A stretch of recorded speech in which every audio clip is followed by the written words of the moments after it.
Excellent. All right. Hello, everybody. We'll call the meeting to order. Yep, I'm on.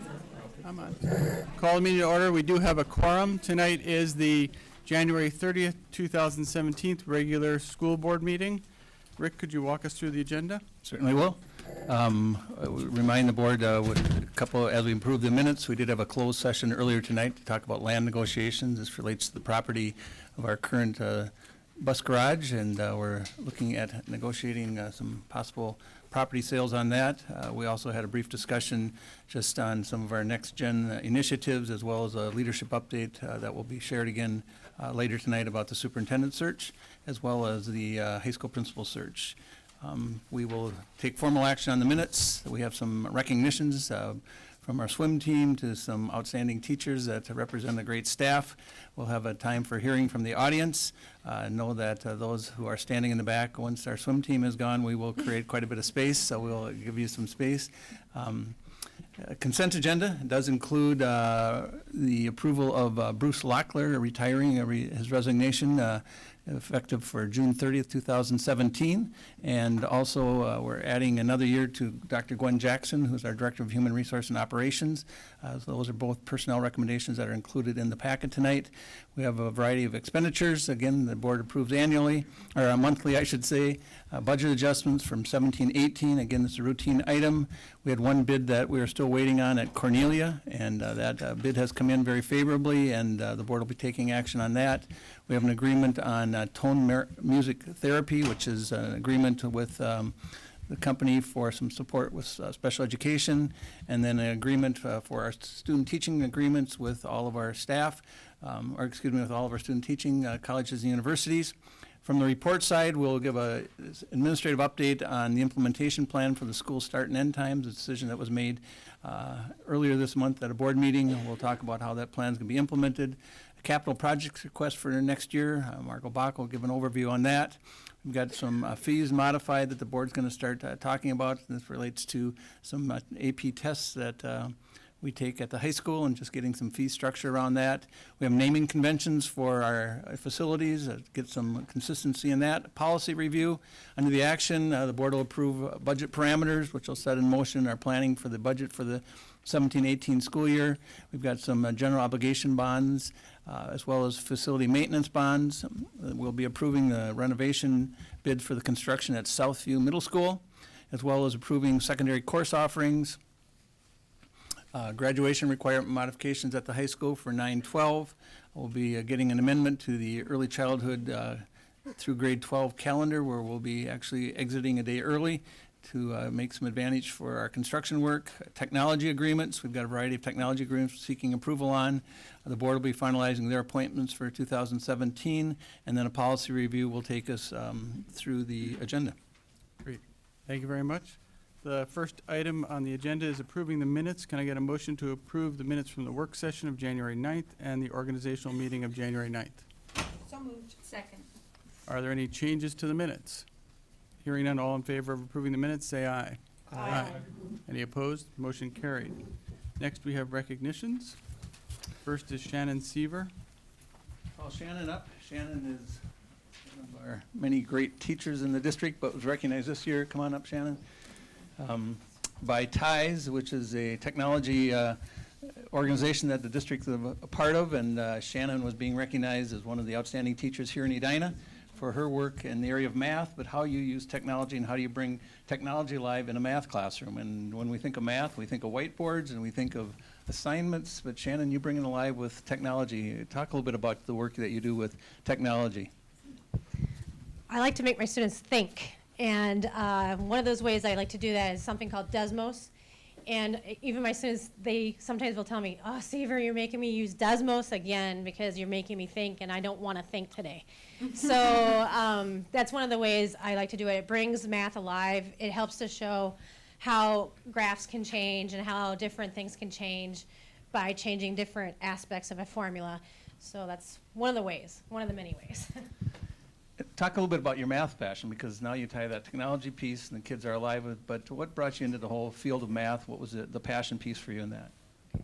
I started off as an engineer, actually. I graduated from University of Iowa and worked as an industrial engineer. and stayed home for quite a while as a stay-home mom with my kids. And the local school district that I worked at called me up and said, hey, our math teacher quit, can you come in? So that's how I got started teaching, actually. And one of my passions is to really bring math to the students that struggle. I know that many people can say that they've had a math trauma in their background, and I really want to show them that it doesn't have to be a permanent trauma, they can overcome it. Shannon, well, again, congratulations for your great work with this effort in technology and being recognized at a state level for the work that you're doing. Congratulations. We got a quick shot of a picture, and then we're going to let you go. Congratulations.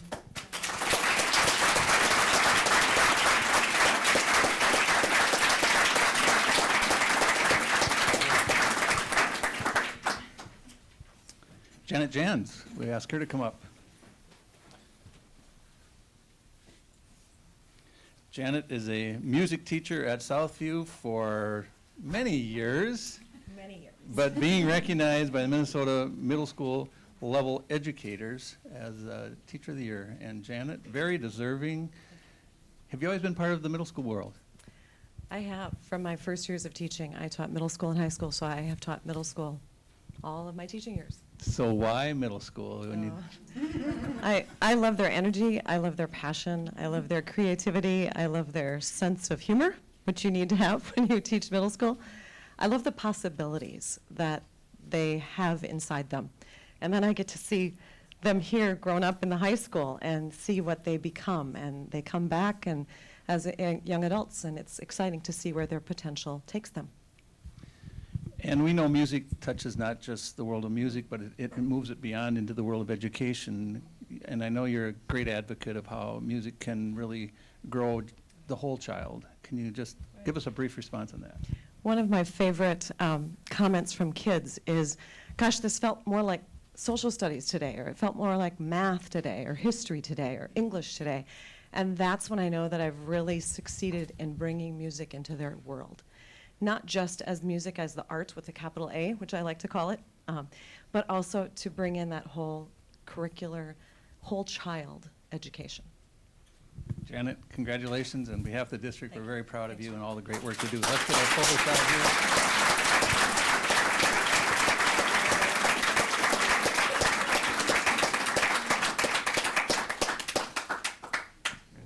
And thank you for all that you do now. Thank you, sir. Now we got the team. Coach Mace and the girls swimming and diving team. If you come forward, let's put, how about if we, on the front row, we have all our seniors come here, and Coach will join you as well. So come on up. Seniors in the front, and everybody plays second row. How's that sound? Come on up, everybody. Come on. Come on. Put you in the second row here. Coach, how about you come over here? Come on, right over here, Dean. Here we go. There we go.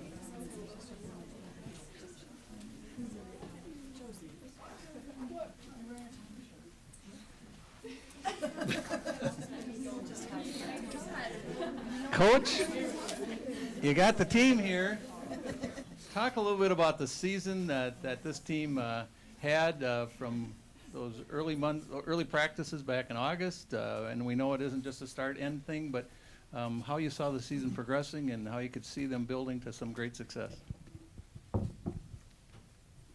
Well, we started on, August 15th or so on a Monday, and we had 90 girls out for swimming and diving this year. Which is an incredibly large team. I think it's our second largest ever. So we fill up both pools, the Southview pool and the Valley View pool, with 90 girls going up and down the pool. And the diving well, we got 7, 8 divers over there going for 2.5 hours a day. And I want you folks to realize that the average state team is 6 girls. This is our state team this year. They were outstanding, and they scored a heck of a lot of points, and we had a lot of fun doing it, didn't we, gals?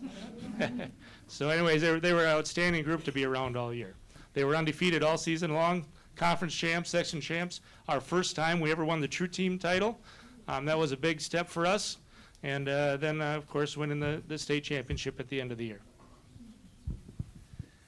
Wow.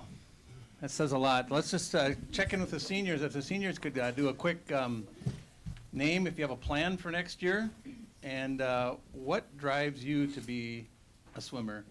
when we know how competitive it is, we know the hours, the commitment, but what's that drive, what's that passion piece for you as someone who's been in the swimming program a long time and now you're looking to get that superintendent to sign your diploma and move on? So talk a little bit about that, of plans for next year, your name, plans for next year, and then what's that passion piece? My name is Rachel. I was a captain this year on the Edina swim and dive team, and next year I'm going to swim at University of Notre Dame. And my passion for swimming, gosh, honestly, the life lessons I've learned from swimming are so incredible. Like the stuff I've learned about being a team, really, that's, I'd say, the most. Like, honestly, working with this group of girls, they're all truly incredible, so motivated, and swimming is not an easy sport. So honestly, working the hours we put in and helping it pay off, it's really cool to see. Fantastic. So right down the line. Hi, I'm Sydney Olson.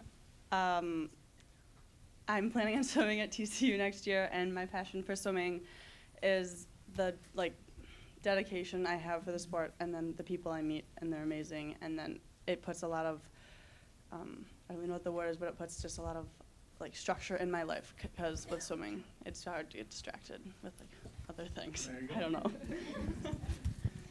My name is Emily, and I am possibly going to be attending Gustavus next year. And I swim because of the friendships I make and how much fun I have at swimming, because the people I make and everything that I've learned from swimming has made me such a better person. And I've learned how to balance my time well and how to be motivated and be determined. And I love these girls with all my heart. Hi, I'm Emma Seymour, and I am swimming at Tufts University next year. And to be honest, my fellow seniors have kind of summed up what I was going to say as well. But definitely these girls keep me going. I do it for the friendships that I've made. I do it for them. Obviously, kind of keeps me grounded, so I do it for that as well. We've got a couple other coaches here on the backside. What else do we need to say about this team? What final thoughts?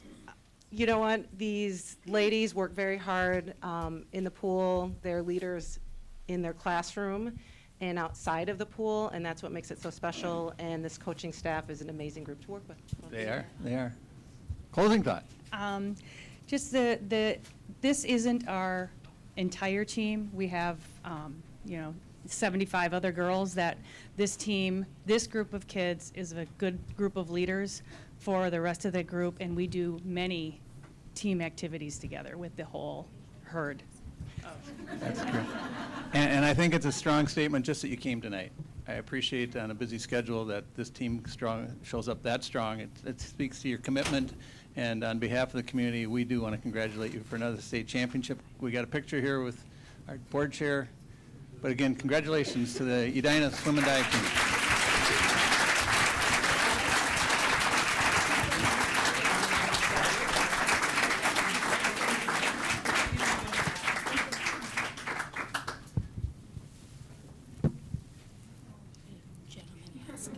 People in the hallway could formally be invited to come in. From the swim team, I usually get to do that. Is there sound available in the hallway? I don't know. Okay.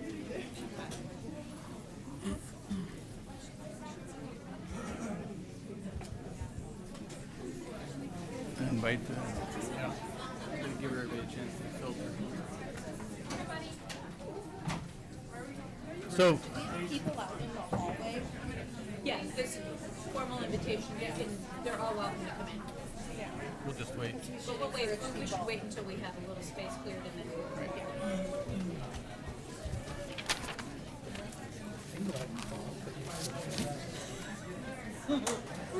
I feel a cool air coming in.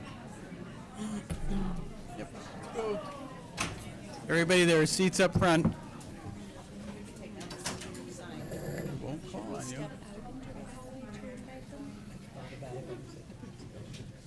There was a formal request that they felt the open meeting was being denied. Leny, we're not sitting in the front row, are we? No. There's still front row available. We won't call on you. We might. Oh, yeah. Here we go.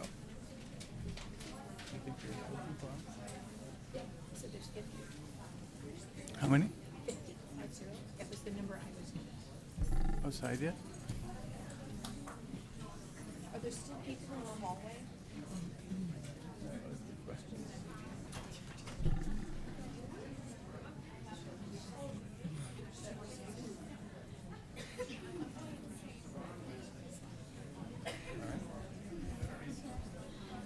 There's still a couple chairs down in front. We could do that. So we're going to call a quick recess to bring some more chairs in for people. We will restart soon. All right, we are back in session. The next is hearing from members of the audience. We do encourage members of the audience to attend, and apparently they have listened to us and they're attending. We do request that each presentation be limited to 3 minutes and that you do not include in your presentation any comments about individuals personally. If you have particular comments about individuals, then those should be submitted to the superintendent. Typically, we do not have discussion on issues that are presented. I think that some of you are here on a topic that we will have a presentation on. And with that, we will start with the requests to speak. But before I do, we did have a number of people who request to speak about AP Euro. An email went out that said that the administrative recommendation has changed, and it is now that we are going to continue to have AP Euro as a graduation requirement. So I just let you know that before you speak. If you still want to speak, you're welcome to do so. And if you don't want to, then you could just tell me that you are not interested in speaking. So the first person is Ms. Jackson, which was an AP Euro person, so that person may have passed. Next is Eva Hadjianis, probably also passed. Alex Conrad.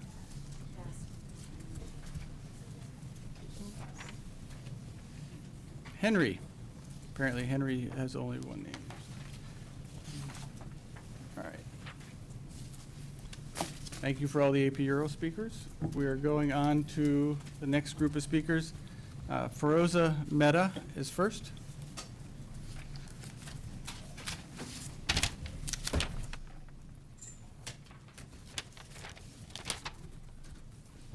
Welcome. You pick up the microphone, thank you. Is it on? Yep. Perfect. My name is Feroza Mehta. I'm on the Special Education Advisory Council, and I'm also the Logistics Chair for Autism Speaks, which is the leading national advocacy and research organization for children and adults on the autism spectrum. But I'm here today as the mom of Aiden, an 8-year-old boy in special education at Creek Valley Elementary. The revised start time for next school year, 2017 to 18, will require us to help Aiden through the heightened anxiety that will accompany this change in his routine. For individuals on the autism spectrum, even small adjustments to schedule and routine can result in disruption to eating and sleeping. Aiden is one of 81 children in the special education programs at Creek Valley. That's the highest amount of children in special ed in any elementary school in the district. Out of those 81 children, there are 22 on the autism spectrum. 19 of the students require a paraprofessional or paraeducator's assistance for the full day or 3/4 of the day. In the site-based classrooms, there are 11 children with autism, and the next academic year there will be 13. I can't speak for all autistic children, but I can speak for mine, and changing the start time to 7:50 will be difficult for my son. Aiden, since birth, has had problems with attaining and maintaining sleep. It'll be difficult to get him to bed at a reasonable hour, and also to wake him up in time to get to school. Also, changing the start time from 9:15 a.m. to 7:50 a.m. is a 1 hour and 25-minute time change. Children on the autism spectrum thrive on routine and schedule, and such a drastic change may be an adjustment in a neurotypical or non-autistic student, but it's devastating to a child like mine. I have been told by administration and people in student services that I can adjust my son's IEP to make him start later. And I understand how some people would see that as reasonable.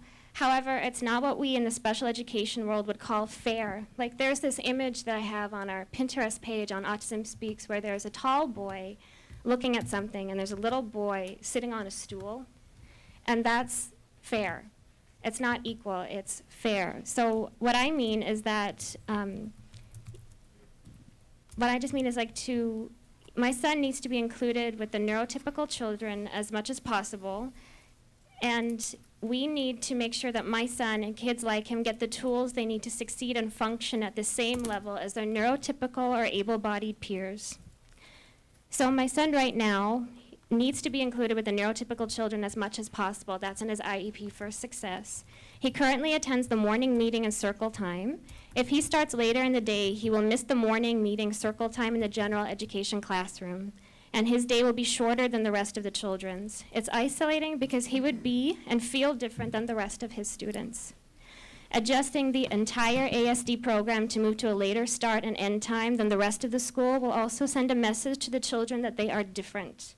They will become a school within a school, and that's not inclusion, that's not mainstreaming, that's segregation. And having our paraeducators pick and choose their hours is fine, but some of them, I've been told, will not able to work full-time and will lose their health care. As of today, I heard 7 of them will be leaving if the 7:50 time is there. So I also watched the board meeting and looked over previous notes from the school times and the busing meetings. Special education wasn't mentioned or considered often. Because of this, I'd like to ask all of you if you could introduce a motion for 2 parents from the Special Education Advisory Council be included on every single task force from now on, 1 parent of a child with a visible disability, and 1 with an invisible disability such as autism. And I also would like to request you to file a motion to reopen the conversation and reinvestigate the issue of school start times. Thank you. Thank you.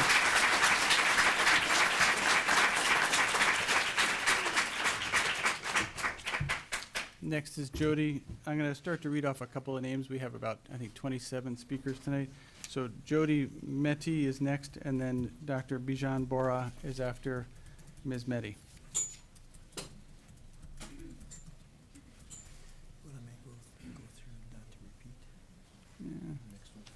All right. Ms. Mehti's not here. All right, so we'll go with Dr. Bijan Bora and then Jennifer Glass.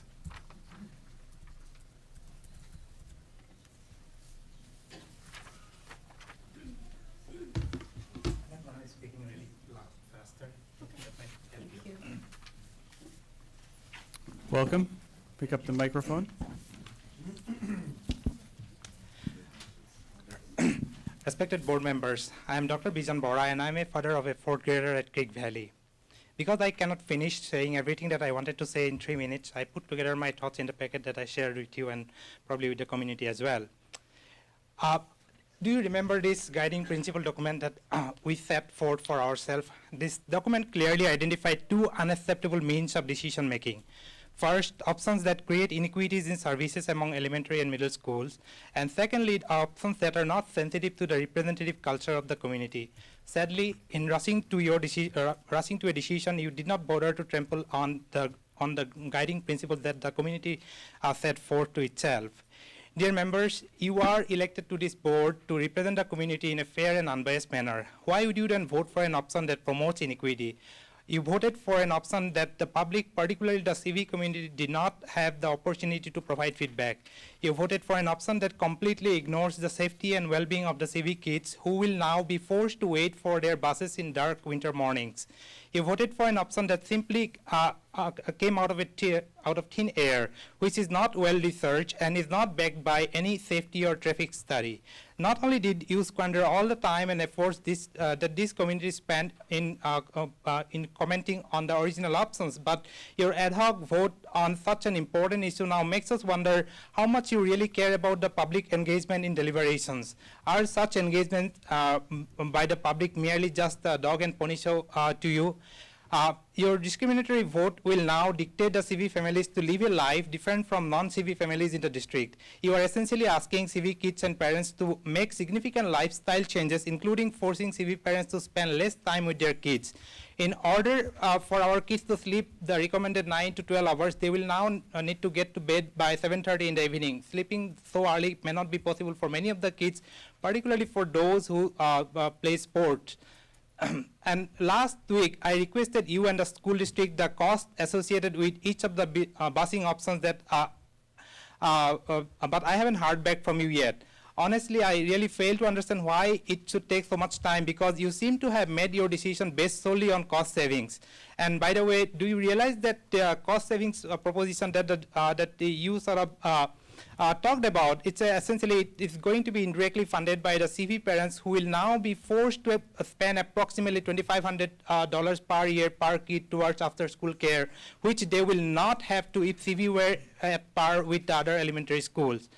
I still think that there must be some way to buy or lease some additional school buses to resolve this issue. Edina has approximately 21,000 families, and assuming that the city can levy a tax of, say, $20 per family per year, we are talking about here $420,000 per year. And of course, this is a very simplistic calculation or estimation, and the point here is that such a measure would have been much more palatable and much more fair. I sincerely plead to you to reconsider your vote and put CV in Tier 2 or Tier 3 along with the other elementary schools in Edina. Thank you.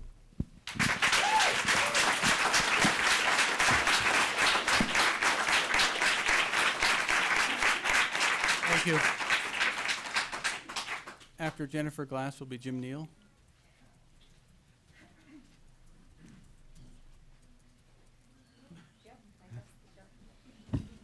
Welcome. Good evening. Thank you.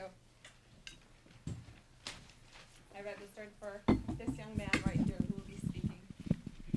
Mic is on. Ready? Hi, my name is Nico Glass, and I'm a second grader from Creek Valley Elementary School.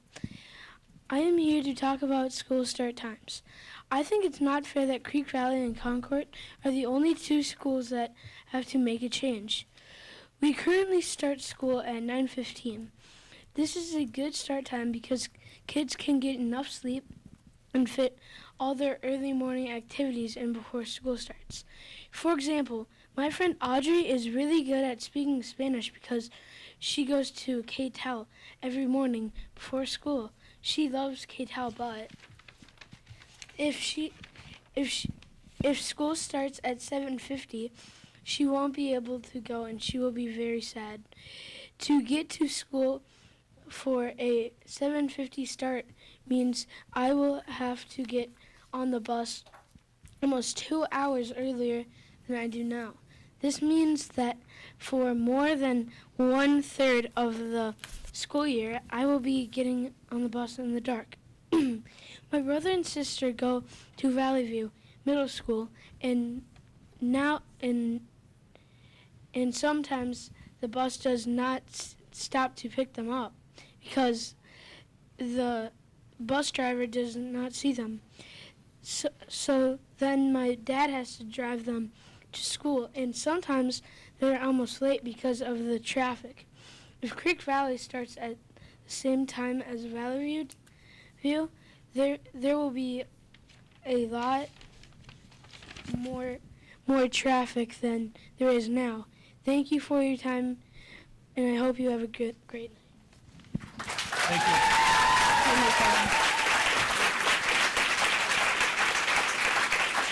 Proud mom of an Edina Public School student, Jennifer Glass. I brought Nico tonight because he enthusiastically wanted to speak on behalf of his fellow students. I came to speak tonight because I would like to ask a question of the board this evening. How many of you have or currently have students in the Creek Valley Elementary School? Exactly. On January 9th, when the final option came up that you voted to pass, OLG was represented. Concord was represented. There were anecdotal comments that were made that led to the decision that passed that evening. Facts were not presented. And I'm sorry, but for my precious resource that sits here and his brother and sister, and for the numerous students that I bring in each year through the Rotary Youth Exchange Program who attend our high school, anecdotal decision-making is not good enough. They are too precious. I compel you to go back and review the decision-making, the research that was done. I compel you to think about the middle school start times and the research that says that's good for our students. Extracurriculars might get in the way, but what are we prioritizing?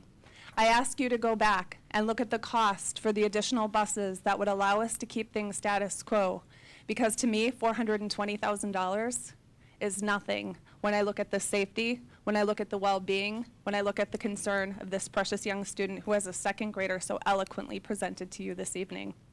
Anecdotal evidence is not good enough. We can all do better.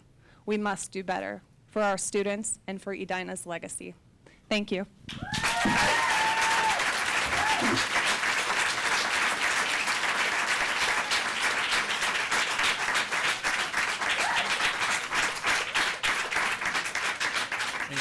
After Jim Neal is next. After Jim Neal is Dr. Amy Essler.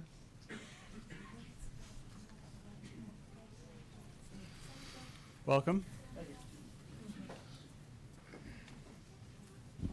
So I prepared a statement here to keep me on task and so I don't forget anything. So I'm going to read through this here for you guys. My name is Jim Neal, and I have 3 children here. 2 of them currently attend Creek Valley, and 1 of them will be attending Creek Valley next year. My wife grew up in the community, and when we started a family, we decided to move to Edina because of the strong school district. So I'm here today to talk to you guys about the Creek Valley start time, just like the majority of us, and we've got hundreds of Creek Valley families that are concerned about this and have signed a petition. Over 600 people have signed this petition.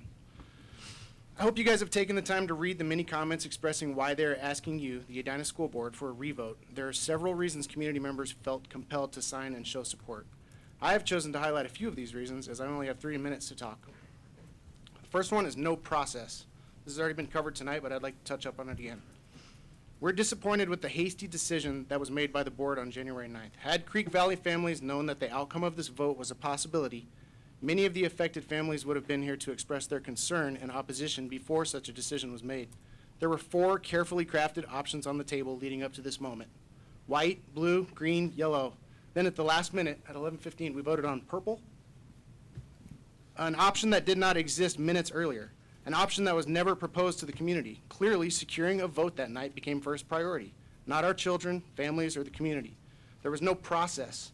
You did not take the necessary time to consider the potential consequences or any underlying unintended negative impact this decision would pose. The implementation plan posted 3 days ago felt like a slap in the face. This 12th hour decision will impact our children, their safety, families, staff, our Level 3 special education program, Kids Club, extracurricular activities, both athletics and otherwise, KTAL programming, and more. All because adequate time was not provided to consider the impact properly. There was no process.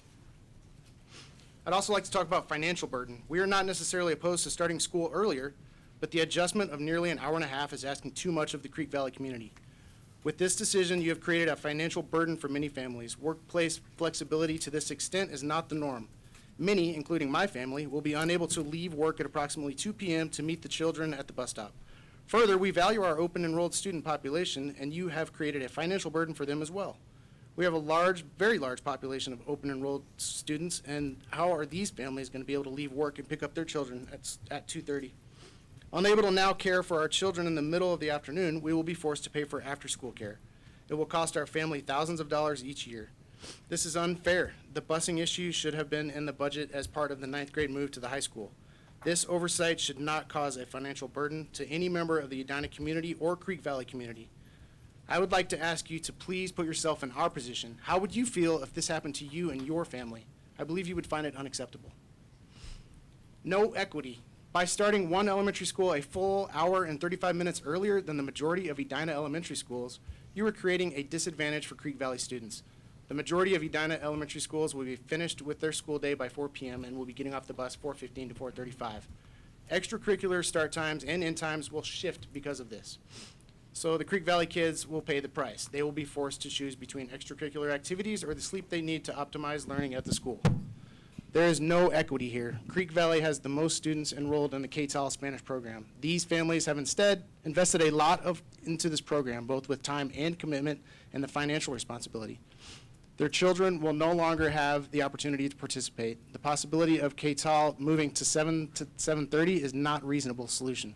KTAL will be ripped away from the Creek Valley participants, and they will add this program to Concord. How is this equitable? The quality of our lives, and most importantly, our children, would be deeply compromised. It's difficult to imagine how they will juggle between after-school care, extracurricular activities, and then maintain regular sleep schedules. They will have to trade time between curricular activities and rest and sleep. Unfortunately, this is a terrible option imposed on our youngest learners in one elementary school in our district. Needless to say, the decision is potentially discriminatory and most certainly inequitable. We may just be one school, but we are an important part of this community, and we kindly and respectfully request a revote or reconsider your decision to start Creek Valley early. Thank you for your time. Thank you.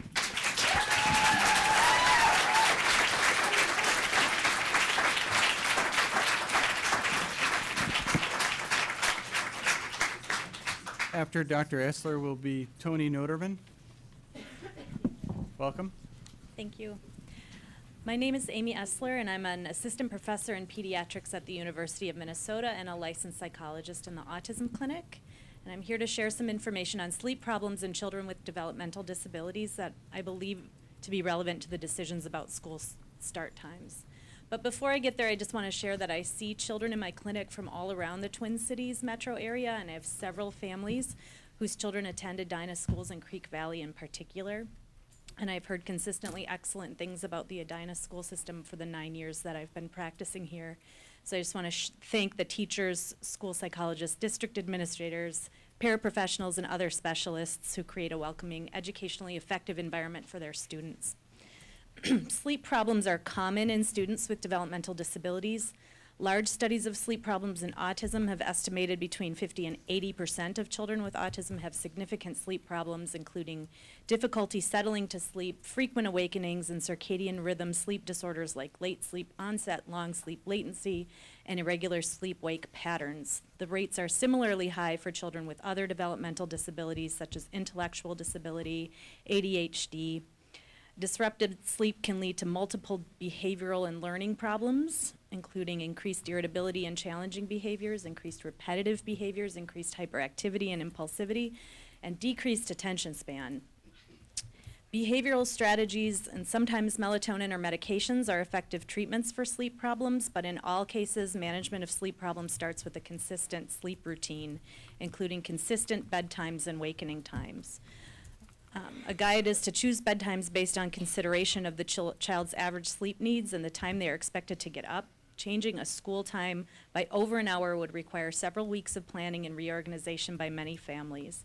It should also be noted that not all children will be able to adjust to such an early start time, as many children with ASD have disrupted circadian rhythms, resulting in requiring several hours to fall asleep at night and a need for sleeping later into the morning. I appreciate that the board is trying to problem solve around this transition and trying to reduce the impact, but I'm afraid you may be underestimating the difficulties and the duration required for such an adjustment. Changes in staffing resulting from this time change, too, are particularly difficult for children and families. It requires months to get to know kids and learn what strategies work for them, and you're asking families and kids to start over every time key staff turnover. This is a really significant stressor for all involved, and I just urge you to consider this very seriously. Further, suggesting adjusting the IEP for a late start time is a significant change to the IEP. To do this for logistical or financial reasons doesn't sound like a good idea to me as somebody who was a former school psychologist, and I think you might be inviting some problems there. As an aside, as I was looking up the exact statistics for sleep problems in autism, I found that 25 to 33% of typically developing children also have significant sleep problems. So school start times are an issue that has the potential to affect large proportions of your students negatively. So I hope this information is helpful to you as you consider school start times in the future and hopefully reconsider this decision. Thank you. Thank you.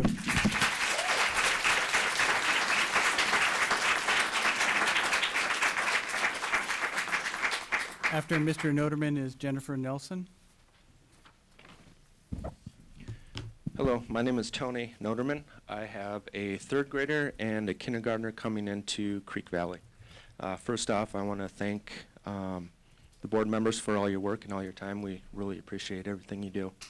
Last night I watched the video from the last board meeting, and I want to play a little clip for you. Now, that gives us two options. One is to tell OLG, you can have the money we get from the state and you're going to have to provide your own buses. That might be a legitimate decision. Personal story. Tuesday mornings, We have to wake our boys up at 6:15 to get out of the house by 17 as I go to an early morning networking meeting. This is very hard to get them up and out of bed. And by the time they come home at 4:15, they are extremely tired. The traffic around Valley View and Gleason is horrible at that time. I have seen multiple people drop their kids off in front of Valley View and flip a U-turn and hold up traffic while they are maneuvering their U-turn to go back towards 62.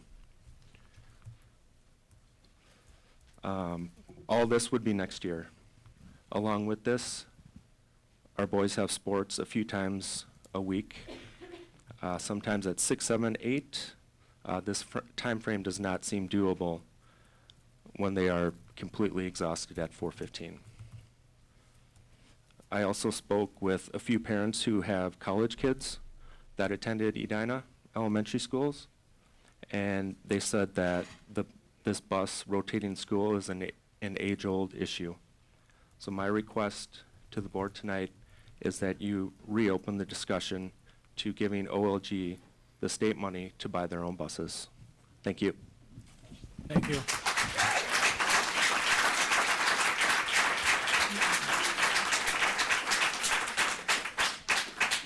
After Jennifer Nelson will be Heather and Fiona Bennett. Welcome.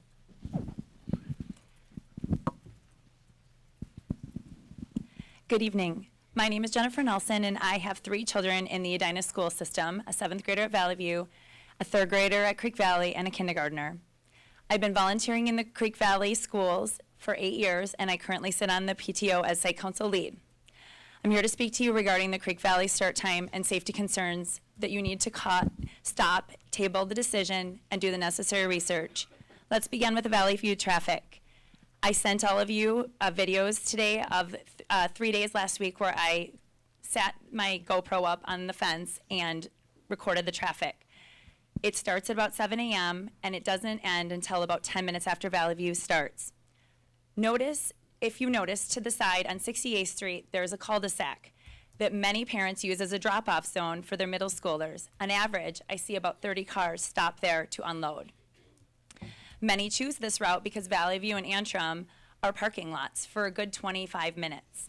There are currently 616 children attending Creek Valley, with a great majority of those kids traveling on Valley View and all of them traveling on Gleason. In fact, I watch 8 buses every morning, and I count and I wave, travel past my corner every morning en route to Creek Valley. We know that 0 hour has been taken out of the picture for next year, but there's still going to be over 100 staff members, 100 teachers, and multiple staff members traveling during that time to Valley View and the high school. Many kids are in Valley View neighborhood are walkers. My 7th grade son travels that way every day, and if Tony isn't there, it is truly a death march. No one stops for the crosswalks. It's as if he has to play Frogger every morning. I watch from my kitchen and pray he makes it. On Sunday, my daughters and I were crossing the street on Antrim in the crosswalk when somebody ran the stop sign, and I was able to push them out of the way. At 9 a.m. on a Sunday morning with an adult to protect them, that's not going to be the case for a lot of kids standing in the dark. 2 weeks ago, 3 middle school Rogers students were waiting for the bus when somebody blew through a crossing arm, and two of the children are still in critical condition. People don't stop. If 13-year-olds can't get out of the way, how is a 6-year-old going to know to jump out of the way when somebody misses them? Our stop for our bus is on Antrim. Our bus driver, after 2 weeks of trying to pick us up there and people blowing through the stop arm, has now moved it. He moved it 4 years ago and has never moved it back. He picks us up in our driveway along with 3 other neighborhood children. It's not just Antrim and Valley View. You also have to take into consideration the Gleason Valley View corner. I have a good friend who's here tonight who has 3 children who wait at the bottom of that driveway, their driveway every week. And they have had 2 accidents, 2 sets of different cars hit their posts at the end of their driveway. What also you have to think about is Creek Valley neighborhoods aren't on grid systems. They're windy hills and icy a lot of times, and you have these children walking to school. Valley View, Tracy, and Gleason are one way in and one way out. Not to mention that the road closure of 169 has many people cutting through our neighborhoods. We've spoke with the city engineer, and there were no inquiries made regarding lighting or sidewalks or even general traffic. I had to do that. Neighborhoods surrounding Creek Valley were not notified. I spoke with all my neighbors, and if they did not have school children, they had no idea what was going on. Dr. Dressen spoke tonight about the money of the bus depot sale. I've heard numbers somewhere between $3.7 to $3.9 million. It's enough to get us a couple buses. You know, child safety shouldn't equal a financial deficit. I would request that a motion for you guys to reopen this discussion and keep our schools together. Let's create a community, not a division between us. Thank you. Thank you.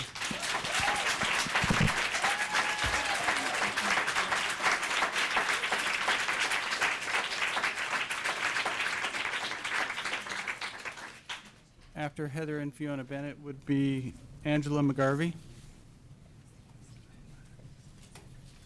Welcome. I'm Heather Bennett, and I have 4 children in the Edina community, and this is my youngest child, Fiona, who will speak on our family's behalf. Hi, my name is Fiona Bennett, and I'm 6 years old, and I go to Creek Valley. I'm sad because my mom told me that I will have to be at the bus stop alone in the morning next year while she brings my brothers to school at Valley View. He doesn't have a bus stop where we live, and we don't have sidewalks. And she doesn't want him to walk up our steep, windy street on the way to school, especially in the winter when it gets icy and really slippery and dangerous for him to walk in the dark. So she is planning to drive him to school in the morning. So I'm scared because I don't want to be at the bus stop alone. My mom said she maybe could drive me to school too, but that is really wasteful, and that creates more unnecessary traffic going through the neighborhoods. I'm also sad because we won't be able to have any more of the I-Run program at school if we start so early. She said she didn't think they want us running around in the dark because it is not very safe. I really like moving my body, and it was fun exercising with my friends before school. But she said it is too early in the dark outside at 7 a.m. and to have fun before school. Plus, I also like to sleep, and I don't want to get up at 6. I also know if Creek Valley starts that early in the morning, I'll never be able to bike to school. My mom says the traffic will be too crazy, and Valley View will get to there safely in the morning. Crossing guards by the school, and that will make an unsafe for young bikers like me. You said your number one decision-making criteria was to consider students' learning and wellness, but you really didn't consider my wellness and those of my classmates by making us get up so early next year and be at a bus stops in the dark. I know I won't be able to sleep or learn very well if I'm worried about being at the bus stop in the dark alone each morning. You also said that your fourth priority was equity between schools. My mom said that means things should be fair.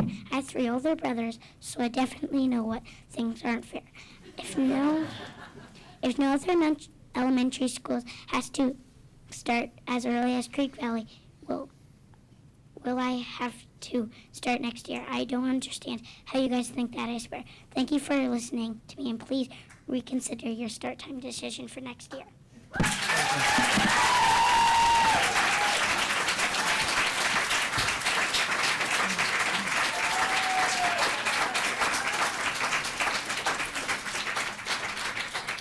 Thank you. After Angela McGarvey is Devarsh Bora.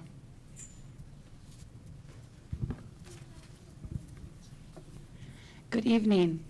Can everybody hear me? Mm-hmm. Okay. My name is Angela McGarvey, and I have 4 children, all whom attend Edina schools. I have a daughter at the high school, I have 2 at Valley View Middle School, and I have a first grader in the back of the room, and she's at Creek Valley. I grew up in Edina, and I went to Creek Valley.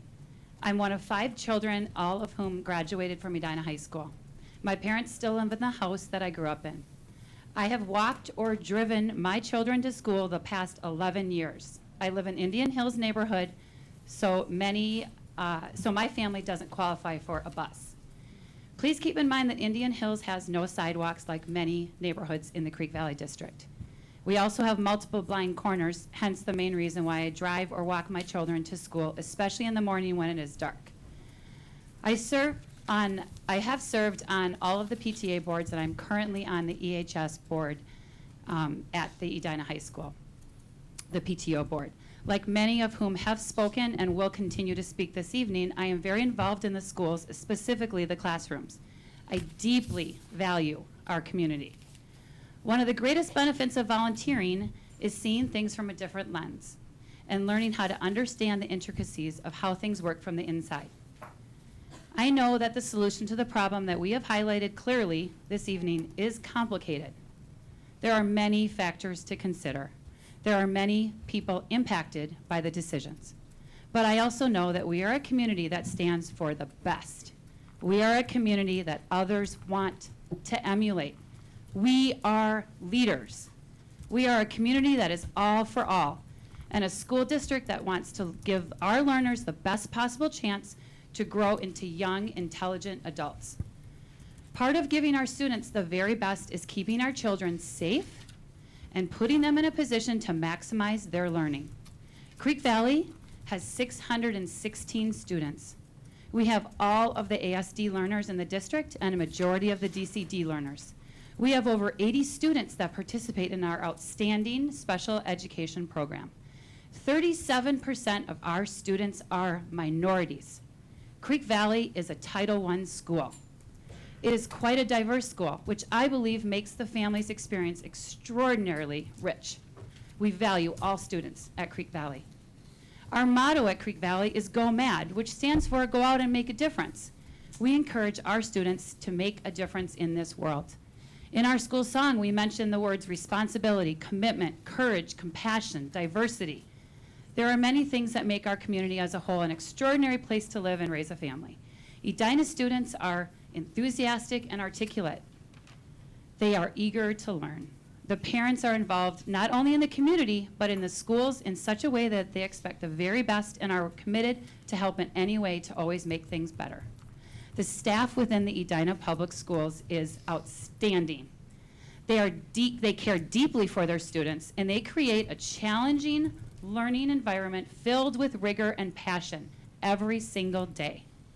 And don't forget about the empty nesters. You know, the ones that we can count on to support our multiple fundraisers, the ones whose doors we're knocking on to sell pizza for hockey or baseball or buy subscriptions for our magazine drive at the middle school or at the high school. They are the ones, like my parents, who continue to vote yes to every referendum that goes to a ballot. These are the reasons Edina is so extraordinary. Let's not pin our community schools against one another with this decision. Let's figure out a way to do this the right way, the way that is all for all, and a way that keeps equity a priority and our learners safe. I understand that you've looked at other school districts, and some have very early start times. However, none of them have isolated one elementary school. This new early start time is tricky, especially because of the proximity of Edina High School, Valley View Middle School, and Creek Valley. There will be a substantial increase in already chaotic traffic up and down the main artery of Gleason Road and Valley View Road. It currently takes me approximately 21 minutes to leave my house on Cherokee Trail to drive my son to Valley View Middle School. I don't know how I will possibly get two kids to two different schools at the same time with the traffic. Not only is the traffic going to increase during the many months of the year, it will be dark outside and there will be snow on the roads and on the sidewalks that actually don't exist. I continue to remain concerned about the absence of these sidewalks and the absence of cross guards. There is no student who will volunteer to come be a cross guard at 7:30 in the morning. I also have a great concern for the custodial staff whom I have spoken with at Creek Valley, for them to clear all of the snow and the ice in the dark to prepare for students to safely exit the buses and enter the school in over 5 different entrances at Creek Valley. Ms. McGarvey, could you? In wrap up? closing, Thank we you. respectfully ask that one of you file a motion to re-vote on the school start times. We are a community that is all for all. We pride ourselves on being equitable and fair. We expect nothing but the very best for our students. We must ask ourselves, is this the best we have? We can do better, and we should. We owe it to our current and our future learners. Let's make this fair, safe, and equitable, and I respectfully ask for you to go mad. Go out and make a difference.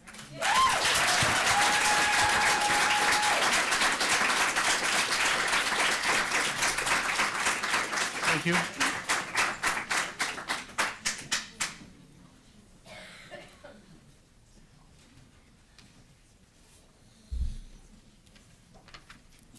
The next speaker after Darvish will be Allison Gartner. Welcome.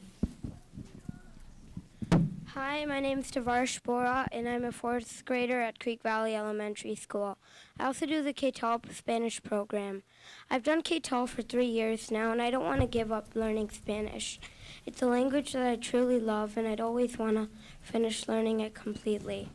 I'd also like to speak on behalf of my friends who have to wait in the dark in early morning winters and freezing temperatures. I don't think it's fair because other kids my age and younger kids my age have to wake up earlier in the morning and other schools don't. It's not fair, and I think that you should reconsider the decision of a new start time. Thank you. Thank you.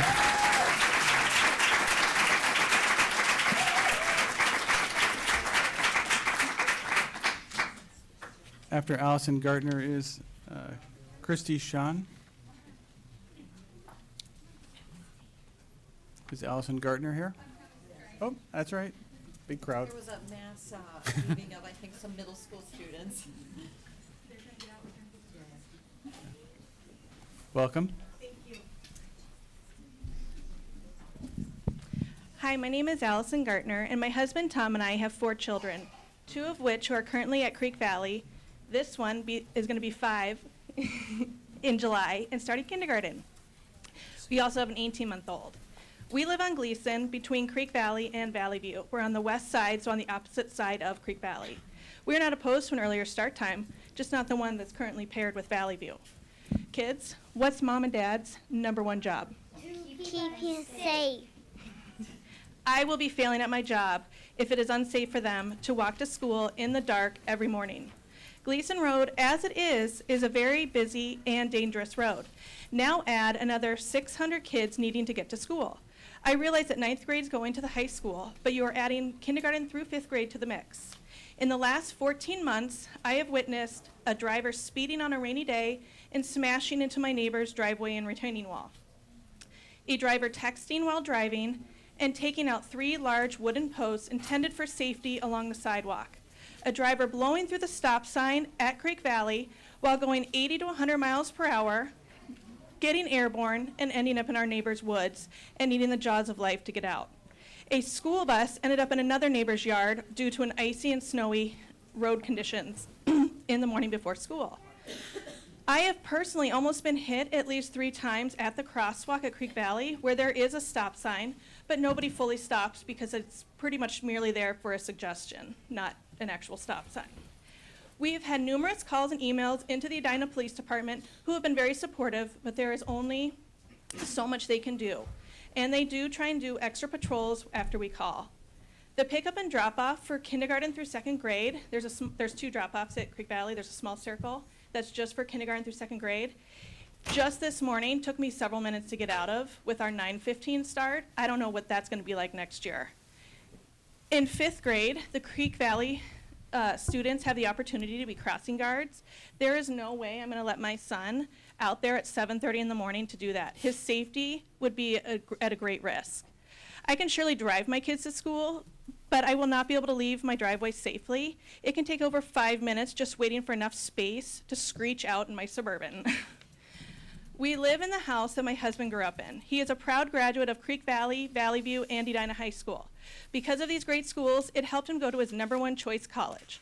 After 12 years of living in California and Texas, we chose to come here because we wanted the best for our children. We feel the best does not mean which will as it's put in place right now. We urge you to reconsider the Creek Valley start time for our children's safety. Thank you. Thank you.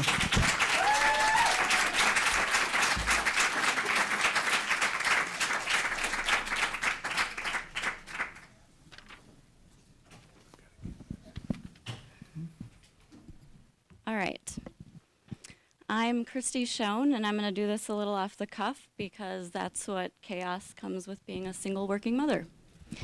And that's part of why I wanted to add my name to the list. I think something that hasn't maybe already been touched upon, I agree with everything that everyone has said, but I have part-time with my daughter 50%. And when you've changed the start time and we consider what the American Pediatric Society recommends for sleep time, that puts me, a working mom who gets home or gets to pick up my child at around 5:15 in the afternoon or the early evening. By the time we're home, we've settled down, we prepare a quick dinner because that's likely all that's left here with the 7:30 bedtime. We then have maybe an hour and a half left. On average, every year that we have been in this school, we have to have 20 minutes of reading every single night. Samantha Dietz in the room? Okay. Excuse us, but thank you. We're just checking on somebody. So,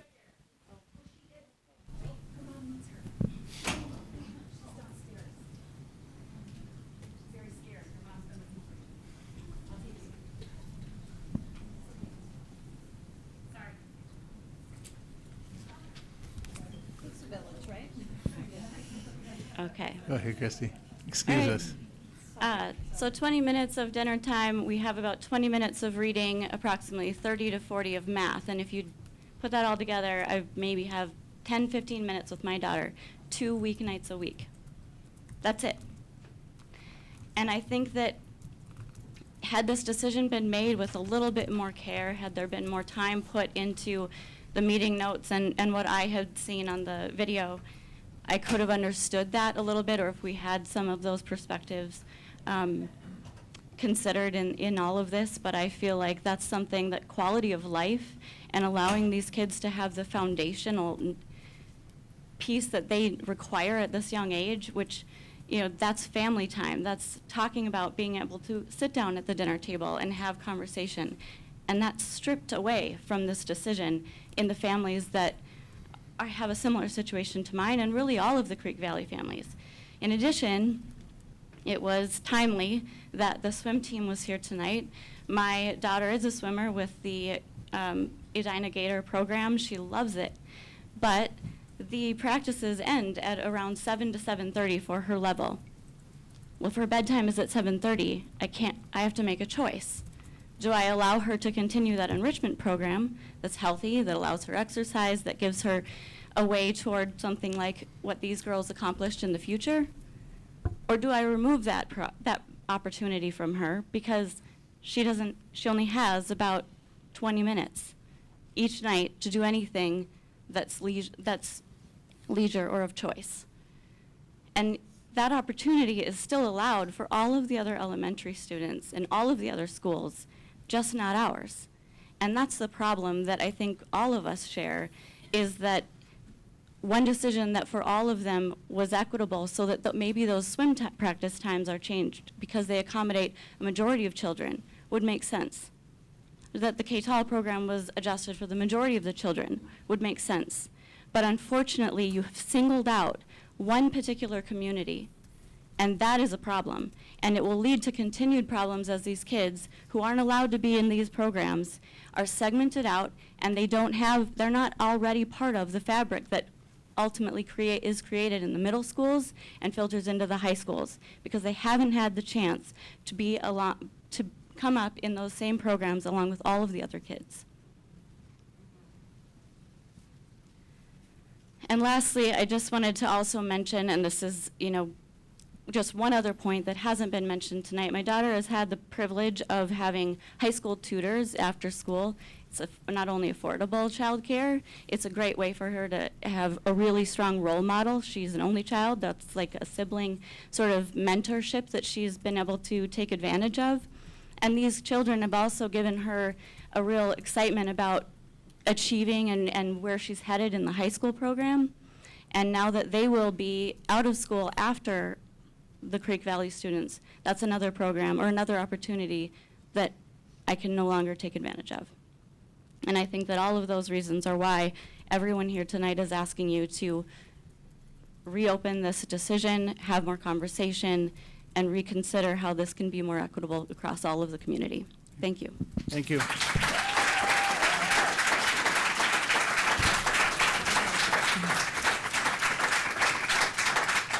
So next is Tanner Jones and then Erica Ziegler.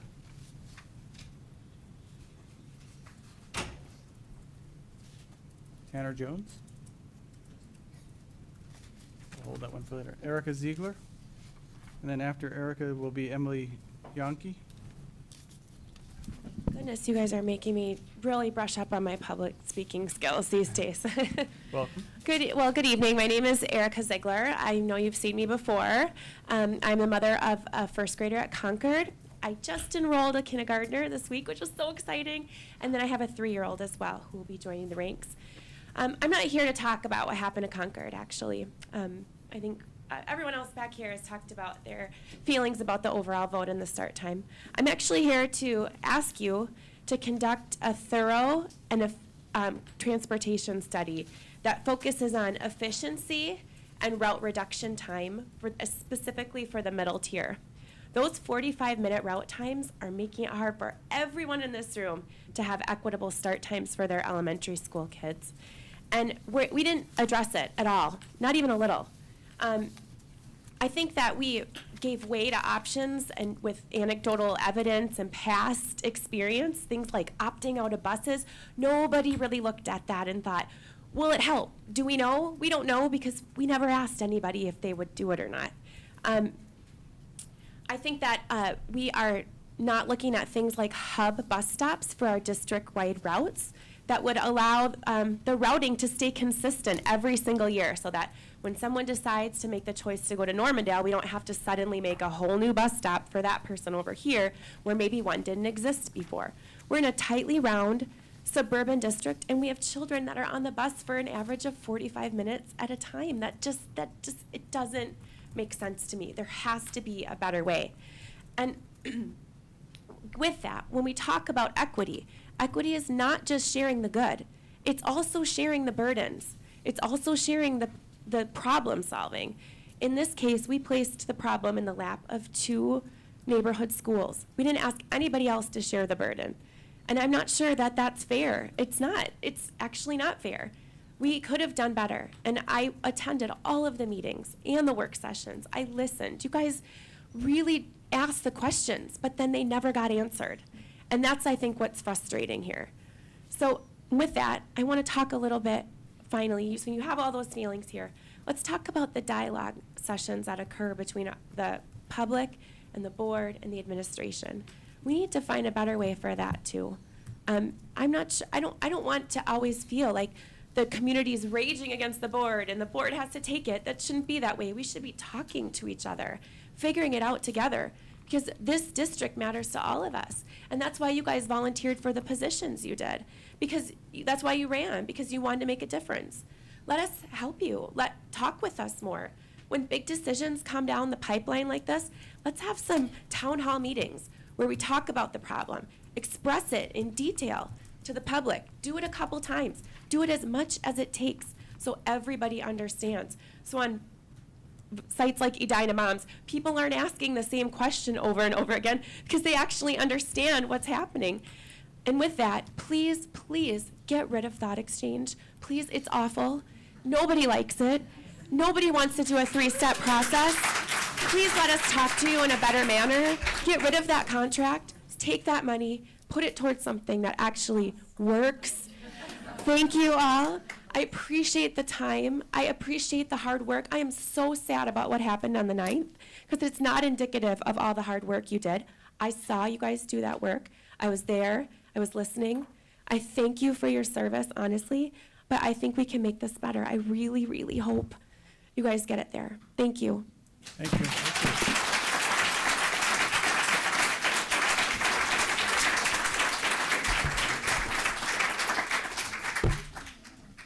After Emily Yankee will be Erica Allenberg. Hello. Welcome. Can you hear me?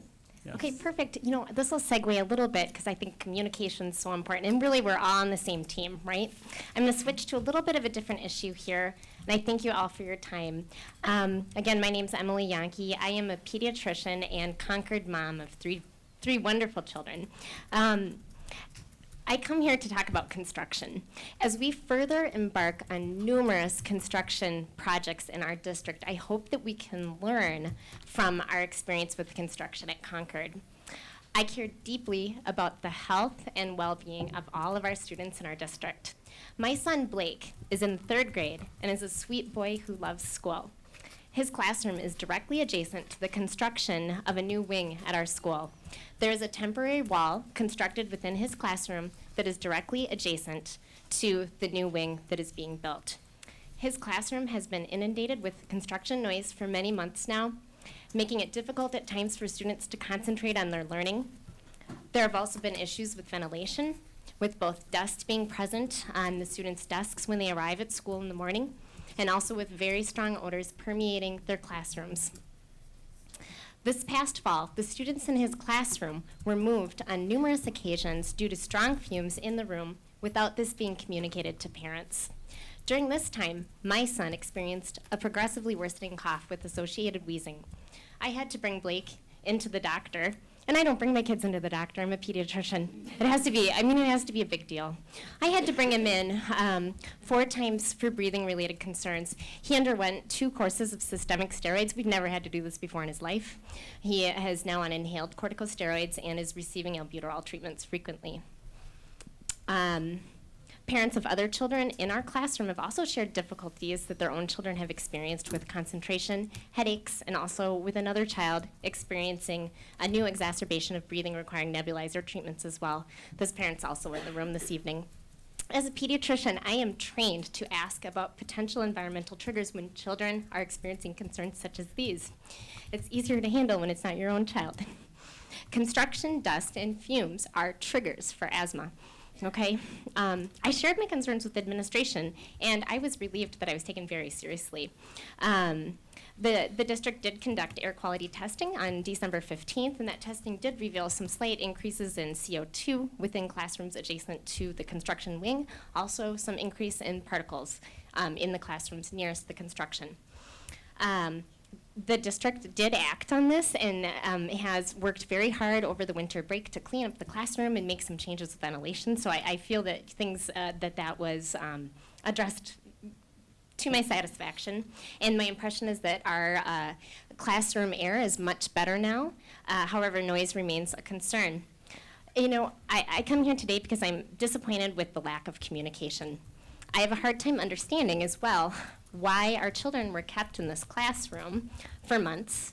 I believe that as we move forward, we need to be thinking about this as we move forward. A portable classroom or relocation within the building would have been better for our children. And I understand that there's going to be bumps in roads with construction. I ask for the board's assistance and vigilance in ensuring communication is upfront and proactive with parents. I ask for clearly communicated timelines for construction, including days we anticipate there might be fumes or other concerns.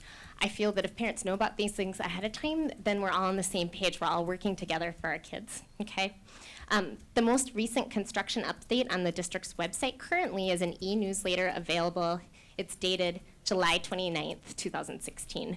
There just hasn't been much updated, and it's hard. If you go to look, you can't get information on what's going to be going on at Southview. I know there's going to be a large construction project starting, but it's just not clear how that will impact kids. In closing, I share a statement from the Environmental Protection Agency's Sensible Guide for Healthier School Renovations. Construction dust and materials such as adhesives, paints, and sealants have the potential to degrade indoor air quality. Poor indoor air quality increases the risk of developing health problems that affect the overall performance of students or staff. It is best management practice to conduct construction activities outside of the school year whenever possible to reduce impacts to students and staff. Additionally, Communication with building occupants is essential for reducing impacts. Communication should begin during the planning phase of any construction activities and should continue throughout the project's completion. This is where I think there's a lot of room for some progress and teamwork and for all of us to work together. I ask the board to help with this as well. I'm a working mom. I have kids. I have a child going to Southview next year. I'm very concerned. I've been told the entire third level will be under construction for the entire school year. We need to make sure that our children with asthma and other concerns, we need to be looking out for those kids. We need to be really proactive, really on top of things. This is a great school district, and I think we can do a little bit better. Thank you for your time. Thank you.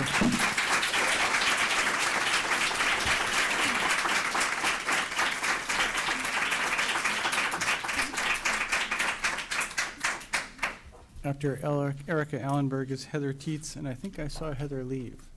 Did she come? So we'll see. Hello. Hi. My name is this working? Yep. Oh, okay. Welcome, you're good. It doesn't sound like that. My name is Erica Allenberg, and I have a senior and third grader in the district and a sixth grader that is at a private school.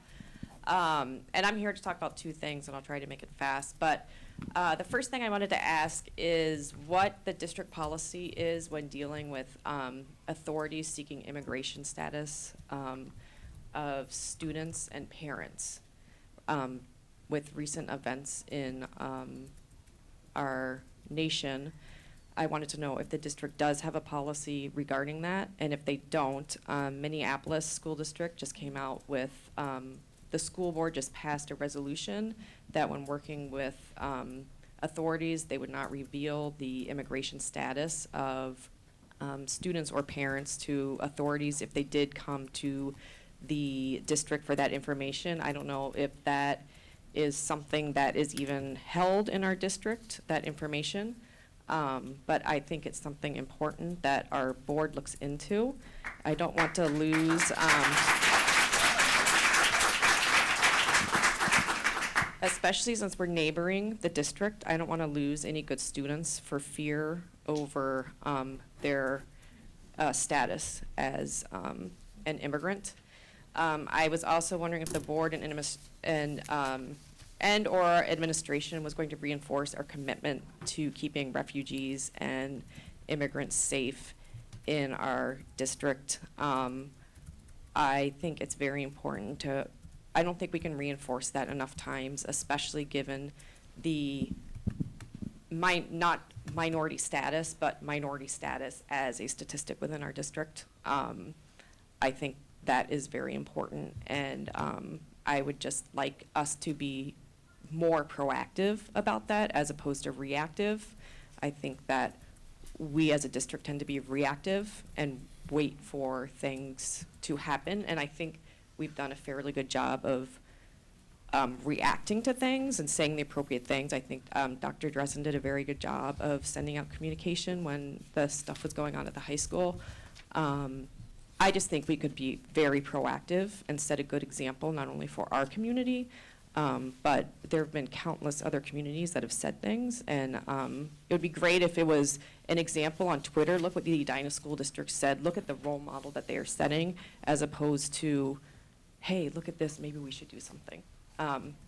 So I just wanted to ask about that. The second thing, and I'm probably running out of time, but I want to echo what the other Erica said. I want to thank all of the board members. I know this is a thankless job, especially right now.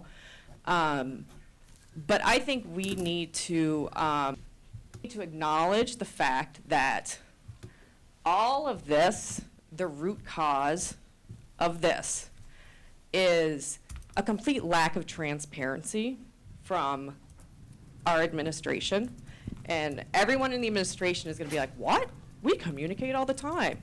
We set up these things to get feedback from parents, and only 10% participate. It's not our fault. I know all the talking points. The fact is, there is a complete lack of good data from the administration. There's a complete lack of real analytics. There's a complete lack of good research. There's a complete lack of correct interpretation of research. And the fact that the board does not hold the administration accountable for better data is so infuriating. I mean, to make decisions without better data, I just, as a person that is trained in process improvement, to see you guys make a decision without asking questions about some of this data is very frustrating. I think we've just gotten to a point where there's some sort of bizarre dysfunctional relationship where, and I know you guys are doing, honestly, I know you guys are doing the best you can. You're trying to make decisions. I know everyone's doing the best they can. I have to tell you, the level of frustration from the parents is palpable. And I have a senior. I've spent 13 years working my behind off for this district. Probably the last 3, I've given up trying to do anything. If more people like me give up on our district, you guys are out of luck, because it's because of our parents, it's because of our teachers that we're such a damn fine district.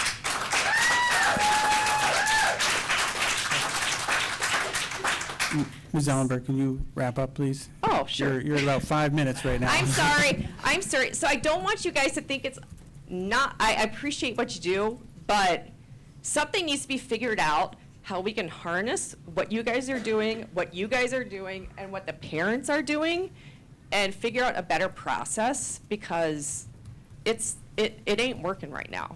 So that being said, I will close. Thank you for your time. Thank you.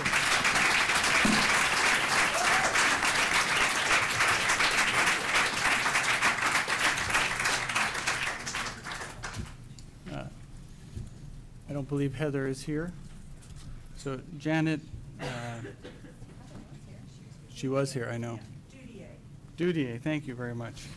I would not have gotten that right. And after Ms. Dudier is Elizabeth Pillay. That's okay, I answered anything, so. Welcome. Thank you. I am a grandparent of 4 grandchildren in the Edina School District, 1 at Countryside, and 3 who are supposed to go to the high school next year as 9th graders. And I was going to speak about the construction and the moving of the 9th graders to the high school this evening, but I'm going to save those for another board meeting, because the comments tonight from these impassioned parents and students far outweigh my comments about whether the high school should take the 9th graders next year.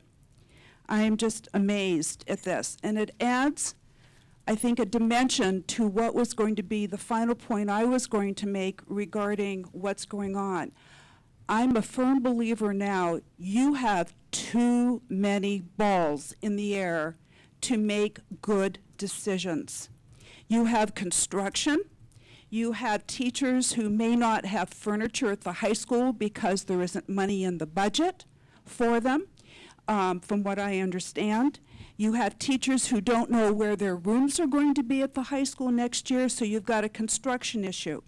You have a start time issue.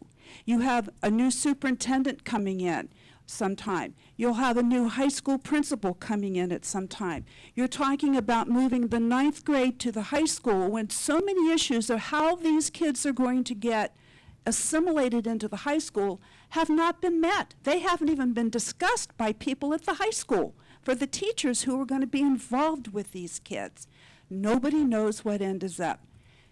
Take a step back and prioritize what's really important. And tonight, to me, hearing these parents and these young people, that's important. Thank you.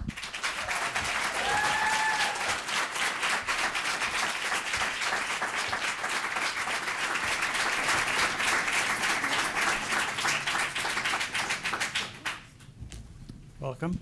Thanks. My name is this. It doesn't sound like it's on. That's true.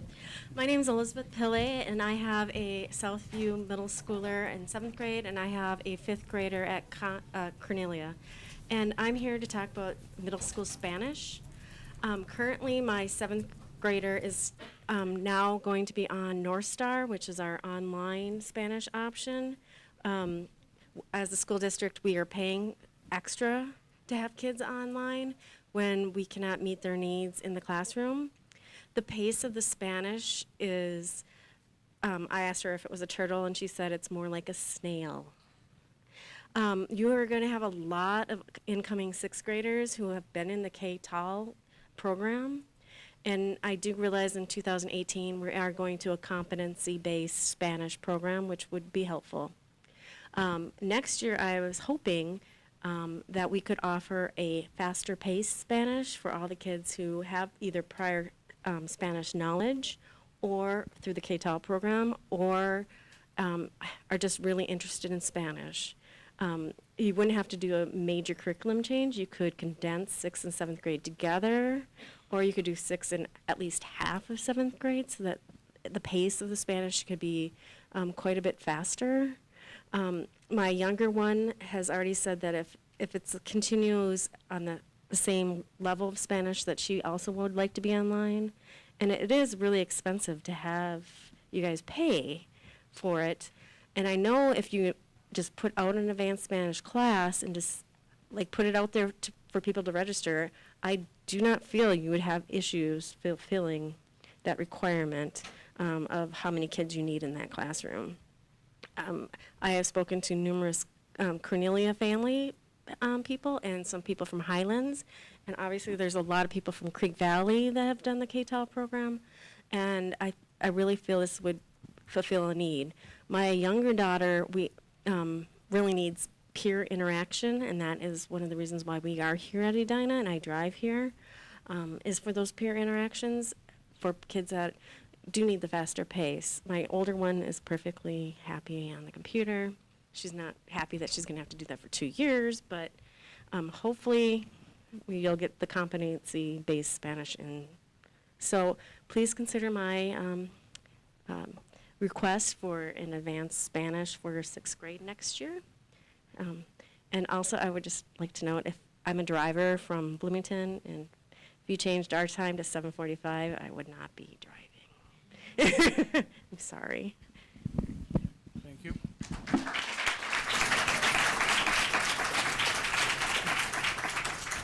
I want to thank everybody that came and spoke tonight.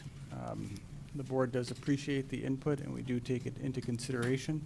For those of you that spoke on early start times, there will be a presentation on the implementation, and I believe that some of the questions that you have raised will be answered during that presentation, so I would encourage you to stay. The next agenda item is our consent agenda. Is there anything that needs to be removed from the consent agenda? No? And can I get a motion to approve the consent agenda? So moved. Second. All in favor, say aye. Aye. Any opposed? Motion carried. Next is reports and discussion. Mr. Chair, I think it's timely for me to do the report on, I'll ask Margot Bach and Val Burke to help me with the school start and end time, but wondering if we could then, after that, make an action item change to allow for the discussion and decision on both the course offerings and the credits at the high school. We have some staff here tonight that are presenting with us, and just trying to respect their time as well. So after this report, could we So you want action items E and F moved forward? That would be correct. All right.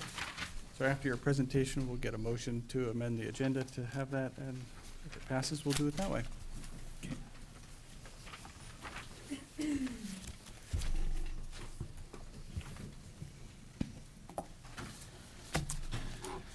Well, I too want to thank everybody who is here tonight participating in the discussion, as well as those that have commented online, or those who have talked to administrators and colleagues up here about the challenge we face as a school district on trying to find the best solution for school start and end times. It was a rigorous process. It was a challenging process, and in the end, I think there's this challenge we have of a three-tiered system, and as much as we work to look at a two-tier system as something that could be more equitable or something that could be more balanced, it just wasn't something that we could find a solution to. But I do support the decision that was made on January 9th, and support how the board did process this, and it was a public process. It was a discussion that this board started in the spring of 2000. So, excuse me. Please allow him to continue.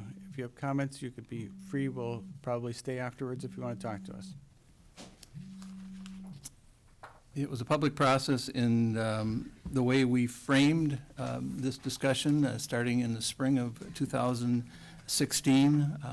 It was discussed at the board level, both in August and September, as we again tried to set up the parameters of how we were going to look at this.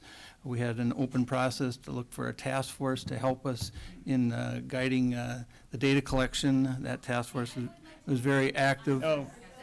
No. Please do not. All right. Okay. Please allow the meeting to continue. So the parameters were established, the task force met. We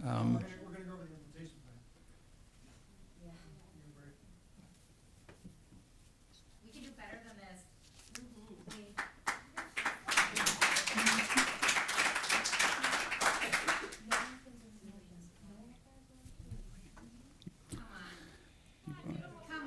So, Rick, how are you going to find a replacement like this? so can you please allow us to continue?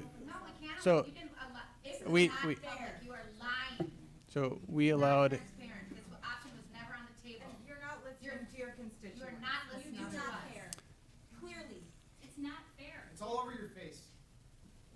You do not, this option was not on the table. Tell us how you came to this option. So- together, Southview and Concord together, and then So- Lower Valley View and Creek Valley. Allow the presentation to continue. You can listen to what is being told to you, or you can just speak out loud. Just listen. Thank you. Give some courtesy. Oh my. You give us. Are you for real? Yes. I asked this question again, who on the board has a student or has had a student at Creek Valley? Sure, you got Come down to it. Let's just talk through it. The January 9th meeting. Keep going. So, Where do your children attend school? I would like to know. School board members. This is a lie. You are lying. It was not an option. You can't look at us and tell you it was an option. You how can you do this? Do we want to recess. call a recess? We'll call a recess. Thank you. Calling a recess. All right. We are calling the meeting back into order. So I would again request that people listen to the presentation. And again, I'll be happy to stay afterwards to talk to people. Staying after does not solve it, Lenny. So, Staying after to do what? You didn't want to stay up late on January 9th. You were in a real rush to get home on the 9th. Somebody have courage right now. Do the right thing. Just, if, the board listened courteously to what you folks had to say. You haven't listened to the superintendent's, you have not, you won't let anyone speak. The superintendent. It's your time to listen. No, it was your time to speak. Now, this is the time of the meeting when you get to listen. If you're unhappy after Dr. Dressen has addressed you, the chair has offered an opportunity to listen. This is just disruptive, guys. Talk about disruption. Let's talk about next year. Let's talk about how you're affecting so many families right now. Because of your lack of budget. It's not just Creek Valley. I know, but we're the math setting. Let's listen and we will respond. Let's listen, the course of order. I understand. But Clearly no one's going to step up. and we will respond.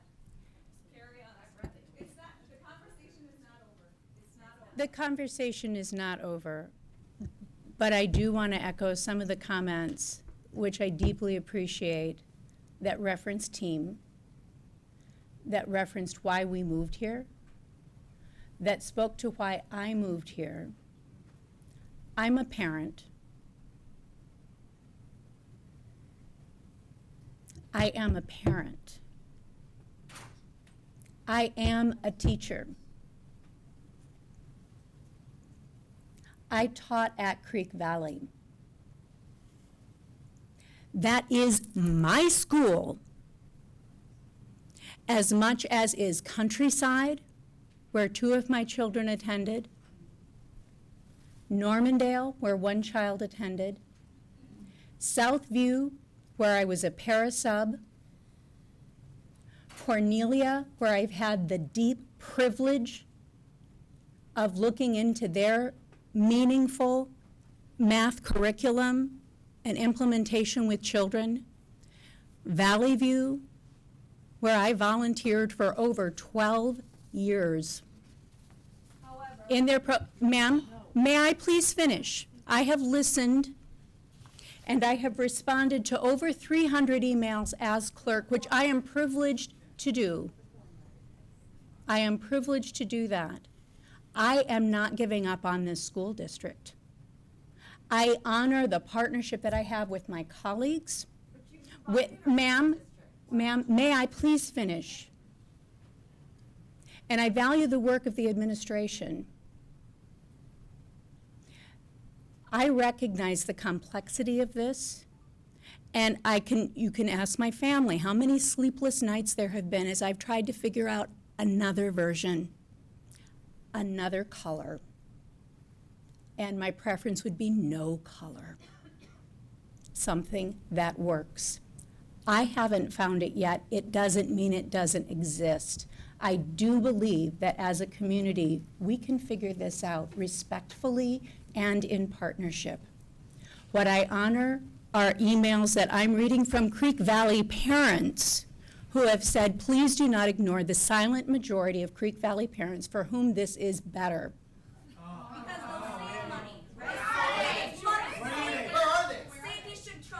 That's a good question. I don't know. What we know is that we are going to continue to work with this. I'm not at my wit's end because I'm ready to continue working on this. What does continue work on this mean? Define that. I would honor an orderly process to continue with the opportunities that we have to show some of the work. It doesn't mean it's finished. Regina, if you feel as though the conversation isn't over, then why did you vote for this option? Right. Does the vote not closure on it? Now we're just going to implement it, right? You're just pushing it through. We're not going to go away. You know we're not happy. We are aware of that. Sarah? The plan to implement that is not going to make it better.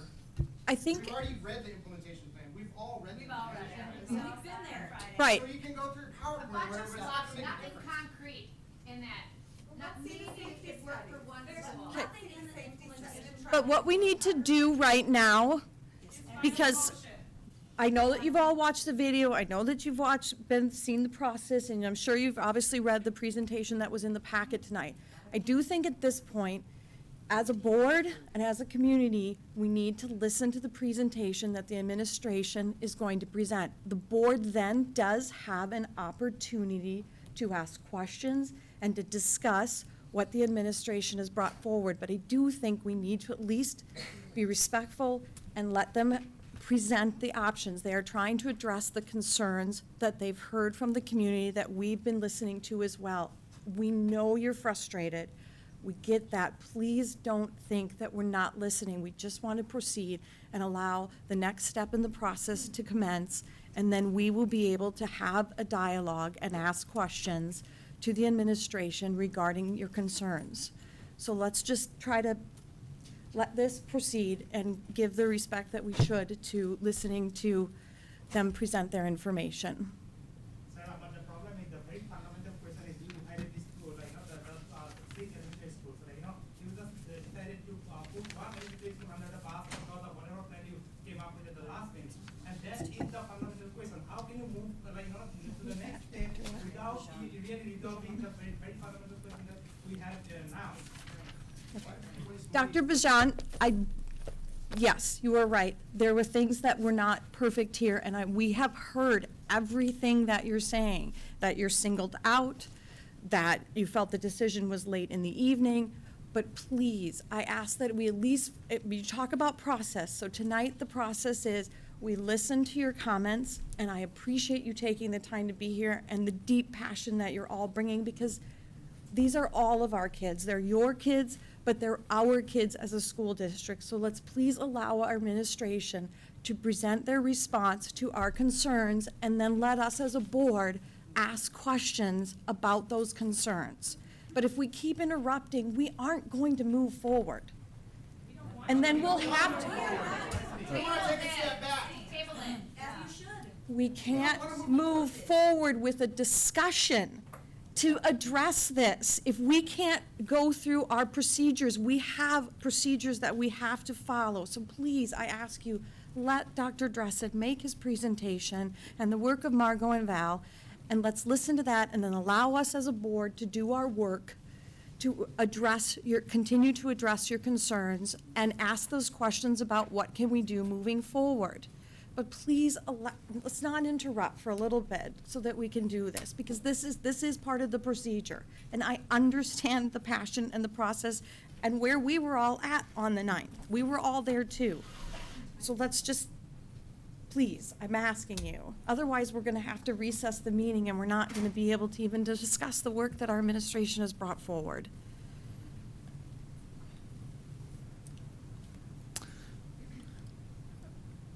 So as a process, just getting back to just framing this a little bit, I mean, I don't know what more I can say about the challenges of this and the dialogue and the discussion this board had, looking at options. I think there were better than 15 different options studied, and there were no right answers or no perfect answers going along from the 14th, the 28th, the 12th, and the 19th, again on January 9th.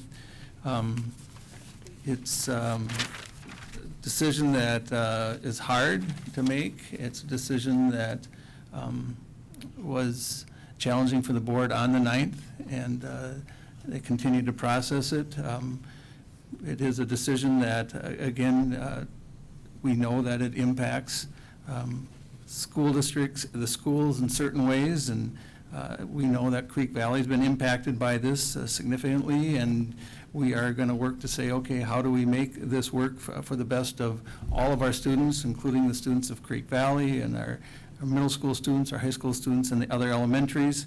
We're trying to look at, again, those criteria that based it on family and staff impact, that took a look at operational sustainability became a key factor, the impact to extracurriculars, the impact of student learning and wellness, and equity among schools. Those are all elements that were looked at. The board probably had another 5 or 6 criteria that they were bouncing through in their process, but those became the key ones, and there wasn't anything that flew just straight up saying this is the best way to do it. And yet, in the end, I think it is a good decision. It's a decision that, again, we can revisit again as we look to the future, as we learn more about the research of late starts, as we learn more about the operational costs, as we look at efficiencies with 9th grade going up to the high school. There are going to be more opportunities for this community to continue to study it. In the meantime, we do have an implementation plan that is going to take a look at what we can do to make this a good learning experience for all of our students and address some of the challenges that is going to come out of this, no matter what age that student is at. Again, we've identified Southview, Valley View, and Creek Valley. The second tier is the high school, Normandale, Our Lady of Grace.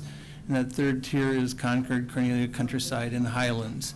These times are established, and yet we know that as we get the true routing completed, that if we can create some efficiencies in those routes, once we know exactly the timing of some of this, because it is projected to a degree, especially with the 9th grade coming to the high school, that we'll make those adjustments.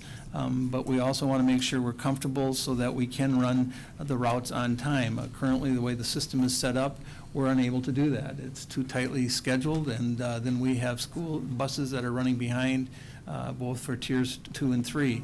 So we're looking at that, we're assessing that. Again, around communications, that we will work hard to enhance that communication, and we hold ourselves accountable for the information that's not getting out there. And so we'll work at the site levels to make sure information is shared on how we are going to proceed with plans. So we'll start rolling that out in the spring. As it relates to transportation services and the bus transportation policy, we're going to step back and say what in the policy needs to be updated, what are things we can do to enhance how we serve the students and the families of the school district through our policies. So we'll be taking a look at our district policy to clarify some of the questions that might come up around bus stops and around appeals. This is a good time for us to do that. We really haven't done a thorough transportation review of the policy.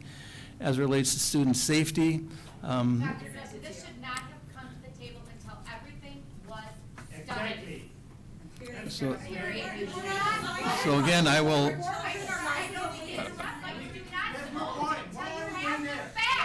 Why are we going there? I posted the traffic on YouTube. Keep going. You don't vote until you know what to vote for. so part of the implementation plan is then to move on this. So we will, again, take a look at traffic and congestion. We're going to do that every year. We do that on a regular basis. We work with the city on this as far as how the traffic flow is, what the congestion is. We know there's going to be new traffic patterns established with the 9th grade going to the high school, with the middle schools moving from a 6-9 to a 6-8. We're continuing to monitor where traffic flow is going to be with construction going on. And we know that we're a first-ring suburb, and so transportation is a challenge, and safety is our #1 priority. So we're taking a look at bus stops, we're taking a look at how we are going to continue to manage the traffic flow and the students who are walking and the flow of students in and out of school and around the school grounds. We continue to take steps to separate the bus traffic from the drop-off traffic. Again, this is all things that we have to do given the age of our schools and how they've been flowing. So that whole safety piece will continue to be a big part of our work. As it looks to special programs, special services, and early childhood, we are working closely with all of those programs and the staff that are involved in that to make sure it is a great experience for the students and the adjustments that we need to make. That's very much a part of our internal communications going forward. It's something we do regularly, but again, as we make this type of change, we're going to take a look at what does that mean at the high school level, the middle, and at the elementary level. In community education, both the before and after school program, we're already looking at options and creative solutions to some of the issues that were addressed today, as well as things that we're looking going forward, because we want to grow some of our program and some of our options available at our middle school level, at the high school, and at our elementaries. We're going to have additional facilities, so how are we going to use those additional facilities and the opportunities that creates around after-school programming? All that will be part of the play. Staffing is also something we're continuing to track. We're right now in that process of growing our staff, and so we are going to continue to make sure that we have staffing that meets those needs, and when we have shared staffing positions between two schools, how do we make sure that that flows successfully and minimizes travel time for our staff involved with that. Evaluation is going to continue to be a key piece of this, that we'll evaluate what we're currently doing and what do we learn. We're going to evaluate next year as we move forward. We're going to continue to see how the research plays out. We know that there's more research coming out all the time on school start times for the various levels, and we'll continue to monitor that. We have a good base of information that we've gained from this past 3-4 months of study. And so all those pieces will help us to ensure that we have an effective implementation plan as we start the school year in the fall of 2017. That really kind of summarizes it. Val Burke, Margot Bach, along with David White from Transportation, and Susan Brott, who is not here tonight, we're all part of building this plan, and we'll continue to implement the plan at a site level as well as the district level to make sure that we have a good run on this as we begin the school year next fall. Are there any questions? Sarah?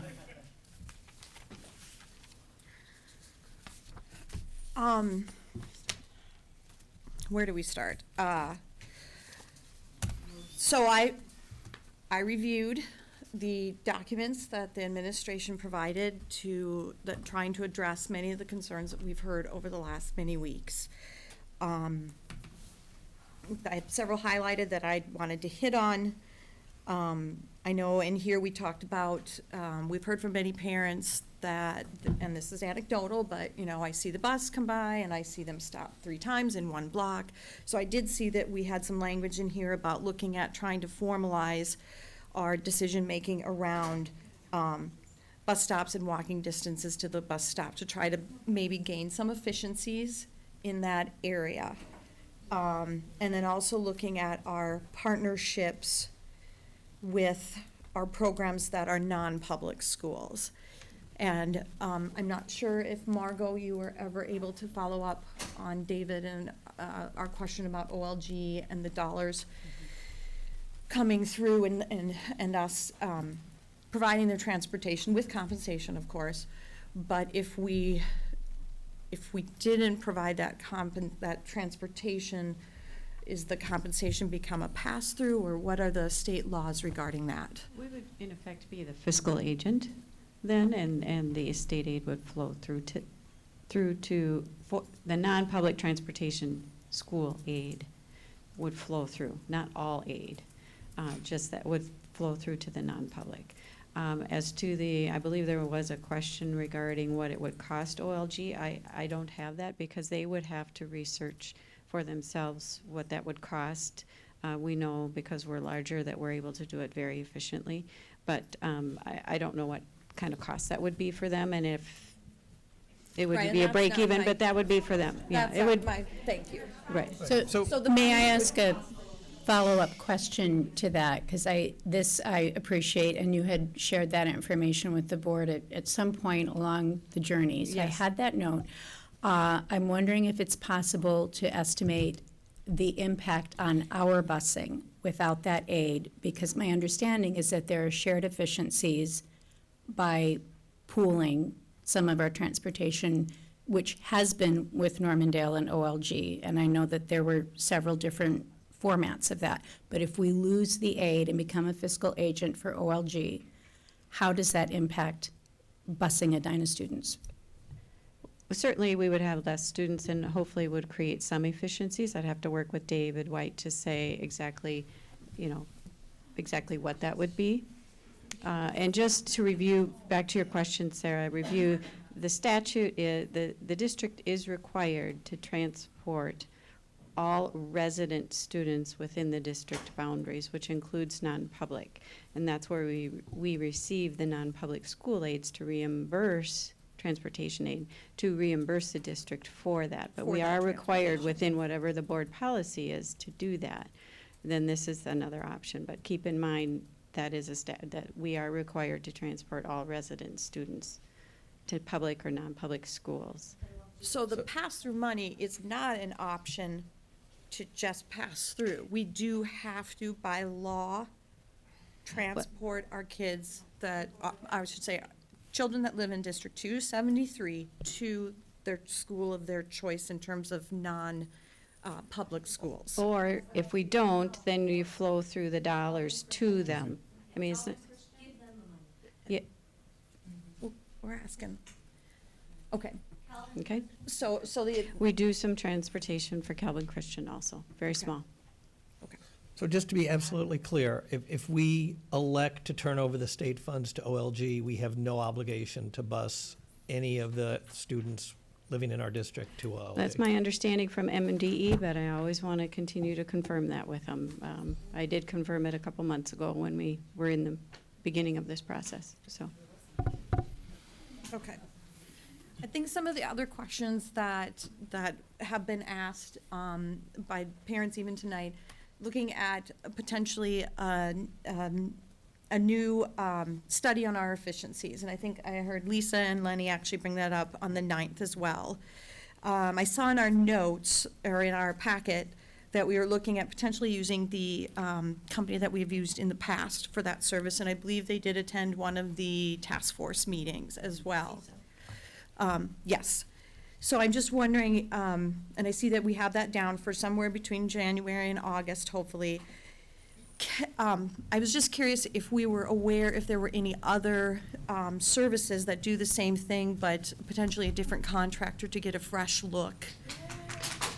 If it's possible, but I know that this is a big company, but I understand this is a big company that we have used in the past. So but that may not be something we've researched yet.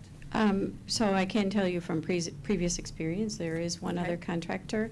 I don't know if he's still doing the business or not, if he retired or not, but there was one other contractor. What I will say, and I certainly could check, but what I will say regarding the CISO contract, we had them here in 2010, in 2014, and yes, they did come to the task force.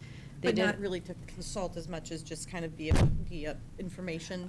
they were a resource behind the scenes with the task force too, even though they were physically present only once. Mhm. The leadership in CISO has changed since after 2014, and the original owner, partner, retired, and so now it's somebody new that used to work for, I believe, another school district in the state for many, many years. And so while it's the same company, he does bring a different perspective than the previous. Oh, So okay. I think that it is helpful to the district, but again, we could certainly do some research on that. Can I jump in with a follow-up to that one?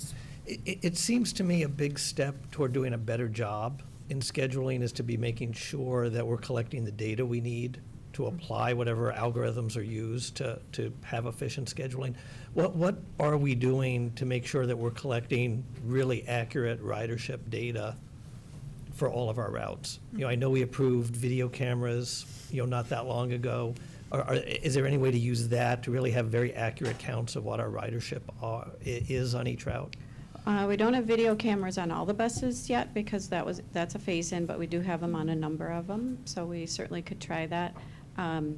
We use our student system and ridership data within eligibility data. But are drivers collecting data each day on how many people are actually on their buses and which stops? I would have to defer to David on that. We are assessing certainly at periods of time. They know who's on their buses. In general, ridership, the elementary, they can vary on various days, but that can be fairly consistent. It's your secondary or your high school level that can be a little more variable, and we account for that. But that's a point well taken, and we can. Even getting a better consulting firm isn't going to help us if we don't have the data for them to analyze. Yeah. Right, so we blend data with time travel. So again, to fill the bus and then have the student on a long time. And so again, that's part of that art side of the transportation process is not only the number of students on the bus, but how long they're on the bus.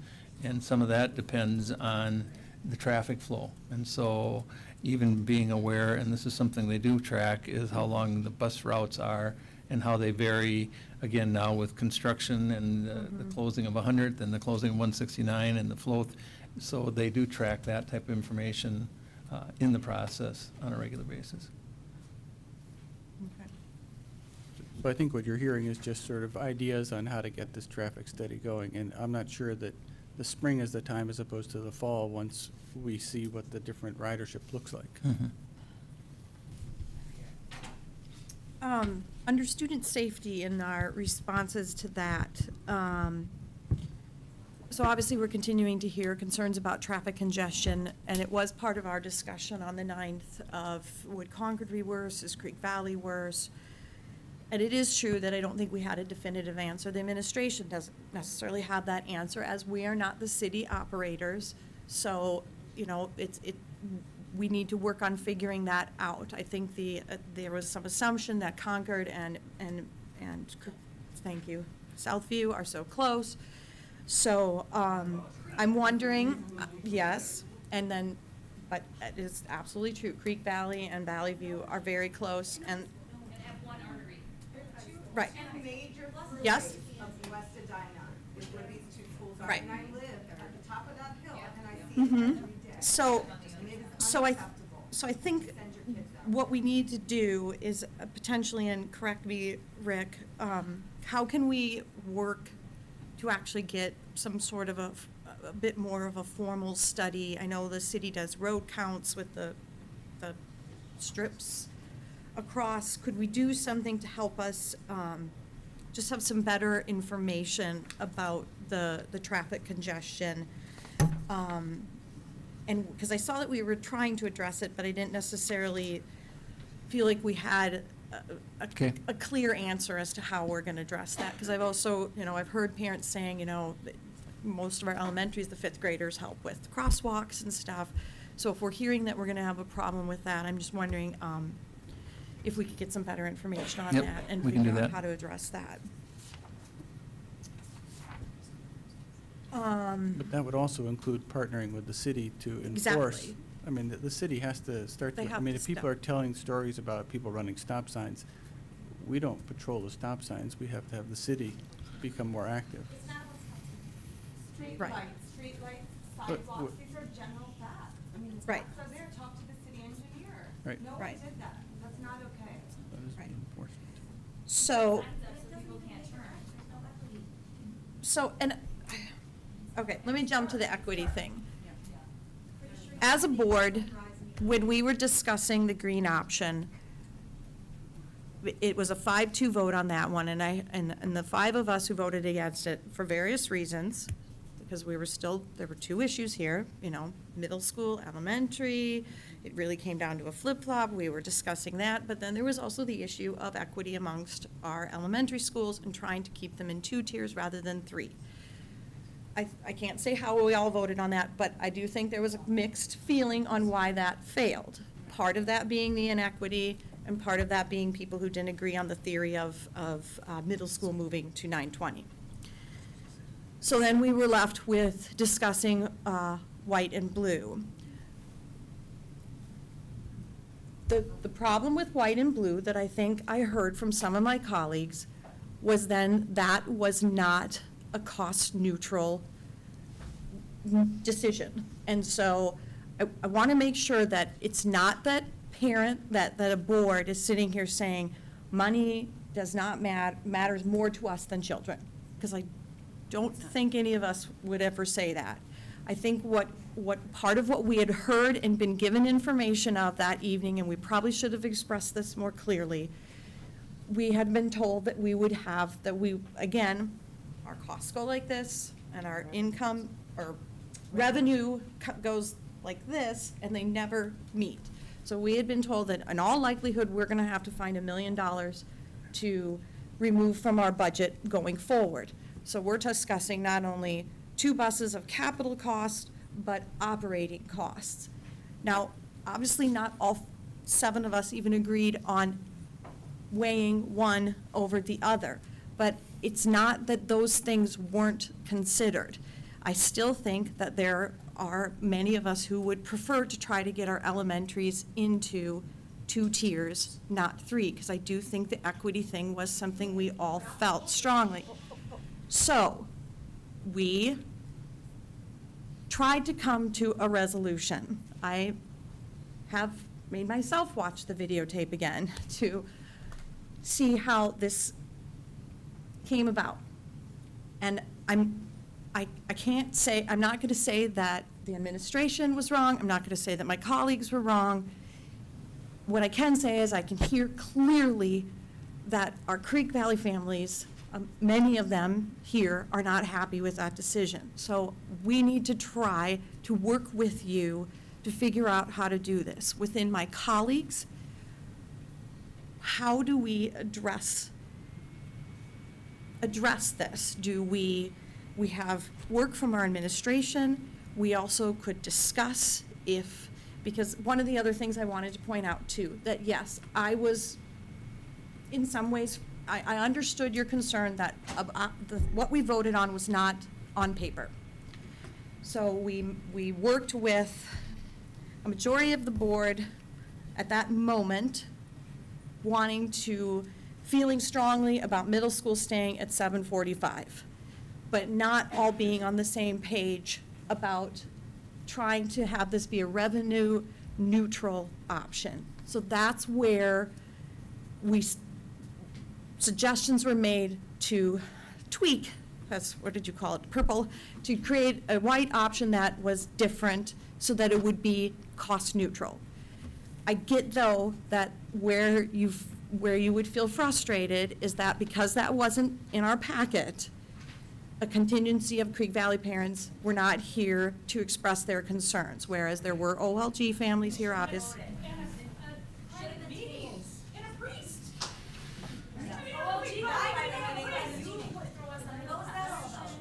And I don't think that anybody was here to maliciously throw anybody under the bus. You saw the discourse that we had amongst ourselves.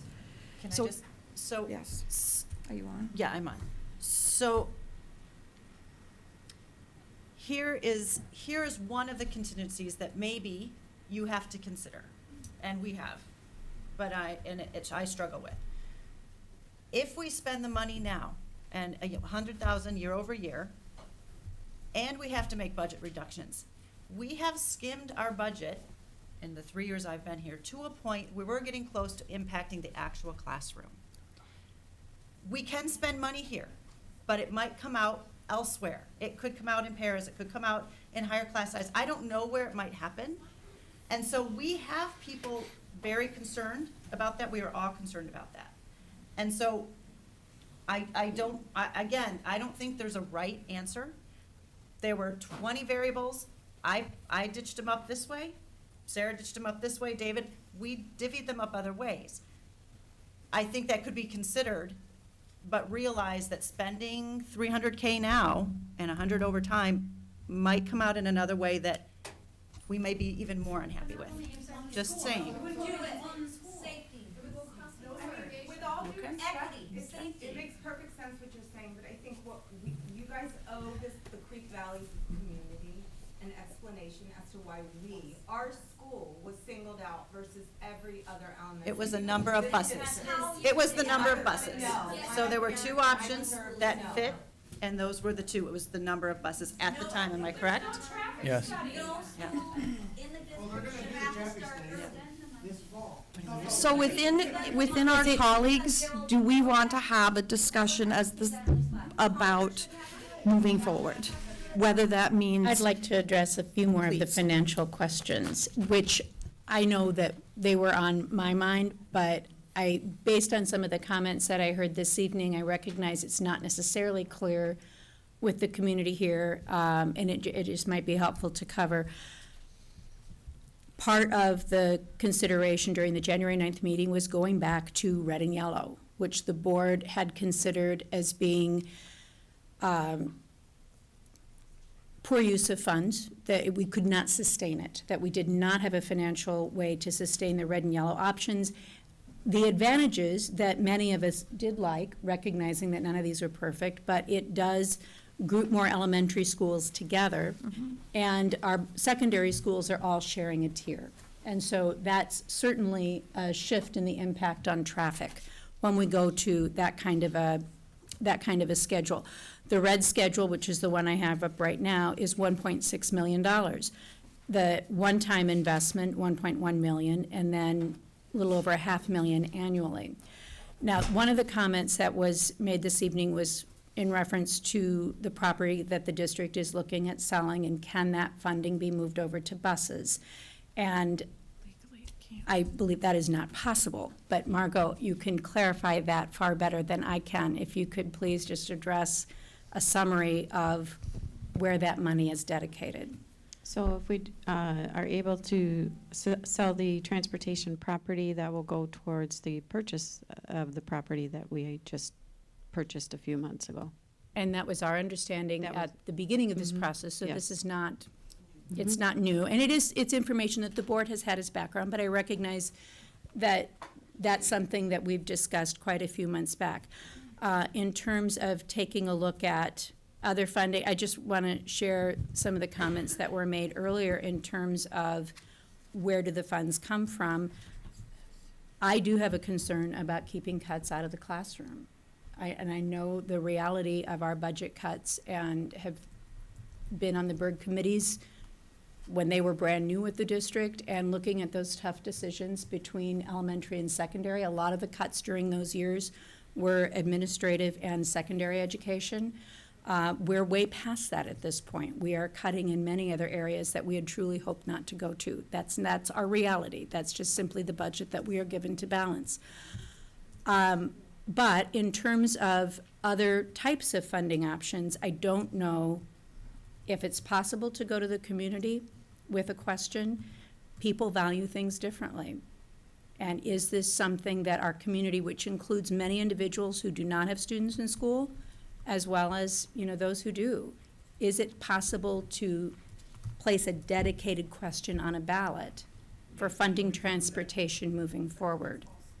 Yeah, the Vision Edina met recently, and they deemed, of all the people that were part of that study, it was ranked schools, and it was across the board. I was by far the youngest person there. Schools were number Wait, one. I understand. Thank you. And I know that. And we've seen those studies. We know this community values schools. That's why all of us are here, is there's a value of school. It's clearly a shared value, but the question is slightly different. So the question would have to be on an operating referendum question. And you can always communicate to the public if you're asking for an increase or operating referendum. Just communicate, it's going to go for transportation, it's going to go for ABC, XYZ program, whatever the case may be. And that could be certainly part of it.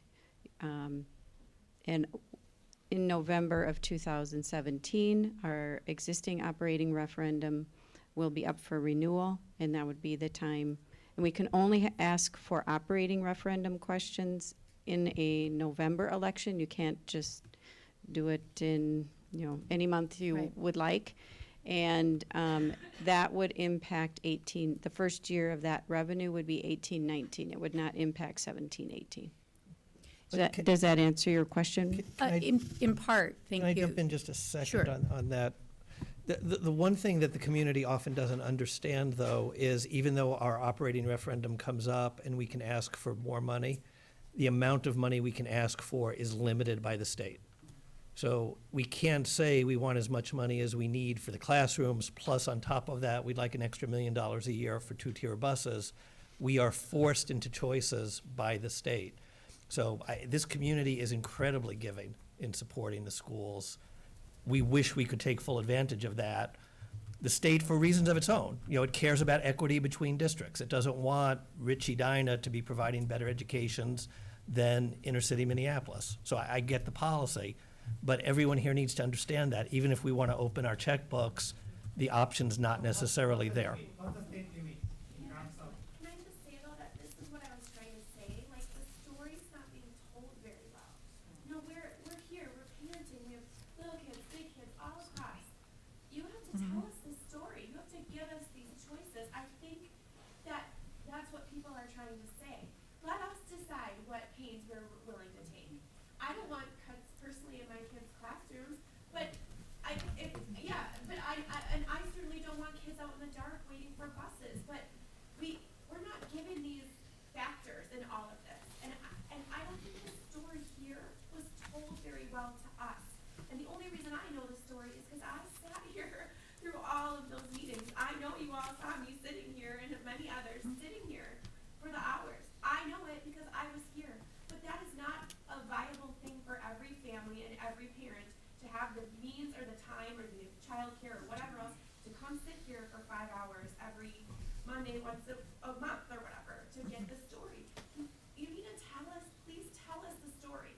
That's all. I think I tried so hard to email and say, please make sure this is well communicated, not just in a blurb in a newsletter or a random email from the thing. You need to do hey parents, stop, wake up, go to the schools, hold a parent night to talk about it.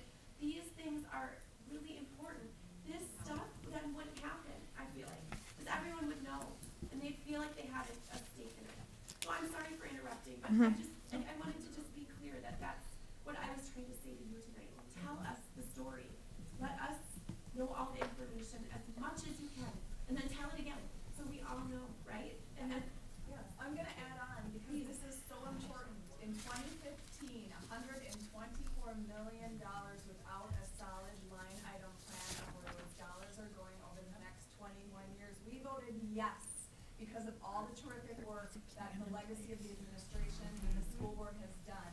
We voted yes in a leap of faith that $124 million was going to do exactly what Next Gen intends it to do. We voted yes, a huge leap of faith. Now, with privilege that the taxpayers of Edina gave to all of us, comes the responsibility of reporting back and making it transparent and saying, this is where your faith, your trust, your $124 million over the next 20 years is going. That is what we deserve. That is what we need to see as a result of that.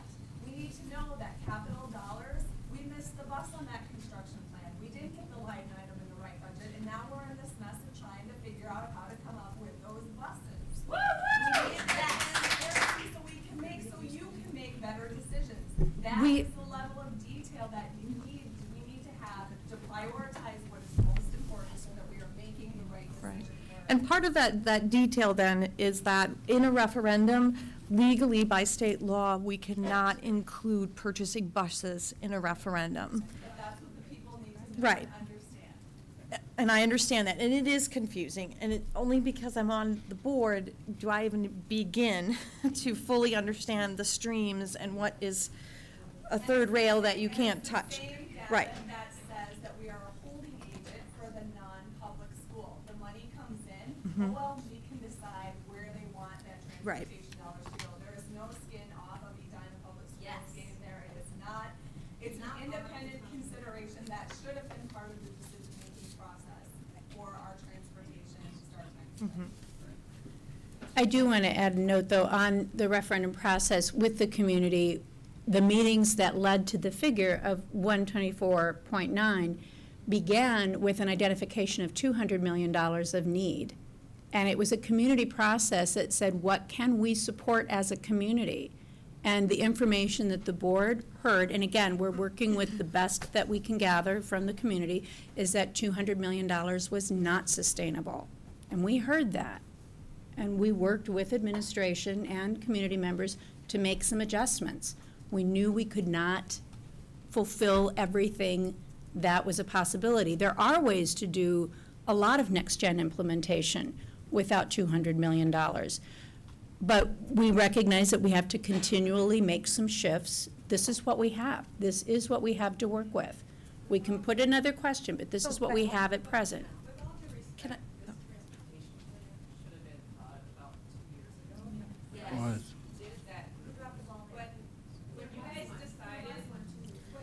So Val? Right. And actually, it has been in most of our presentations along the way that there would be some.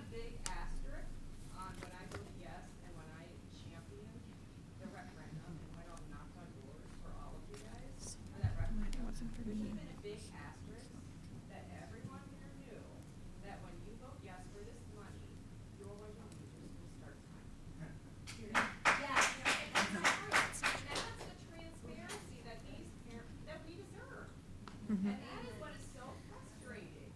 And that's when you guys sit here and talk about we're transparent, we got feedback. Well, that was never mentioned. I sat in so many of those meetings, that was never mentioned. So then, a year later, you're like, oh, we're gonna do this whole study because we're going to shift everyone's start times. Oh, really? So what do you say to us now? Oh, by the way, we have no money. We can't buy a bus because of laws. We can't do this, we can't do that, and now we have to shift everyone's start time because we actually gave you the money. So it's like, it is so frustrating as a parent in the school district, I can tell you that. It's a wonderful district, the bureaucracy here is. I don't think it's much different. Say, Val, can I ask a question? I know for years we've talked about Kids Club and the current fee process of here's the cost for before, here's the cost for after. And we've had many schools who've complained for years, especially if they're late start, that for many families, they are paying for both. Whereas if you had the 8:30 slot, you were generally lucky enough to maybe only have to pay for the second half. Are we going to have a devised plan in place for next year that will equalize this fee process and make it a bit more equitable for families, so it's not just a before or after? Yes, is this on? Sorry.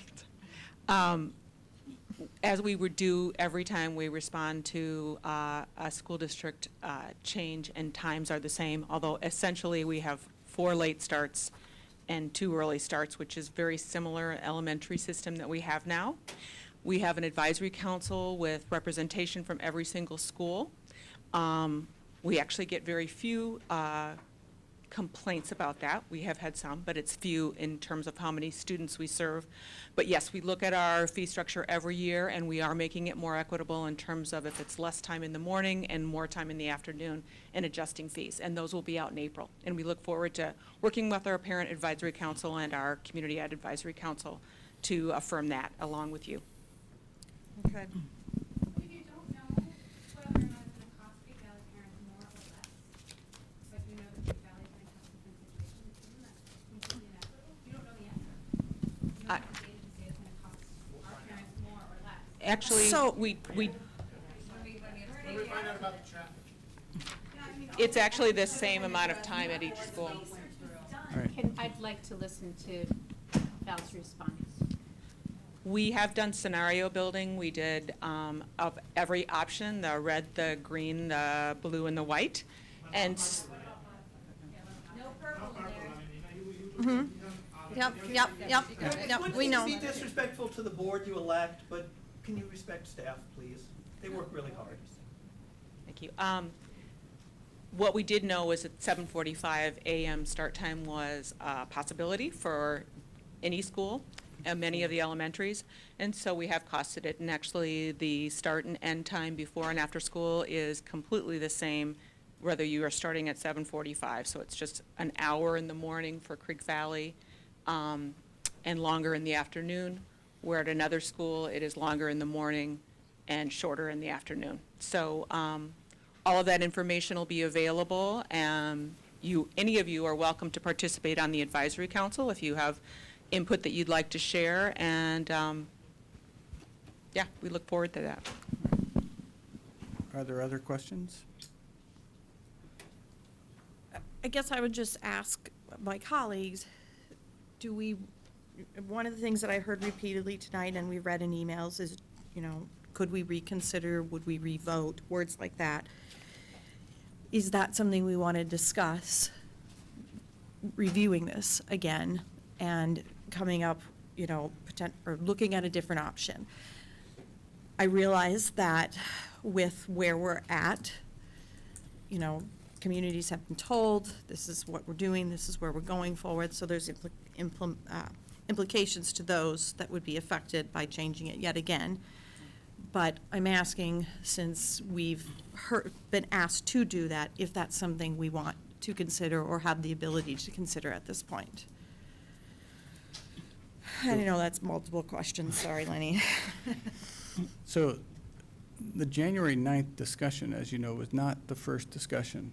It was at least the third discussion that the board had. So it was the, Yes, absolutely, you are correct on that point. so it was the third discussion that the board had on various options. And I think that we had a pretty good idea.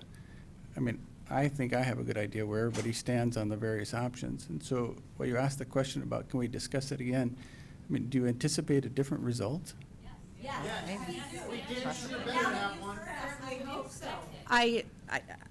I think several of us have asked questions tonight. I don't know if there would be a different result, Leny. I understand what you're saying. I'd love to hear from Amir or Randy if you have any thoughts tonight, just on what you've heard.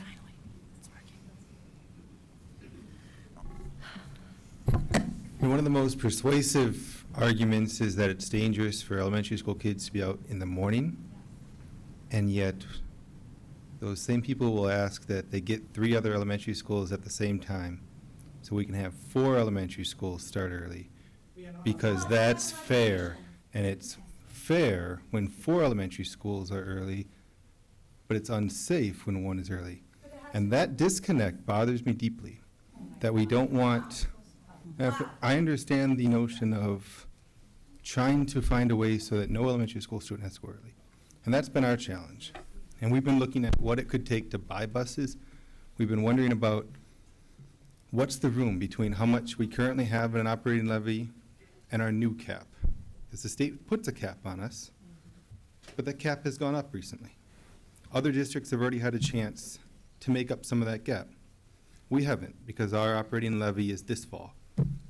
We don't know what we can ask for, we don't know what we should ask for, we're just, still in the process of this. So that's interesting to me, and I'm interested to know if we can get enough to help make this operationally sustainable. And I don't know the answer,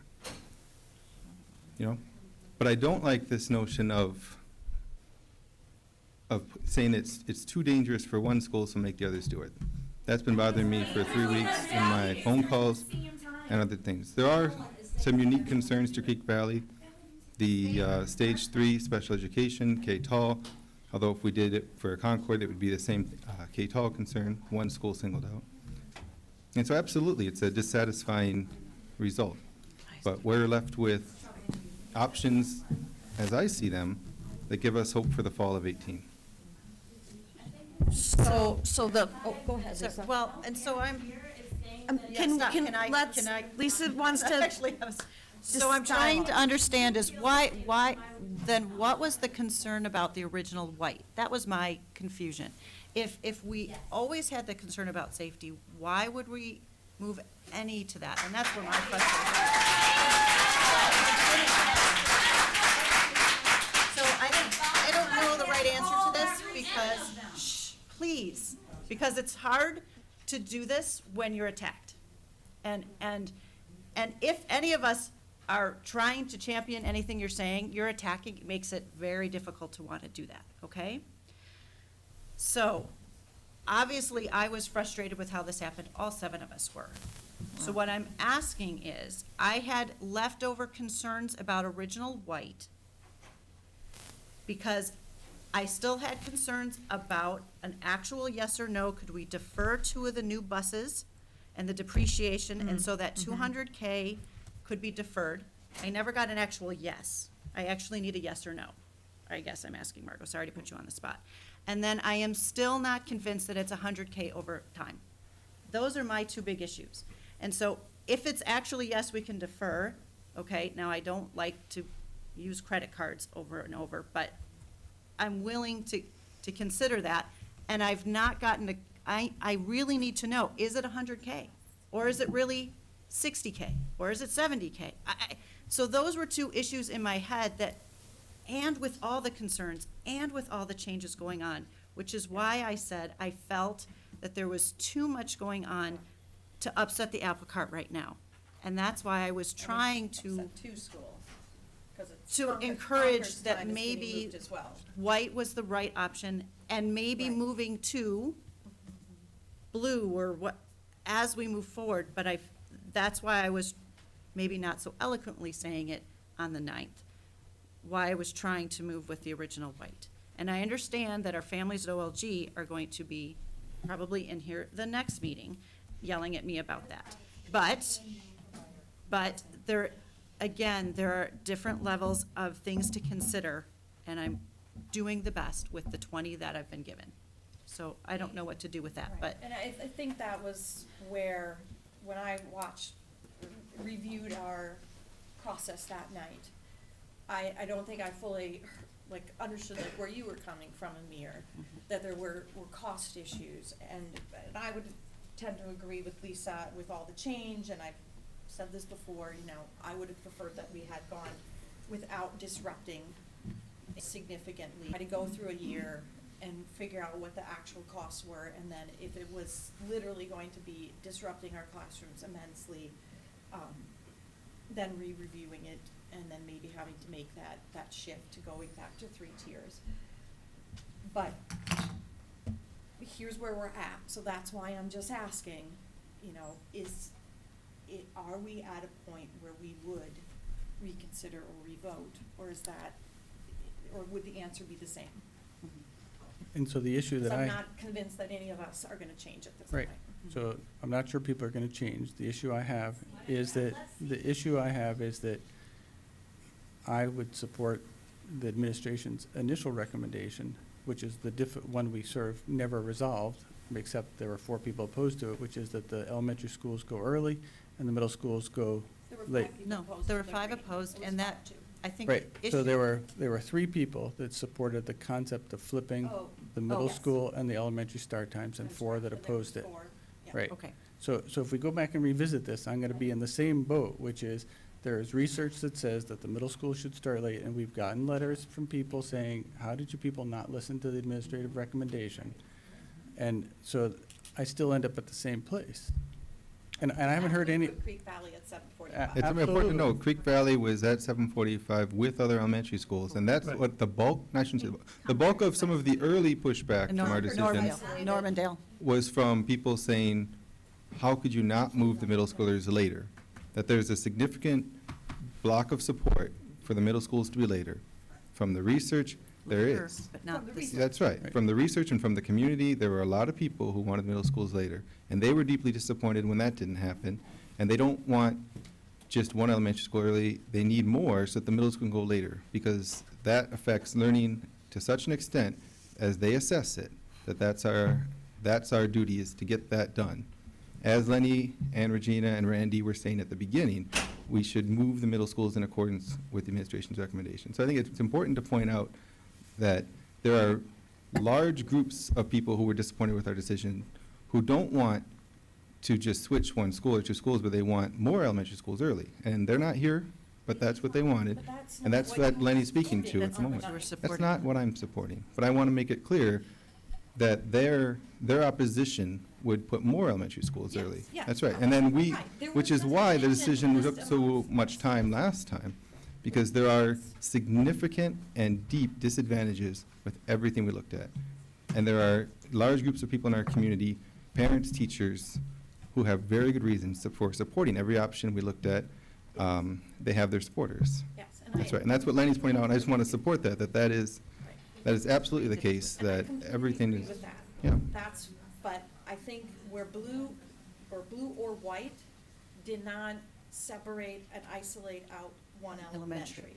So I Right. think that's because we came up with a hybrid that night, that's why I'm asking if we want to reconsider. 'Cause that was I don't part- know if more because- people would agree with that. Right, because So that. option green did isolate Well, one that's why elementary green school, so didn't there was pass. conceptually all along, in fact, the recommended option that had one elementary isolated why we and had early. 5-2 But That's votes. okay, that's okay. But conceptually, that was there all along. Yes, but Not many of supported. us, especially at our Work session right work session prior. on the 19th, there was many board members who were against isolating one No, of course, elementary. there's, of course.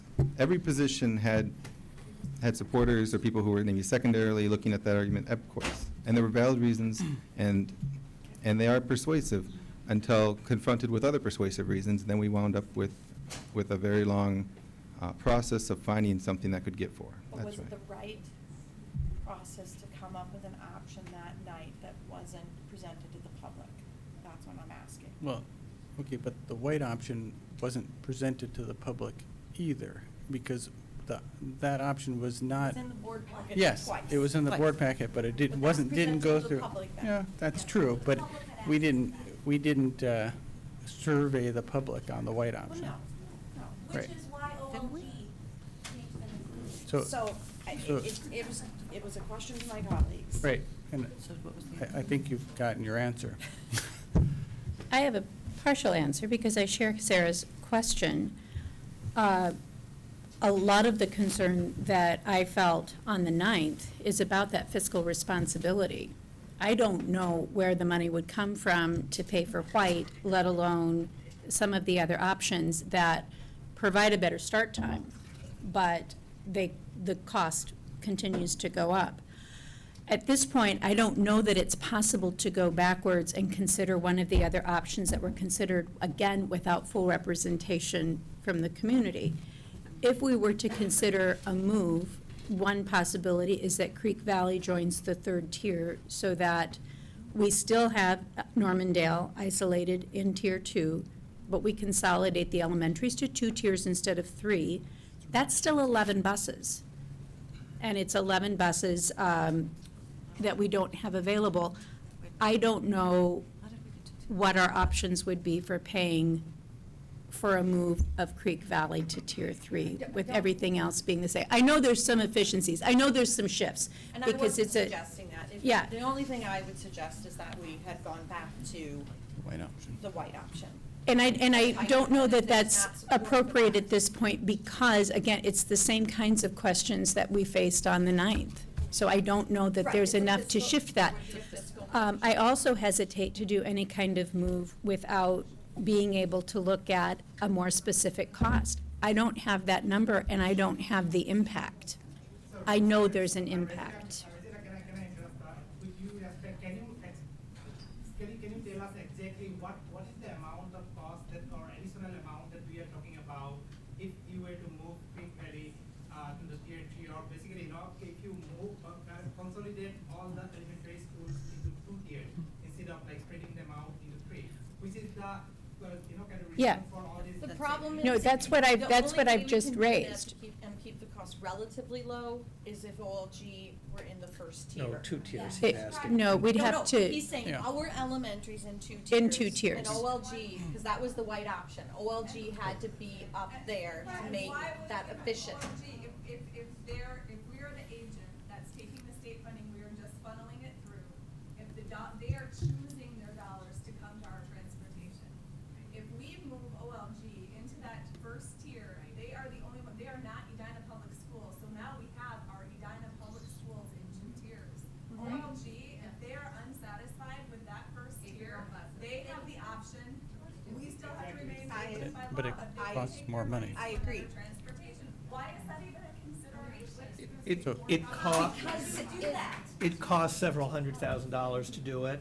It was one of the proposals, and it didn't win. $700,000. A couple of $100,000. What's the incurred cost? For Be- what? There are So- economies to the number of buses required when OLG and Normandale are Wait for pooled. proposal.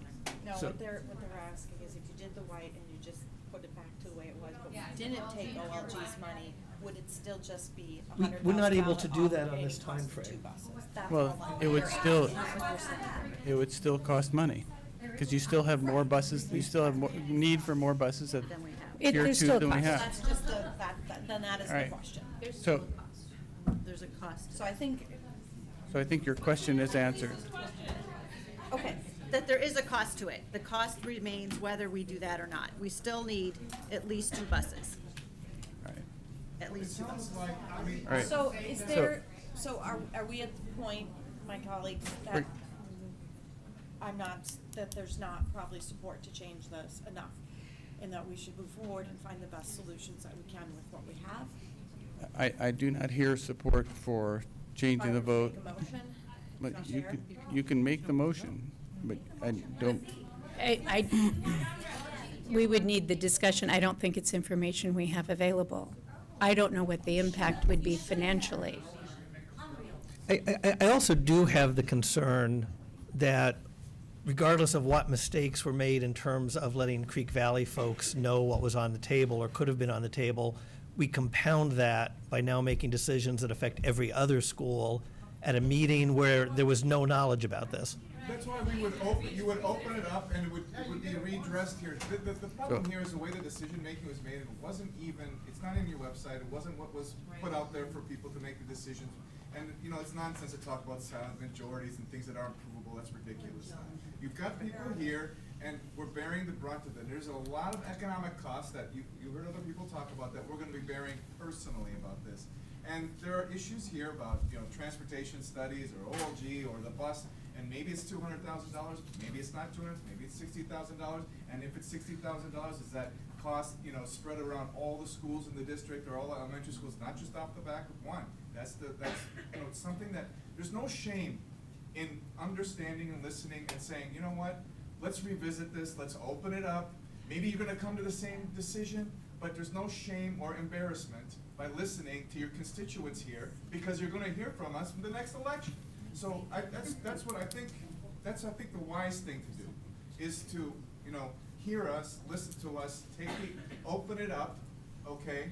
And really, let's revisit this, because honest to God, I mean, I'm very well educated, and all of that information is like information download, overload, you know, it's hard to keep what's straight, and then it's not even on there what you voted for. So, I mean. We don't know the numbers. So, We need to know the numbers. We do, No, we do need. we do know the numbers. all right. So, We do know the numbers. There's no shame in open it up. Don't hold it against anything. all right, so we do need to move on. If there are other questions or discussions? Because if there, One thing that we haven't pointed out is the question of impact on people who are maybe dual working families or single parent. And that was something that I had an eye out for as we were receiving communication on the phone or in person or an email. And I found it coming from those who were saying early isn't going to work, and those coming from parents who say late doesn't work. I cannot get my child to school after 9 o'clock when I need to be at work. And they, you know, in both cases, there is no great answer, because you can't pick one start time or another for that concern, because the concern is all around. And that was very hard for me, because that was one thing I was hoping that I could find a solution for. And to the extent that we heard it tonight and the extent we heard it before, it's really going to be at every school. There are parents who are going to say, early works or early doesn't work, late works or late doesn't work. Right. And as much as I want it to be a factor, it's not an issue where I can get. Hold on. Amir, what I will say to that is, the difference, what we have now is people signed up for what we have, okay? And so they knew that going in. Now we recommended a change. So no, please. I'm just on everyone's side. Let's put it that way, okay? Because I know there are families at Concord who aren't happy either, okay? And so, you know, I'm sensitive to it all.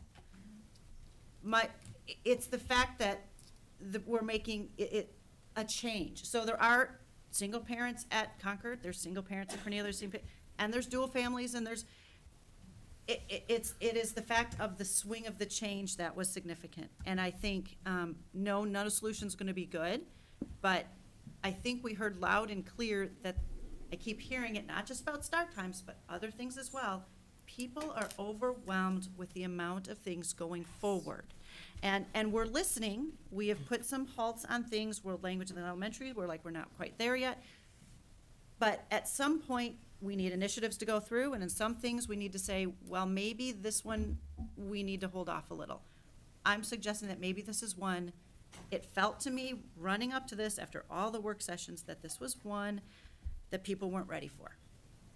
And that's what I tried to explain at the work session prior, which it sounded like we were only on 2, and then I was surprised coming into the 9th that we had a 3rd or a 4th option. I was surprised. So that's all I'm trying to say, is I'm just concerned about people's capacity. Right. That's it. And my concern goes back again to not only the change capacity, but the fact that we approved something that was not published to the public. And you know, I'm one of the sticklers on that one always. I'm always like, have to have discussion, then you gotta have action.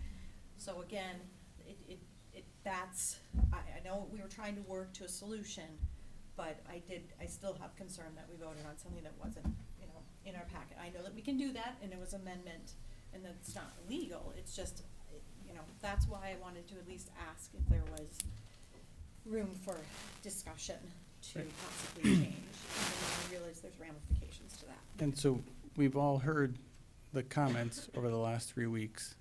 We've sat here and discussed it now and haven't gotten any further. It seems to me that at this point, there are issues that are raised that we basically need to make sure that we work as hard as we can to address. If we're not gonna change, which I don't see a movement towards change, then we have to work on implementation and work on making sure that the issues are addressed as best as possible. You don't care. That's really ridiculous. I mean, it's just. What about the OLG option? None of you guys can answer that. Is that an option? That's the numbers. What's the cost? What's That seems needed? like if we give that money to them, then all the elementary No, they can't be under one tier. It doesn't work. I don't know that it is still a cost. Right, it's Right, still a but it's cost. still an increase in the get to the number of buses that we need. It's just, it is about numbers. So Right. we count how many high school kids are going, how many Normandale kids are going, how many, whatever the other one is in that tier, how many kids are on that bus, and how many buses do we need to get them there? If we put everything back to the way it was essentially, with the ninth graders being at the high school, it is an increased cost, period. That, and we do have that information, it's 2 buses, and it's a predicted $100,000 operating cost. So to say that we don't have the cost, we do have the cost. Right. So why don't you go for that? So, Let's go with that as just a jumping off point, and then we talked about that we don't know how many kids are riding the bus, and the bus drivers maybe need to start taking counts and, logging their routes. So there may be even more efficiencies on top of the OLG to add to it, and I keep hearing that a decision was made, but we don't have the information. There's definitely white space, there's definitely holes that we have not dug on this. And if we pause now, realizing we've rushed to a decision and there's more we need to look into, we can revisit the decision again. We're not saying that it's solved by just taking us out. What we're saying is that there's more research that needs to be done on what's actually happening with our buses and our systems right now, and the surplus of OLG. That is a private school where they can charge for that service as a choice. So that's all we're asking, is that we recognize that there's more to answer here before a real decision that everyone can get behind can really be made. Yes. All right. I mean, I can make a motion, but a motion I is don't just a know what motion. that- If it doesn't go anywhere, there's From nothing. what was said, that I could pass on to another site. I'm sorry, I couldn't hear you, Regina. That with some of the options that are being presented, it's now community in the room coming up with options. It's a similar position to what the board was trying to work with on January 9th. I'm not sure that that process has improved. Yeah, but the purple option was not there for the community to see or even comment on. And just, do you realize that, like, how gross, process failure that was? I think the motion, the Regina, would be to approve. revisit, not to choose Not to one of the revisit. options, but to get more information is what I I don't know hear. that we can. But I don't know the if we'd have any impact choice. of delay. There is an impact of delay.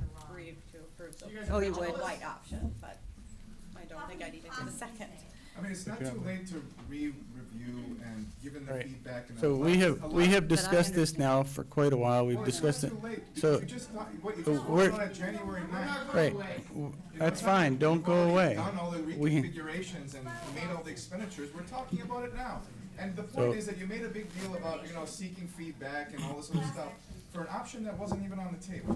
That's not possible. So put it on the table and let's get feedback, whatever options that you wanna talk about, but. Is and- it the and- isolation that's the primary concern or the No. early I mean, start the time? process wasn't No, it's transparent. different. No, well, and again, but inequity, but that's part of the isolation. Is That's the my isolation? question, is it the inequity? Okay, That's not. okay, stop, please, because what is concerning for special ed at Creek Valley is the reverse for Concord, okay? We have families coming from Concord that are saying, look, I've got therapy set up, and now you've moved me, and I'm having a hard time finding places. So I'm saying that it isn't just Creek Valley, and there are families here. So I'm trying to say that we and everyone here has to think of all 8,500. All 8,500. So I'm trying to move on to it's not just here and everyone in this room, like Regina's saying. There's more that we have to consider. Clearly, the inequity is a large part of it, of course, But my question there is, we had that with the other proposals, which was a concern that I had, is we had an isolated elementary. Not with blue or white. Not with blue or white. With some of them, well, in green, Well, not yeah. with blue or white. They're Blue or just, white it didn't have just that. shifted. OLG was the. We had outlier. Concord as an isolated in green, I mean, and it just That's why I shifted didn't- depending on it, we knew that that was a possible outcome. Can I answer part of your question? I think it's inequity, but I think a lot of the concern is,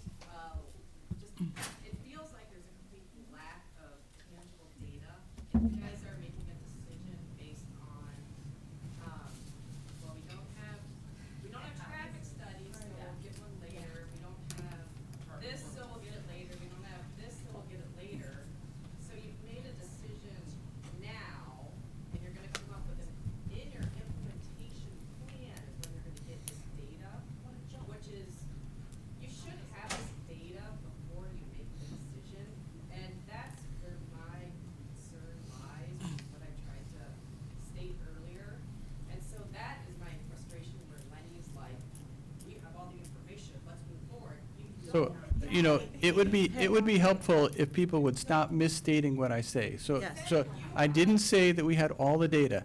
That is completely false. No, stop. You just sat there and said that I said we had all the data. I didn't say that. And for the last 3 weeks, I've heard people repeat things I have said that I did not say. That is not a process that makes any sense. Have enough data and tangible information to make a decision about when our school should start and stop. Absolutely. I think that we should make the middle school go later and the elementary school go first. But that view did not prevail. So you, without a traffic study, without a safety study, you don't feel like you need any of that information to decide on this? Tangible data for the elementary school you singled out. As the chair, you can sit here and say that you agree with this decision. So I can't target. We're targeting. This was voted by, this was Right. voted by 7. It was voted by 7. By all, I mean, we all had a say. I would appreciate if you did actually do a vote, so we could see how everyone votes on this, knowing that the lack of data and information that you currently have, you want to move forward. It's not even about this particular, I don't care what your plan is, if you don't have enough information to vote on any of these plans. None of them. You have the information of how we voted though. I mean, because we did vote on. Right. It's not gonna change. But I You just got- want to see if there's a revote, given the concern that every citizen in our community has stated. Do you really feel like if Yeah, that's not accurate. Any other decision would have brought out a room of people equal in size to this, and there is a huge chunk of this community that supports the decision that was made.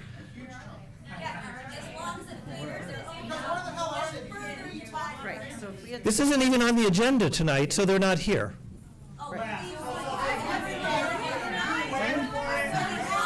So, Yeah, we can move on. So I don't think there's a question Right. No, there's no question.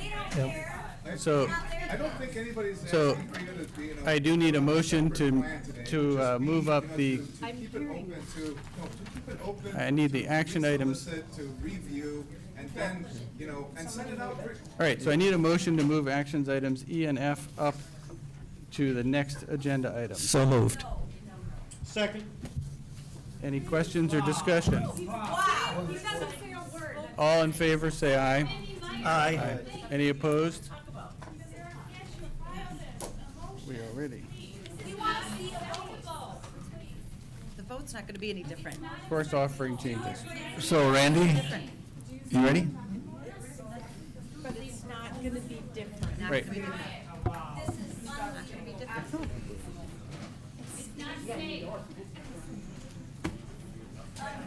There's a cost to this decision that you can factor in some things that people talk about. The school district will be spending money on things that have nothing to do with the students now. That's a big, humongous waste of money. That's not really a threat. I mean, you see it. It's really waste. Should I bring it I'll forward? talk about waste. Should I bring it forward? Bring it forward. Good. Testing. Yep. Good evening, Chair Wallen-Friedman, Superintendent Dressen, School Board, and Community. I am going to pursue a update on our high school program changes. We had some questions.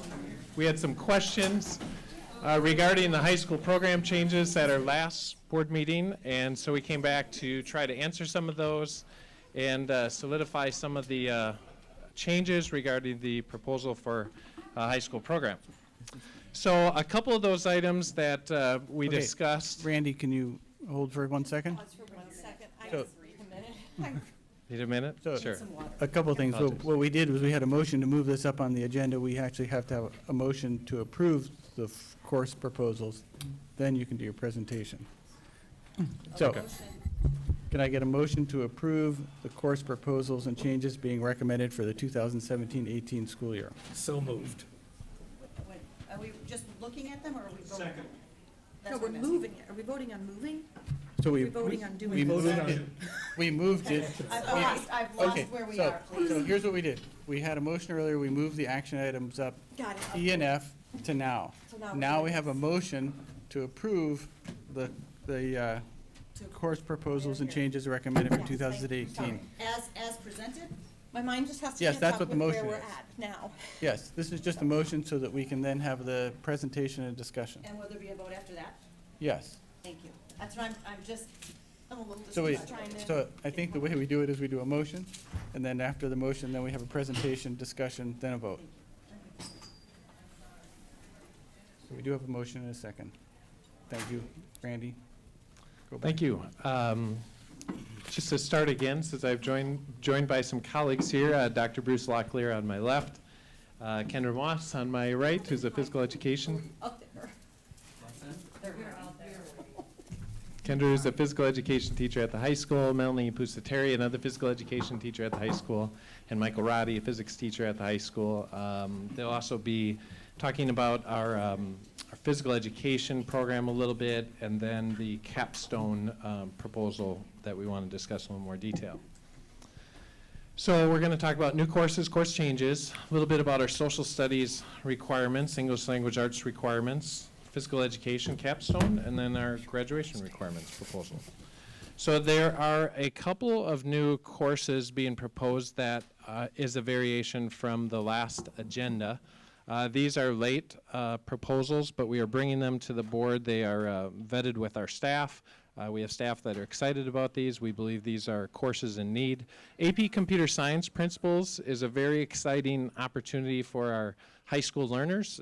Basically, this course involves using software to develop apps, and it has a service learning component to it where the apps are really opportunities for students to solve problems or issues in the community. So the students research problems or issues, they bring them to the class, they discuss them, they brainstorm them, and then they set out to build an app that helps to solve that problem. It's an AP level course, and it offers another kind of computer science programming course to complement the other computer science programming course that we offer at the high school. AP Spanish Lit and Culture would be the next level in our AP, in our Spanish continuum of courses that we have right now. We have a number of students that are in our AP Spanish course, and they are juniors, so they would be running out of the sequence. We're not quite sure at this time if we would have enough students to run a section. It's going to be close, but we'd like to at least move forward offering the course, and hope to get enough students to run that section, and we can see what that looks like after registration. And then the other course that we had some questions about, I think, from our board was around the band structure and the naming of the bands. The new naming structure is that we have 9th grade band, 10th grade band, symphonic, varsity, and concert. So 9th grade band is exactly its name. It's 9th grade students. 10th grade band, 10th grade students. Symphonic now becomes predominantly 11th and 12th grade students who choose to continue to pursue music, but maybe not at those most competitive levels. Varsity band is an audition-only type band for upper grade level students, as well as concert band being that highest level band. I'm gonna pause. On that one, can 10th graders still audition for varsity and concert band? Yes, they can. Is that currently how Yeah, the they can. process works? Well- Yes. I only have a 9th grader, so. So actually, can 9th graders audition for And that those? would be my next question. Yeah. What is going to be the access point for 9th graders? Are we going to keep that separate? Yep, they would be able to audition. It would be challenging for them to get to that level with the level of yes. competition, It's but you may have a challenging. very, very talented young musician who would have that opportunity. So is symphonic, is symphonic audition only now, or no?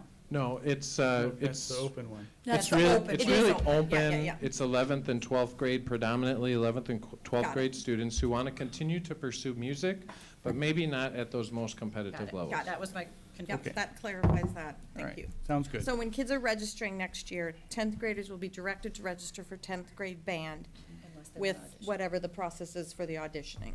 Correct. Okay, thank you. So into social studies, we did have a few questions about some of the social studies requirements, the standards, the rigorous course waiver. We did speak with legal counsel and got a recommendation from legal counsel that we create a policy as a district that governs the application of the rigorous course waiver statute for Edina Public Schools so that that can be applied in a fair and equitable way moving forward. That we continue the option for AP European History to meet graduation requirements for the 17-18 school year, but we incorporate an application process per the waiver statute. And then after that, we review the course option once the rigorous course waiver policy has been approved by the board. Then we go back and review it in light of that policy. And at the high school level, we continue our work with high school social studies department to ensure our state standards are being met by all of our students. So at this time, we will continue offering AP European History to meet the graduation requirement. So, is this appropriate time? Sure. Okay. Yeah, I appreciate the continued look and the long process and the ground shifts under us as we understand what's necessary and what's an option. Do you see any reason this couldn't be a waiver that students sign the first day of class? No additional hurdle to registration, nothing that's out of the ordinary. There's no rush to get this done over the summer before school starts. Is that something that you all agree with from your perspective? Yeah, I think we still need to look at what will that process look like, and maybe that's a conversation we can have associated with the policy around it, because we don't really have any direction guiding what that application process might look like. So I think that still needs to be developed. This will be coming from teaching and learning. Well, that's right. It It's became going- clear that this is actually going to your Going to group. policy, I just want to Yeah. start. So Amir, we'll look to you for the answer. Yes. English language arts, we've been doing some work with our English language arts group 912 this fall. Specific planning meetings with representative teachers in grades 9 through 10 have occurred after our 9 through 12 meetings. During the winter so far, our grade 9 teachers have met, and we've looked at horizontal alignment across our two schools currently, trying to develop common course goals, units, and assessments. It's really bringing the course from the two middle schools together into synthesized into one course. In grade 10, we've started the work of exploring the themes with a broader focus, looking at some interdisciplinary opportunities with social studies and generating some ideas around that. Vertical alignment discussions, grade 9 through 12. We have started a timeline for outcomes for spring and summer, but we have some work to do with that with our department chair. Our plan around this spring and this summer is to continue to create release time for teachers to analyze and develop some of these elements, including additional student choice, redesign in some of the units, again, broadening the themes, looking at our writing development, looking at different pacing opportunities, looking at how we do flexible grouping, excuse me, and how we build that into the schedule, and then finally how we assess that learning through that continuum. We'll continue to develop a phased in implementation of these concepts for 17-18, 18-19, and 19-20. We'll come back in the fall of 2017, implement that common grade 9 course that's being worked on. We'll be implementing those additional elements of choice, new texts and themes and writing in the 10th grade course, and then we'll continue to develop those elements in 18-19. One of the things that is a challenge always is being able to pull teachers out of the classroom and do that work, because the way we do the work is we require subs and we got to pull the teachers together to do it. We are very limited on how often we can do that, so we're just trying to build a schedule that's feasible to get this work done through the spring, and we'll continue to refine the implementation elements moving forward and continue to bring that update back to our board. Randy, I missed what you said about grade 9. Can you repeat that again? You said something about a blend? So grade 9, we have two ways that we offer grade 9, one at Southview, one at Valley View, and so we're continuing to look at how to make that a consistent learning experience, especially now that it goes to the high school and the 9th grade is offered under one building. But oftentimes with many courses, when they're offered in different buildings, there are things that are tight and things that are loose, and there are things that are consistent and things that are inconsistent, and we're trying to develop those consistencies with a guaranteed viable curriculum for grade 9 at the high school. What were the differences? I don't think we discussed this in a committee. Differences in some cases in text, differences in writing, sometimes differences in writing expectations, number of essays, some things like that, themes, etc. Okay. So, and that was very recent work. That just occurred last week that they were having that discussion. Like, they are very excited to finally have the opportunity to plan and teach this course together. And it's difficult to do that kind of work with 2 different schedules and 2 different sites and very limited number of staff development days to pull people together. But they're excited to be able to do that ongoing work as one team moving forward. in the fall of 2017, you've got a couple things for implementation. Is flexible grouping schedules part of fall 2017 implementation? Right, and so part of the work with Jenny Johnson is looking at the schedule and looking at how to create a schedule that helps facilitate that flexible grouping structure, so then that becomes a priority in scheduling those courses. So that would be included in fall of 2017. I put et cetera, but I guess I'm pulling it down from above. I wasn't able to understand the full meaning of et cetera. Sorry, thank you. So it all sounds great. What I would encourage is that the phased implementation be, I know how great we are as a district to compress that to 2 years. And so that we've talked about things we want to do in this class for a while. And so I think that a 2-year implementation would be a goal that's nicer than a 3-year implementation. But I do appreciate all the work you've done, and I appreciate the flexible grouping, the new themes. I think that's all great.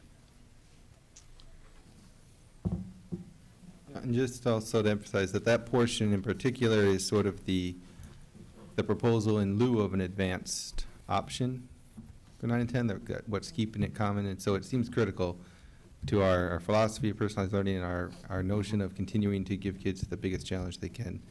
And so we'll be watching that to see how it compares. And so I understand too the difficulty though, pulling people out, and I don't know what we have as options for paying teachers over the summer for even more curriculum or more people, nor do I know if that would be a helpful thing or not. But I get that they've got a very big task and that they're undergoing a lot of change, and I appreciate that flexibility as well. Will you revisit this at some point in teaching and learning? Yeah, I think we can bring periodic updates. We'll invite our area leader to join us in those updates, so we'll bring those periodic updates to teaching and learning. Great, thanks. Moving forward to discuss a little bit about physical education really quickly. We just included some highlights of some research to build the premise that exercise is critical to cognitive development.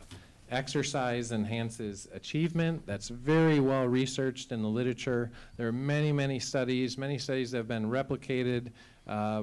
There's just a great body of research linking exercise to improvements in health, exercise to improvements in student achievement, exercise to improvements in executive function. I won't go through all of those this evening. Starting very early, even the motor development lays the groundwork for thinking in the brain. Crawling, rolling, jumping, skipping, these are all developing the infrastructure in the brain to think, to process, to read, to decode. These are really important mechanisms for learning and a really important foundation. Skip ahead a little bit. When we look at our educational competencies, you look at the apple, the red one on my right, your right as well, I guess. And it's about healthy, well-rounded individuals. And when we look at our learner profile, one of the things that we heard from the community as we built this learner profile is that it's very important that our graduates from Edina Public Schools understand how to manage their own health and wellness. That these are the major competencies that were identified through that process: to recognize social, environmental, economic factors impacting health and wellness, make informed decisions to improve personal but also community well-being. That's much broader than the individual. Demonstrate resiliency in challenging situations, to commit to their own physical, social, and emotional well-being. Part of our next-gen facility supports achieving this educational competency for all of our students. We have a couple of pilots that are being proposed, partially in response to our dialogue that we've had as a Teaching and Learning Board Committee, our dialogue that we've had with the board here about how do we honor the things that students bring to the table, the physical activity that they participate in a daily basis. We have so many students that participate in sports and activities, so they're getting, in many ways, they're getting that physical exercise as part of their day. But how do we ensure that they have the other competencies that really set them up for success in managing their own personal wellness? So what is being proposed are a couple of pilot programs, include data tracking of physical activity, the competencies, the standards, maybe not necessarily a scheduled class. Meetings could occur during flex time, before or after school. Establishing this relationship with a wellness teacher or coach. I'm going to turn this over to Melanie and Kendra. I'm going to leave Kendra because she's sitting next to me. But I'm going to turn this over to Melanie to speak to some of the thinking behind these pilots and how we can continue to shape and evolve how we look at personal wellness development at the high school level. Thanks, Randy and the board. 3 years ago, we met as a curriculum body and revised some of our physical education. And the focus, we have really shifted from physical education and just fitness instruction to personal wellness. We've really seen that our kids need more instruction on stress management, anxiety, and it's not about the exercise necessarily that we do in class, but it's also teaching them the concepts behind those exercising, right? The concepts behind living a healthy lifestyle and looking at our society differently. So 2 of the pilots that we are proposing encompasses our competencies and also our state standards, but also recognizing that our kids are active and busy in a 7-period day. We want kids to be able to have a student prep. So we're proposing 2 different pilots. The first pilot that we are piloting or looking at is targeting our varsity athletes. There has always been a myth out there that, you know, varsity sports should be a physical education credit. While kids are being active, we really don't feel like we're developing these competencies, and we feel like we need to do that with our kids, to really look at the stress management, and we need to look at other aspects. So a pilot that we are proposing is a varsity athlete pilot where a student could take 7 classes next year or 6 classes and with a student prep, but they would be able to take this pilot and they would work individually with the coach or the teacher, maybe meet again during flex time before school or lunchtime to really set up a fitness plan, but really acknowledging that during their season, you know, they're getting about 144, you know, hours of physical activity, which in a semester, most of our other classes are only getting 70. So they're getting the physical exercise, but we want to get those concepts behind it. So the pilot we'd like to run would be in addition to the schedule, but allow flexibility for the student. Again, we want to partner with a wellness teacher and the student to develop that plan. The second pilot we're proposing is that the first course next year for physical education or wellness is personal wellness, which is formerly PE 9.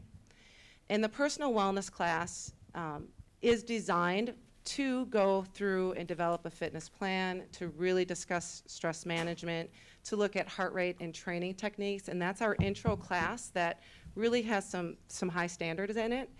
But we also want to try to pilot a flexible schedule for kids, encompassing the curriculum that we have in personal wellness, but recognizing flexibility and trying to give kids the opportunity to, again, take 6 classes in that student prep, or if they took 7 classes, they could take this as an 8th add-on with flexibility in their schedule. Both of the pilots, we really want to have a student-teacher relationship to really build a fitness plan and to have that communication. And so we feel that would be a great pilot or a great stepping stone for us to try to do. In an ideal world, we would run 2 pilots next year. The varsity athlete pilot, we would try to run 1 section in the fall, in the semester 1, and 1 section in semester 2. We try to identify athletes during the season with the help of counselors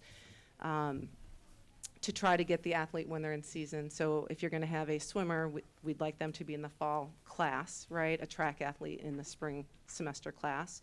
So we'd like to try to run one pilot each semester, you know, with 36 kids or 40 kids, just to see if it could work in the flexibility of a student's schedule.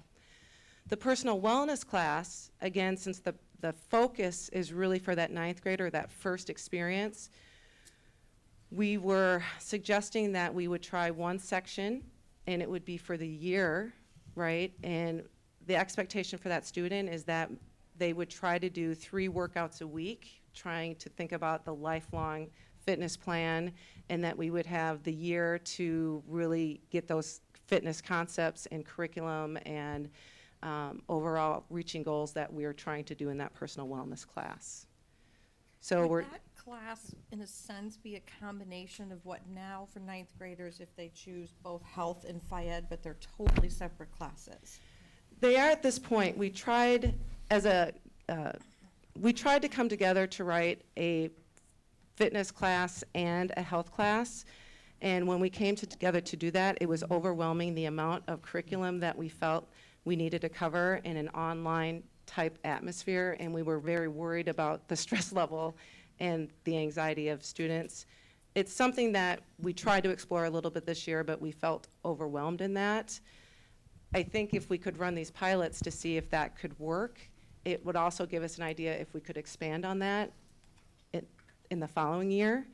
I think we're willing to try to work with kids individually and try to open up that schedule a bit, but we want to make sure we'd like to have a good base before we'd go down that road. I happen to have a 9th grader this year who just finished health.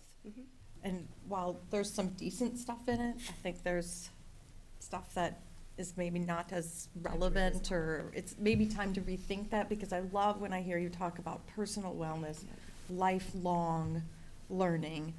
So as I've been thinking about this since we even met last time in teaching and learning, you know, if we could have some hybrid for our 9th graders when they're the new, you know, the class coming into the high school, not maybe next year, but in the future, that would be that, hey, here we go on the high school track, and here's health, here's wellness. We're combining, you know, that in-seat learning that goes along with learning about what's good to eat and cancer or whatever, but also that physical activity somehow combined with it, because I mean, right now, I don't feel like our 9th grade health is at the level that we need to. And I would have to say, review it. and I would say, our 9th grade health, similar to what we're talking about with language arts, our 9th grade health has different meat to it than what the kids in 11th and 12th graders are getting because of the nature of the age of the student, and so there is some variance when you look at what's the discussions that are happening in 9th grade versus if they're taking health in 11th and 12th. So I agree that there's probably some differences there. But I absolutely feel that our department has been willing to try to work with kids in the schedule and open it up and do blended online learning. We've done a lot of 0-hour options for kids. I think that could be down the line. When we started to study it this year, it became overwhelming. And with all of the changes, these are the 2 pilots I think we felt very comfortable with and would love to try to do that in the future. So I'm excited because it's ambitious and it's bold. I have a great pause just because I look at 3 times a week for a whole year for non-athletes, the 9th graders, welcome to the high school. I feel like we're introducing them to the world of New Year's resolutions. And I'm a little worried about that expectation. Although I understand what's the point if you're not doing enough and if it's not part of your lifestyle you've been learning. So I don't mean to say that it's a major problem, the kind where I can't support it, but I just see that as being what happens when they come back to you and say, I haven't been doing anything since Christmas. So I think going off of a class that we already have right now, it's called blended, it was a 0-hour blended guided wellness that we have with the 0-hour class. We meet weekly with students to try to make sure that they're setting smart goals and staying on track with their fitness. And I don't know exactly what's going to happen with this 3 days a week, but I know by developing that relationship all year and having that one-on-one, that personal coach, I think that would be a really great place for a 9th grader to have that personal connection. And if they don't stay on it, right, how can I help you to do that? Or how can we enlist a parent or an adult in your life to try to help you do that? Because we know that if you can even exercise 3 times a week, that's going to help you with your test scores and stress reduction and how you're going to feel about approaching the high school. Thank you. Would, maybe a better, or different question on that is, there would be flexibility in those weeks of semester finals. Correct. That Correct. You didn't get You bet. 3 in that week, but. No, and that's why, That's where that's why we wanted to try that life pilot for the balance is whole year. We really felt like, let's look at that student, and we didn't want to say 5 times a week. We felt like we wanted to acknowledge that the kids have a lot going on, but we want to get them to move at least 3 times a week and get them to exercise, because we want our kids to achieve up there. Can I just, the trackable device, is that something we would be providing, or? I think we would. We currently have, I had an Ed Fund grant, so we do have some Fitbits at the high school. We're in some sort of, we don't know if we'd like to have heart rate, though. And so if we'd like to have a heart rate device, it would be something that we would need to purchase, but we're still in discussions about that.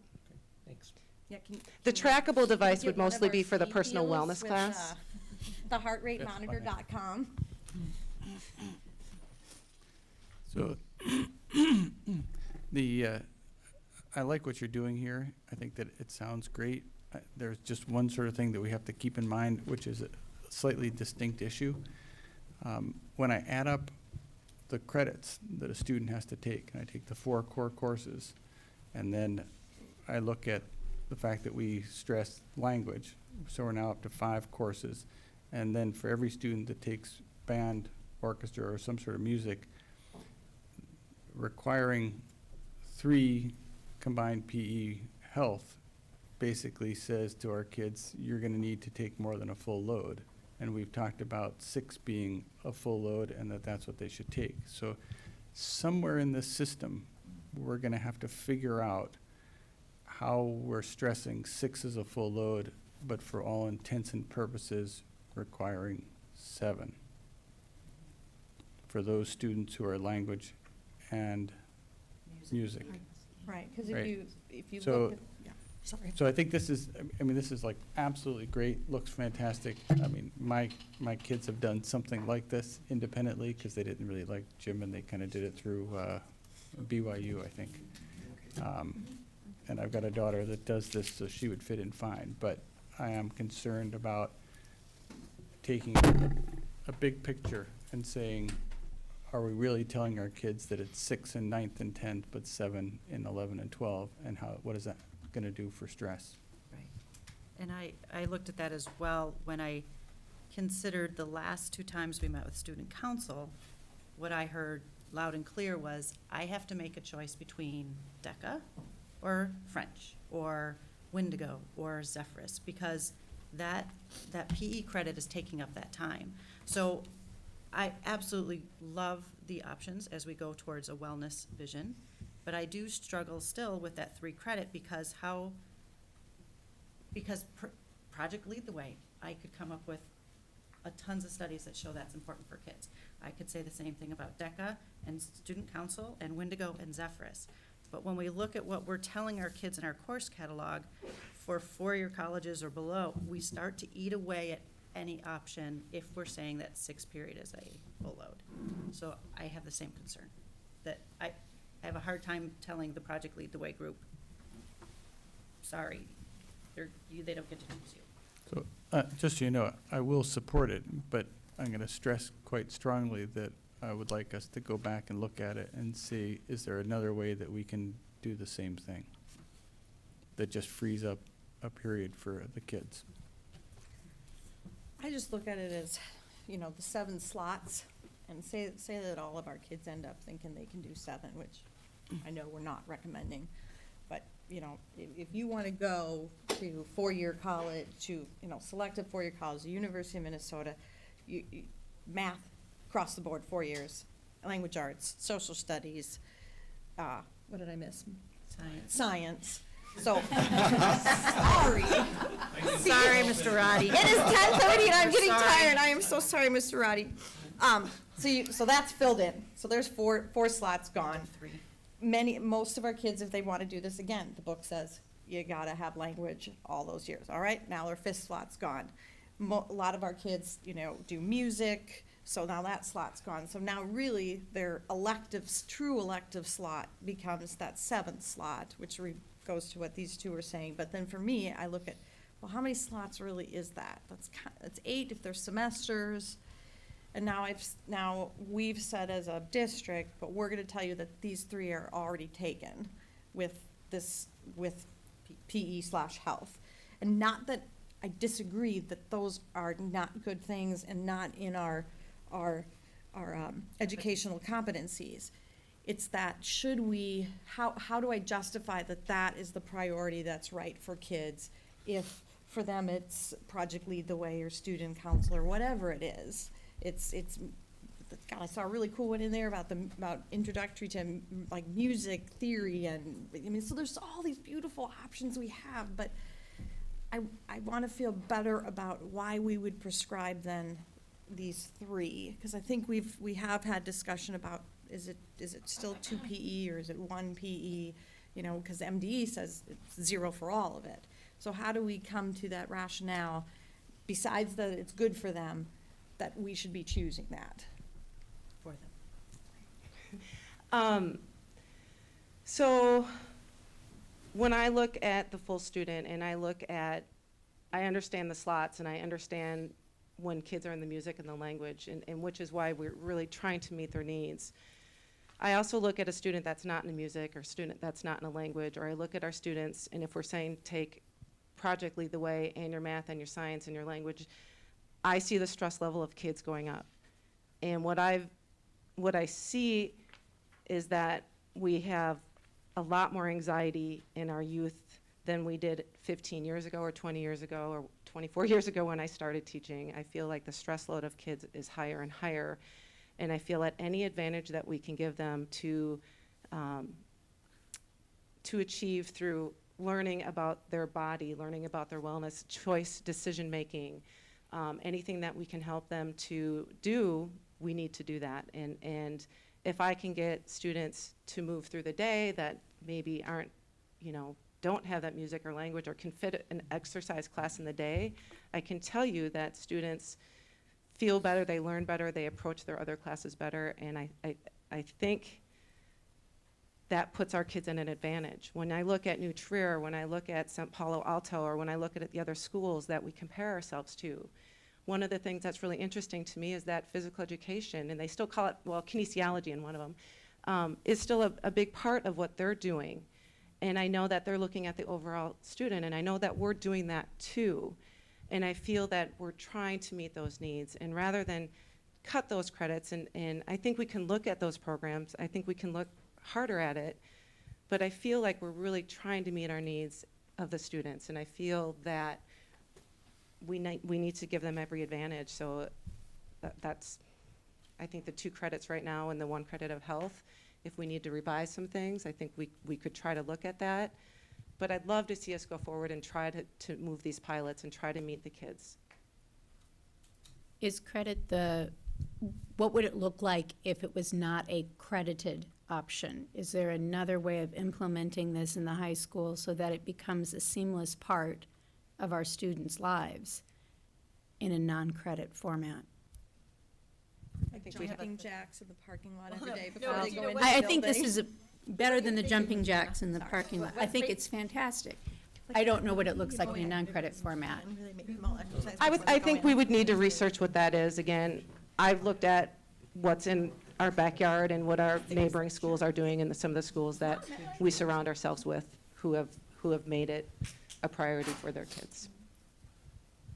I think the other thing we are continuing to explore to see if we can continue to open up time on the schedule is where are the interdisciplinary connections in certain content areas. We had a great discussion with our social studies and language arts teachers about, is there a way that we can at some point create an experience units, a course that addresses both the language arts standards and the social studies standards at the same time? Is there a way to create greater efficiency in some of that learning so that it opens up space in the schedule? And there's interest in exploring those ideas and developing that. We're just not quite there yet. Also, what's that? That's fantastic. Also, just this whole idea of competency and a competency-based structure, so as kids show their competency and they demonstrate that, and they're able to move forward. There are some great ideas here that are vetted out and are proposed as a pilot to really explore that concept and what could that look like in physical education and health.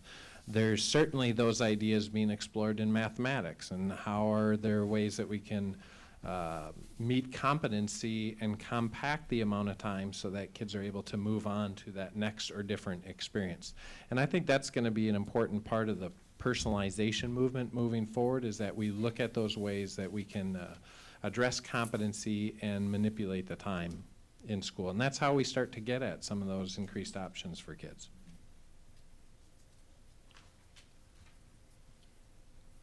I'm gonna forward a slide here. So we have a great team that has been dialoguing about this whole concept of capstone. I'm going to turn it over to Michael to share some of the things that they've been discussing at the high school regarding this potential experience. Is this on? Am I? No. Could you turn this on? Oh, it was on. Sure. Turn that on. So Sarah wants to know if there's any science in the capstone. I was just going to ask, what do you teach again? Yeah, really. So I'm here as a representative of the core planning team, and the core planning team initially began conversations around capstone last year, although it really goes back to when I was on the secondary study design team from 3 years ago that was on the table being discussed at that time. Sort of viewing the idea of a senior capstone possibly hopefully doing two things for us: developing a sense of continuous climb in the educational program that a student experiences, instead of having the school 4-year experience peaking in the stressful junior year and then kind of coming back down, but trying to create some experience in the senior year that continues some kind of forward momentum for students. And then we also can view capstone as arguably the most authentic way for students to meet some of the educational competencies, where they're designing their own path and making their own decisions about what it is they want to study and how they want to go at it. So these are some of the things that we've valued for the whole time, for the years that this conversation's been bouncing around. So capstone, this year we put together a committee, and Melanie and Kendra are co-facilitators with me and Betsy Nimmo. We brought them in because of their work with Mayterm. So Melanie works Mayterm for All, and Kendra runs Mayterm for Seniors right now. So in working, we have a team of 15 teachers and administrators that are part of this committee, and this committee's been working through the fall and exploring what we would like to aim for. And we are at a point where we're essentially asking that we'd like to put something in place for the class of 2021, recognizing that you have brought up really excellent questions a month ago, all questions that have been on our radar the whole time, and not necessarily questions we can answer definitively right now. The goal here would be to create a personalized option for students so that they can partner with a teacher in school, but also a community mentor outside of school, to develop an individual project at some point over their senior year, either for one semester or longer if their project merits that greater attention. We are talking about trying to propose a capstone requirement for the current 8th graders. That would be the class of 2021, with the idea that we would be piloting ideas in the classes of 2019 and 2020 to figure out exactly what methods are most effective in achieving the goals we're trying to set. We'd like to try to use Mayterm for All to help students be a little more purposeful in the way we do Mayterm for All, so that we develop specific intentional opportunities where students can explore some of the different pathways for meeting the capstone. In terms of how capstone would look, that is something we've been processing the most, because there are a couple different directions to go. And one would be it becomes a semester-long course that takes up one of the precious slots. Another would be that it's something similar to what Mayterm would be right now, where the students kind of develop it over the course of the year and execute in those Mayterm days, which we still value for the seniors. The concern about the way Mayterm works right now is it's kind of hard to ensure that the students have the level of rigor that we might want to see in a true capstone experience. So what we get most excited about when the committee is working effectively, the thing we get most excited about is trying to sort of do both of those things. Figure out a way to offer a course option for students who either need the greater structure of a regular connection with the teacher, or the student whose work is detailed enough or time-consuming enough that it merits a slot in their schedule. And then conversely, there might be students who feel like, no, I just want to kind of develop this work over the course of the year and meet the standards that I'm being expected to meet and execute something in those 9 or 10 days at the end of the school year. So we like the idea of trying to support both of those options. And how that would exactly work is the work that the committee has to do over the next year so that we can pilot those things in 2019. Yeah, and then the last bullet up there says, we still visualize grouping in some thematic grouping areas which are consistent with what we do in May Term for All right now. So if, for example, a lot of students wanted to go into a course option, we would imagine there might be course capstone options in those different large umbrella areas which you see on the slide. So that's the overview. So for the pilot, would kids opt into the pilot?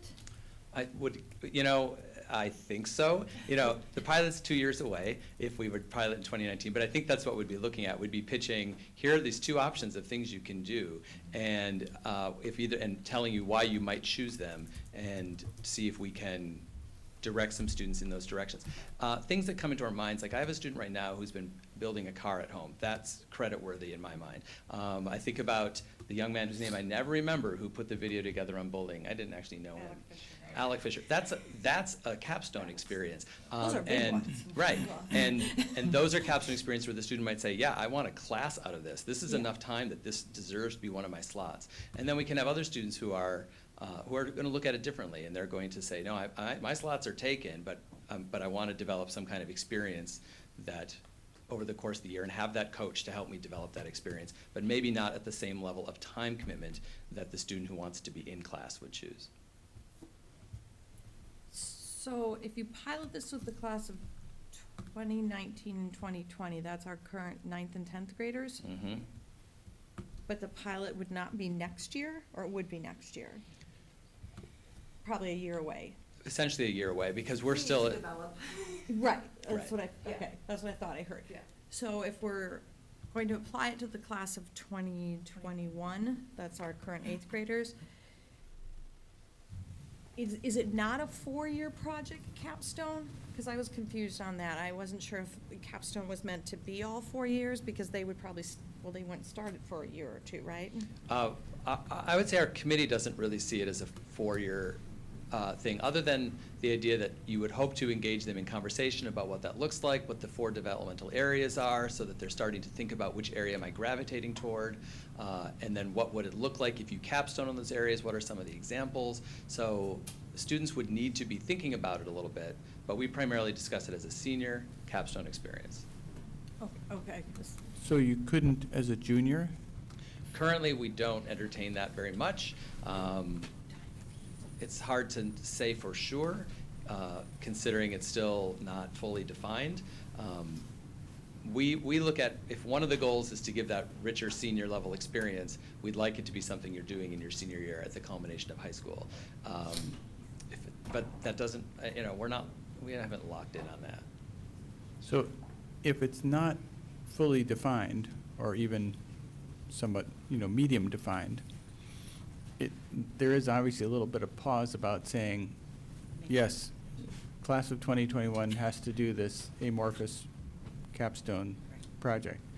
So if we approve it and you find that it's tricky and these pilots in 2019 and 2020, then I take it we can remove it as a graduation requirement. I defer to the experts on that one, but.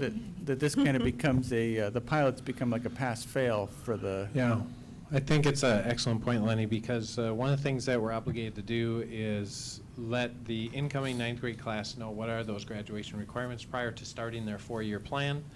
But you can pull something back off as a requirement. So if for some reason down the road, the pilots weren't meeting the expectations of the board, of the community, et cetera, the board could back it off as a requirement, and so that would no longer be a requirement that they would have to fulfill, and it wouldn't hamper their graduation date, et cetera, so it'd be a hold harmless event for them. So I take it one of the theories would be we don't want a freshman, a 2021 student to come in and go, there's no capstone, so I've got a plan to take 7 classes my last year, and then 2 years later we say, by the way, there's a capstone. Right, we don't want to create that kind of scheduling pinch. A lot of families start creating a 4-year plan right away. And we encourage that. And so it has to be clear what that looks like or could potentially look like for students. There are many schools like Edina across the country that have this kind of structure built in. And it's not really, in essence, maybe taking away an elective, because it's really a student-designed elective. So it's just an elective of a student design. So it's a different kind of elective, but it's still a partnership with the teacher to create something that they're interested in. When we talked about the 2021 date, that's 4 years from this spring. And if we said, no, let's wait a year, that's 5 years away of creating an experience that in many places already exists. So our proposal is to move it forward as a requirement, run the pilots, meet the satisfaction criteria around that, be able to show that data, and if for some reason that was unsatisfactory, we could pull it off the board down the road. So you'll have criteria that you're going to develop that'll let us know whether it worked. Right. And costs that go around that as The well. cost one is so hard to see right now. The criteria piece is really our next establishment, identifying the standards, the standards you want students to meet in this, and then what are the different pathways that can happen. So some of it could be done in courses the students already want to take. We don't know if that's the choice we'll make, but it could be that a student could do a music capstone from within their music class. Some schools certainly run it that way. So you don't have to make a choice, you're just adding a little extra layer on top of your choir class. But we don't want to, we haven't, DH hasn't given us approval to say that or anything like that. So, there's a lot, we get most excited when we look at multiple pathways simultaneously, and then that's, of course, what makes it tricky to plan out, and why in just these months we haven't been able to map out all those pathways. But whenever we look at a single pathway, we kind of get a big thumbs down, like that's too limiting, it's not going to work for all kids. So if we approve this, then everybody who's worked on it so far is required to keep working on it, right? I think you are probably correct. Fair bit there. Right. And I guess I go back, I'm sorry. No, go on. Just going back to the number of credits. So if it becomes a credit, now we've got another pinch point. And so just stepping back and really looking at what is it that how much of this is required versus how much is choice, and maybe that's a bigger philosophical discussion. How much do we impose what needs to happen versus how much choice the kids have? And that's to send back to you guys in terms of, do all kids need the exact same? Well, I would address it as, are there kids on a path that may not, where a capstone just doesn't fit where they're at? Would we allow, and I don't want to make an example of anybody, but could there be a kid that this just isn't right for, and would we allow them to choose something else? I wouldn't say no to that, but when we met with the people at Chanhassen and Chaska that are running their capstone experience, one of the facilitators talked about how what a capstone looks like can look so different, and sometimes a student's capstone might actually objectively look small compared to some of the examples I just named, right? And it doesn't look like much happened, but what happened for that student can be so huge. And so the nature of capstone has to have that kind of flexibility in order for it to make any sense. And so some people might end up doing these spectacular projects, and for other people it's just making a phone call to somebody out in the community and how stressful that is for some students. So what it will look like would look very, very different. Okay. That helps, because the word capstone in my mind is like, feels big project due at the end of your senior year. Yeah, Yeah, that's what yeah. it sounds like. But that's great. Thank you so much. I think the point moving forward is it's transitioning now from an idea and a brainstorming and a plan kind of behind the scenes to more than a communications issue, but a stress management issue from the building leadership, from those who know it the best, from the district communication, that the stress management of what does it take to graduate. We just talked about, how many credits. We're talking about it more. We get that it's going to take time, and that's appropriate, but the stress management has to start now. Excellent point.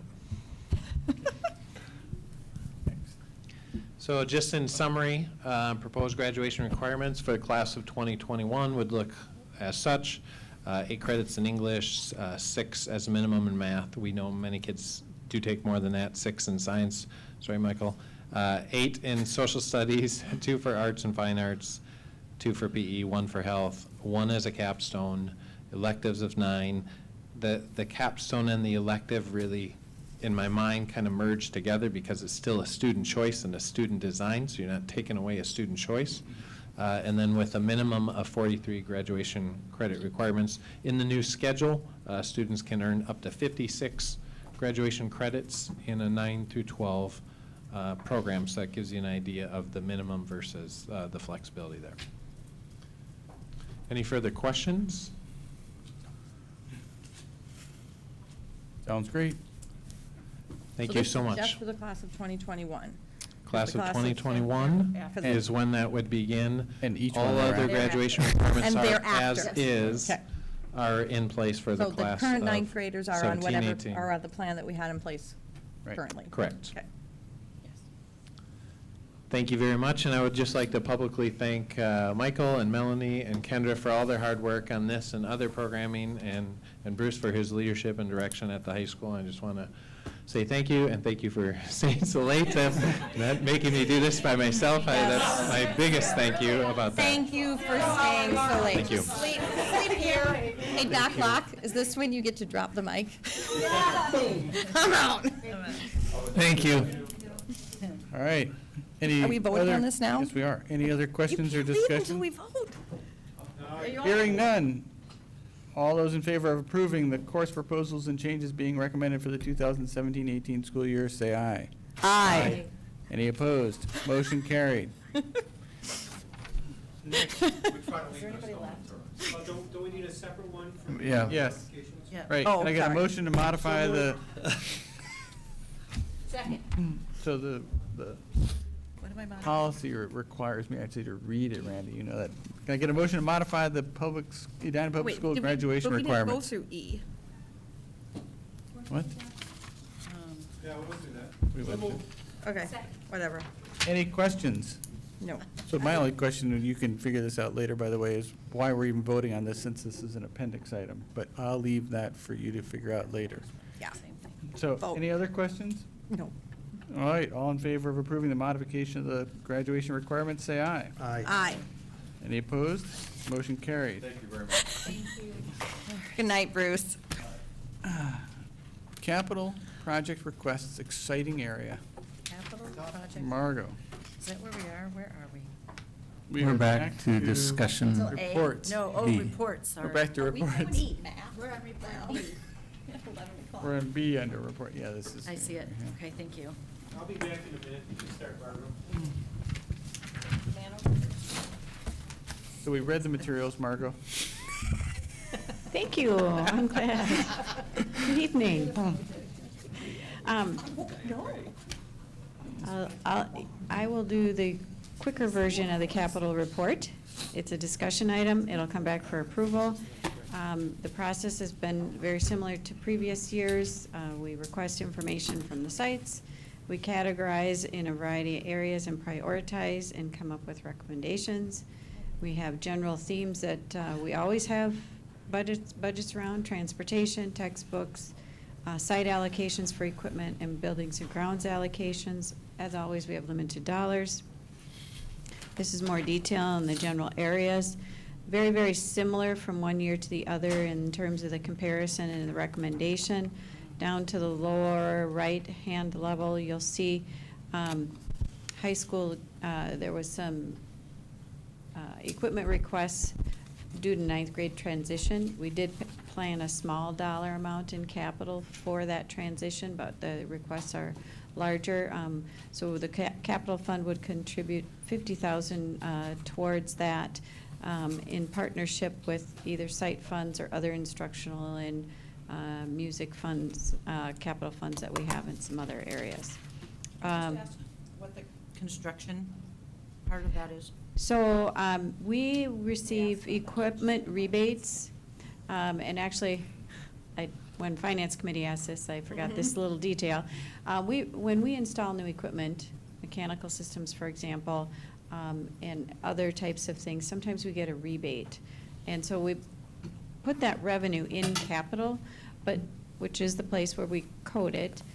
But the expenditure technically for these particular rebates is coming out of construction funds. So we feel like if needed, those dollars could go towards the construction fund. So we'll kind of monitor it, but we just dedicate that along. Consistent with the last couple of years and continuing on, we're being very conservative. There's been lower requests, even though there never is enough money, for capital projects because of the construction with the bond monies going on in the sites, and also because the implementation of our 10-year deferred maintenance plan. And so between the two, Eric and his team have been very good about communicating, okay, in your building, this is coming 2 years down the road, so people know not to put in a request for that particular item, let's say. Otherwise, the major areas are building projects, transportation, textbooks, and then again, the site allocations and those specific dedications I talked to you about on the previous slides. We did review this in Finance Committee, and this is just a discussion item tonight, and I'll bring it back for approval in February. Quick question. Strategic plan increased from 200 to 350. Is there something specific? Right now, we're just keeping that as a set-aside, more like a contingency. We have been using it for, we have used it for next-gen pilot furniture in the past, and right now, we are leaving that as more of a contingency because of unknowns, whether it be construction or just older buildings and emergencies happen. It's a conservative approach. Yes. I'm surprising you, I'm sure, with that.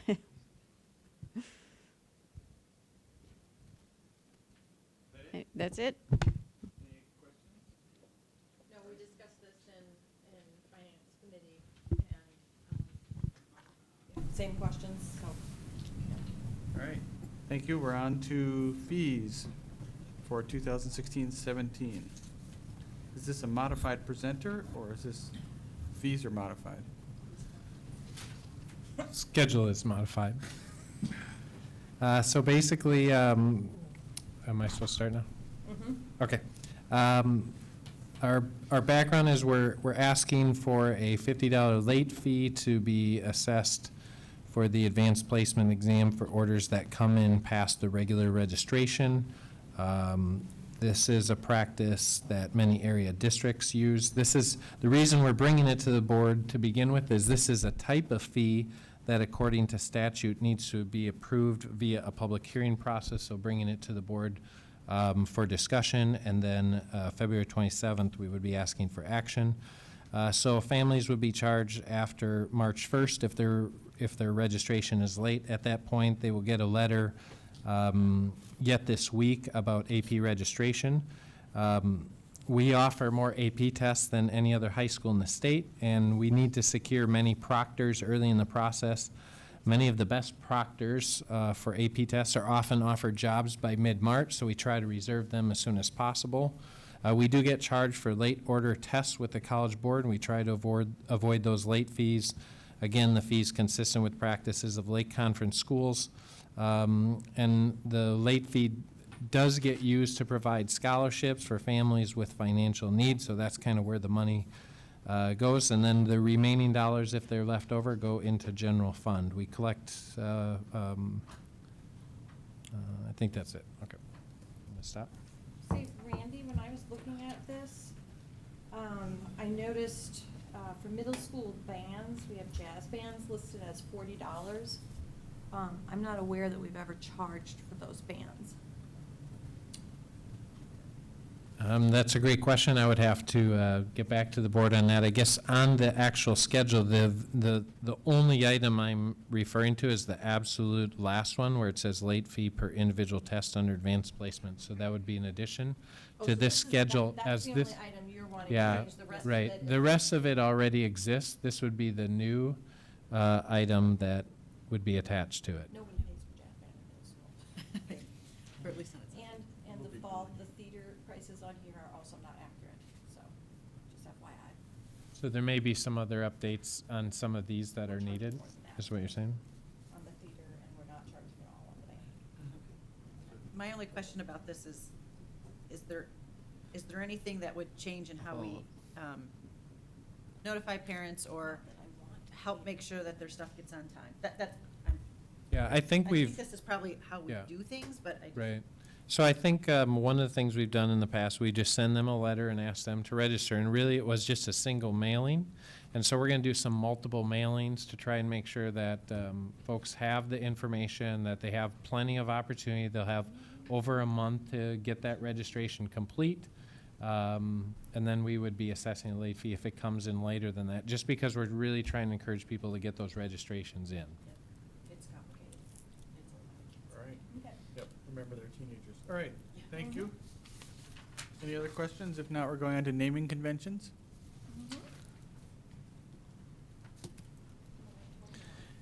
This is work that's been done out of the Facilities Committee of the board. Again, just trying to get some common naming conventions as we do our construction.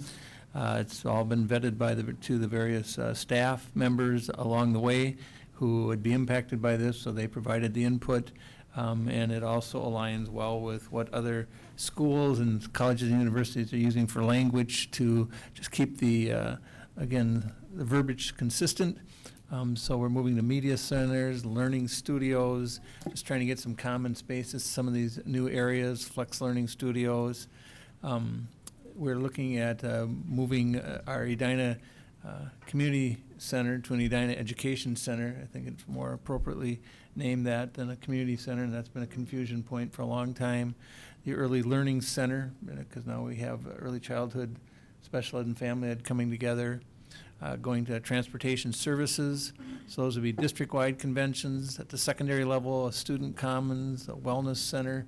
That's at the high school, so that's the exercise, but that's got that strong component with exercise space. Really aligns well with our long-term plans. The Edina Activity Center, and then support services as a common theme. So those are more specifics in the proposal, but that I think gives a good overview of the naming conventions that we're recommending we move forward with the construction. So the secondary for the secondary, is student commons goes across middle schools as well, and the Yep. others are more, well, Yep. so does support services, I guess, so. Yep. Wellness, That's and the EAC is just for the high school. Yeah, right. Okay. Yep. And commons, where's the commons available? Not, It will be built. not built yet. It's new. New space. The only comment I had was, the Early Learning Center, totally on board with that. It's because we're combining the programs. I miss the family word component because it's ECFE and it is what makes our program unique to our competitors. And I was actually chatting with some of the PTO members today about that. So it's more of just a comment, not a suggestion. We'll keep promoting it as a Because family. it's what makes us different. Okay, on to policy review. It used to be the family center. Right. But that's because that was just one program. It's Regina. combined, so I get Yes.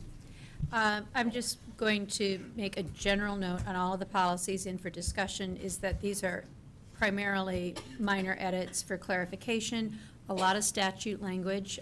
If it reads in an unusual format, that is most likely statute, and we've already asked about it.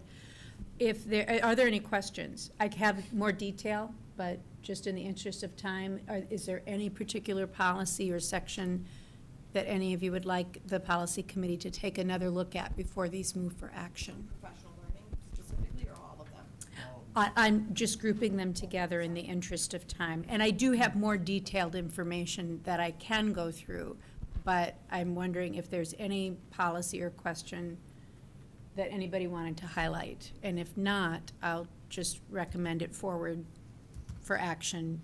And in the meantime, feel free to send an email to me. We can put that over to policy. Thank you. Okay. Next, we're on to action items. The first action item. Just a point here, flipping through the 25, what page am I on? Just give me 707-1 policy. or 195? Which policy? Page 195. So what policy number? I don't know. 195, let me scroll. Purchasing, yeah, 707. Purchasing, okay. So is this just a change in practice here, or have we been doing that? We just hadn't documented it? I'm just The trying to. federal grant No, language? the requesting department may issue quotes to at least 2 vendors, preferably 3. Marco, can you speak to that in a little more detail? That particular language Seems awkward. we didn't discuss in detail. There are new federal requirements in regards to if you're using federal dollars, the requirement to get quotes is much lower than quote and bid law, which we have, so we did need to add that language due to the federal grant requirements. So, but when I read it, it's not clear, maybe it's just awkward how it's written, because. Was it more of a language question? Well, so when I look at it, I think if I'm purchasing $25,000 of stuff, I've got to get 3 quotes, and it's not what it's saying. It's only if it's grant funds. So I think, and maybe we could visit about this, there's 2 statutes at work in this paragraph. The first is quote and bid law. Bids are above 100,000, but you do need to receive quotes above 25 for any purchase that we make within the district. The second is really specifically referring to if a purchase of equipment or purchases funded through federal grants that exceed $3,000, we must get quotes from at least 2 vendors, preferably 3. Now, as a district practice, I always encourage, even on the other side of things, even if it's below 25,000, that people get multiple quotes. You make sure you're using your budget funds efficiently and effectively by doing that, but it's not required. So I don't know, maybe we need to separate that, or you and I could visit offline, Regina. Yeah, it just to doesn't clarify seem that. clear to me. Maybe it's breaking it up to 2 sentences or something. It just, that's enough, thanks. Mhm. All right, next is the budget parameters. Can I get a motion to approve the 2017-18 budget parameters? So moved. Second. Margo, this is yours. This also went through Finance Committee last week. A lot of it is consistent information that is updated and provided each year, and then adjusted for the current needs of the upcoming school year for 17-18. So key changes would be updates as decisions are made on next-gen programming, scheduling, and staffing, and then operational costs due to increased square footage, which was part of our review and comment for the bond. And I would answer any questions that you have. We discussed it in finance and reviewed it with all the members, which some are community members as well. So on the staffing, you've got up to 7 additional FTEs. So I think we talked about the high school was 4 to 5, so then there's another couple elsewhere? Yes, at this time, and it's up to. And then as far as elementary, some teachers on special assignment potentially. Those one-time funds for Mhm. teachers and special assignments, and also looking at the GT program. And then the operation costs, I thought we had estimated those at 500 or 600. Are those, is my memory bad, or have those costs gone up? No, they were estimated in review and comment at a higher, between 700,000 and 800,000. Yep. And I'm trying to reduce it a little bit more from this, so I'm being conservative again. Okay, any other questions? The board will be talking about this at a work session on February 6th. That we'll start talking a little bit about then the whole budgeting process and the challenges that we face, given these as our parameters of how do we balance the budget and bring that forward. So be using the budget reduction, reallocation, revenue generation process again. Okay. Any other questions? Otherwise, all in favor of approving the 2017-18 budget parameters, say aye. Aye. Any opposed? Motion carried. Next is general obligation building bonds. Can I get a motion to approve the issuance and sale of general obligation school building bonds, Series 2017A, in the amount of $700,000? So moved. Second. Margot. This is that money on top of the 124.9. Yes, yes. We had a small dollar amount remaining to issue on the building bonds that were approved by voters in May of 2015, and thought it was timely to issue them at the same time we are issuing our next agenda item for the long-term facility maintenance bonds, because then we can collectively market them together and save some bond issuance costs by moving forward with both of them. So this also went through Finance Committee. And also we discussed this, these two particular also at the Facilities Committee, because they have impacts on the facility side and also on the finance side. Any questions? Hearing none, all in favor of approving the issuance and sale of general obligation school building bond series 2017A in the amount of $700,000, say aye. Aye. Any opposed? Motion carried. Next, can I get a motion to approve the issuance and sale of general obligation facilities maintenance bond series 2017A in the amount of $18,775,000? So moved. Second. Margot? All facilities, probably? Yes, yes. So this is not to exceed the $18,775,000. We're still trying to work, and maybe we can tweak that a little bit and lower that. We will have a representative from Ehlers and Associates at our work session on February 6th to discuss our long-range financial plan and updates and assumptions and impacts of this information. So, and they will be working with us as we proceed with the bond sales on both these action items, and continuing to provide us information and recommendations when the sale date comes on April 11th. Any questions, discussion? All in favor of approving the issuance and sale of general obligation facilities maintenance bond series 2017A in the amount of $18,775,000, say aye. Aye. Any opposed? Motion carried. Next, can I get a motion to approve the Southview Middle School renovation contracts as per the attached documents from Cross Anderson? So moved. Second. Margot? It's a good thing you stayed. Yes, it is. So happy to report that bids came in very, very close to budget or estimate, within $100,000 for Southview. We are rejecting one bid and that we will bring back to you at a later time for the cast-in-place concrete. That bid, we only had one bidder, and it was, based on our estimates, significantly higher than it should be. So the recommendation from Cross Anderson was to reject the bid, and we'll go out for bids depending on the dollar amount, and we'll bring it back to you. So when you say this is within 100,000, is it 100,000 less or 100,000 more? 100,000 more, but they're still working. I mean, for example, this bid is rejected, and we're trying to get it lowered, so. Okay. So the 100,000 over includes the The one we're rejecting. precast? They're continuing with estimates on that, yes. So that's in these numbers, or it's not? Well, the $15,241,465 does not include the precast, because we're rejecting that. What I'm globally saying is we're within 100,000 of the budget, which includes an estimate for what the cast-in-place concrete should be.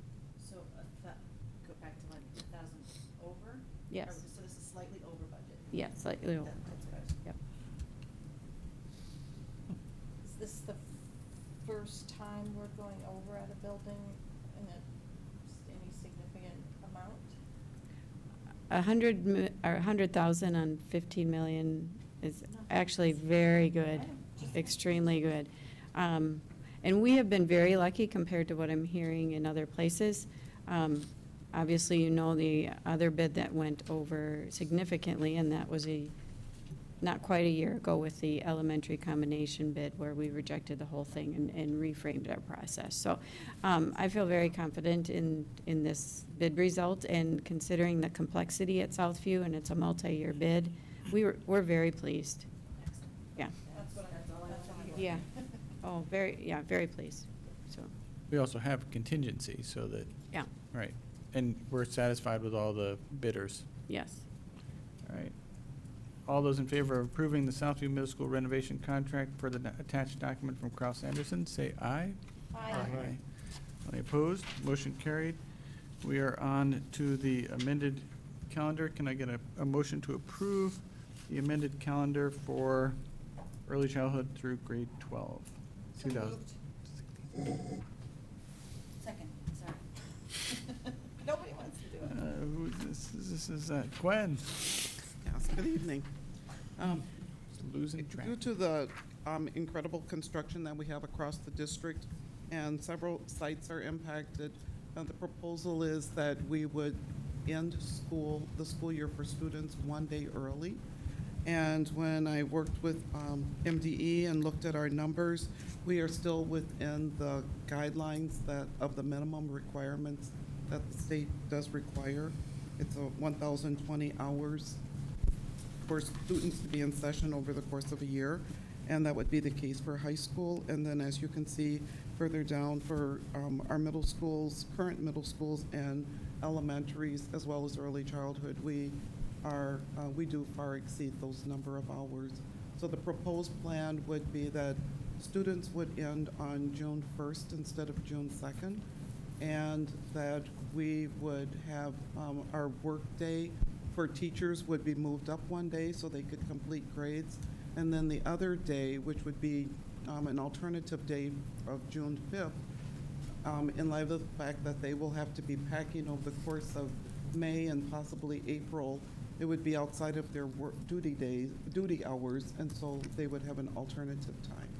And we would be working closely with all of the principals on that schedule, as well as taking into consideration that there are a number of field trips and other events scheduled for June 2nd, and we would work very closely with the principals and teachers to make other accommodations. And we brought it forward now so that we have a little bit of time to take care of that. I'd welcome any questions. Yeah, I had a Southview administrator ask me about it, and, but then she followed up and said that it looks like so far they're actually being able to make accommodations on their June 2nd versus June 1st. Because I think that was for many buildings, because the parents have already paid the money, they've rented the space. Absolutely. So. And we do want to honor those exceptions. Exactly. So this would get kids out on Thursday instead of Friday. Yes. Right, and it changes nothing about graduation or anything, because that's external. Stays Right. Say it out loud. Okay. All right. All in favor of approving the amended 2016-17 calendar for early childhood through grade 12, say aye. Aye. Any opposed? Motion carried. Next, got to get a motion to approve the fiber optic connection agreement between Logos, City of Edina, and Edina Public Schools. So moved. Second. Steve, you're still here. Yeah, Steve. good evening, Edina Board, Superintendent Dr. Dressen. So with the imminent new transportation services facility going in place, we wanted to make sure that that facility was connected with our network so that we could provide internet. And I don't, some of you were here a few years ago when the first start of the school day. The transportation building was struck by lightning, and it brought the whole system down. And so I'm keenly hoping to make sure that it's got a robust network connection to us. And it turned out we have partners that already are in place. We currently have partnership agreements with Logos and the City of Edina to do fiber sharing, and that's worked out fairly well. And so as we started entertaining the conversations with them, it turned out that we happen to have excess fiber in some places that the City of Edina really wanted, and they had excess fiber in places that we wanted to. And so this agreement helps put together how we can share those fiber strands that are excess for us by giving them some, and they'll swap us with equal numbers of fiber, and then we'll cost share on any kind of connections that are shared between entities. And then the only piece that really needs to have fiber connected for the transportation is going from the new transportation services building to the public works building, which is only a block and a half away. And so it's going to save the district a considerable amount of money. In addition to that, we are interested in building what's called a redundant connection for our network, which would mean that we'd never have one point of failure on our network. And there's a framework in this as well that allows us to have the agreements in place, and then we would execute on contingent of money and finances being available. So we might as well do one contract or one agreement as opposed to two agreements. The City of Edina has looked at this, Logos has looked at it, and I think it goes to City Council next week. And does this all fit within your tech levy budget? It fits better than it was with paying it all. And so there will be a little bit of additional dig costs and some maintenance costs, but I knew this was coming, and so I set aside money for it. There's still a few uncertainties about those costs and things like that, but we feel that this is significantly cheaper than what we were estimating when we started thinking about bringing fiber all the way to the transportation building. Thank you. So this says it'll result in a $300 per month savings in telecommunications. So are you saying that there's a savings there, but there might be a couple extra costs elsewhere? What I'm saying is right now what we do is we pay Comcast to provide internet to the transportation building.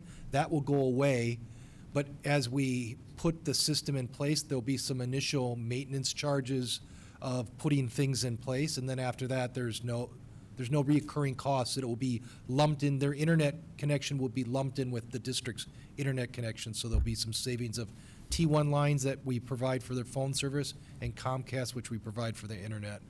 So over a few years, there'll be cost savings, but it'll take a few years to see that cost savings.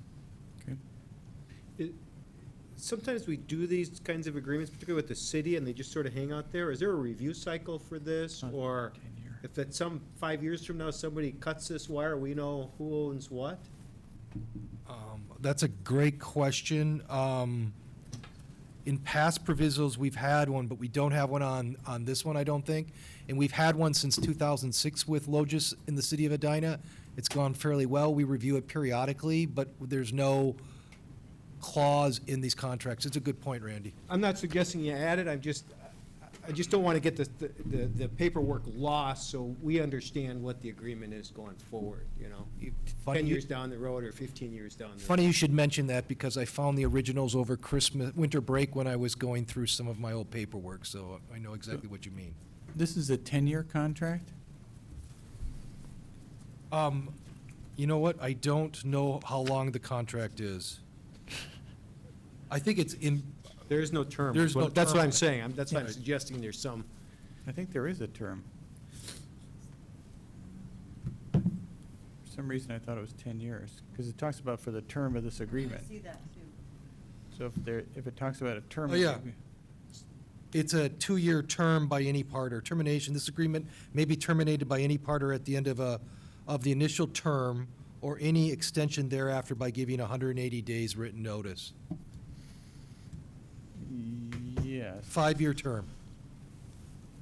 Where are Page you? 6, item 5 and item 6. Yeah. Term shall be automatic renewal for conditions. Yeah, the term is for 10 years, and then automatically renewed for 5. For two additional 5. So it's a 20-year if we. So you're good with a 10-year commitment? Yeah, because if we wanted to terminate it, we could give a 180-day notice and terminate from the contract. Only at the end of the initial term. Only at the end of 10 years. That's what 6 is. This is why it's still good that we have 2 lawyers.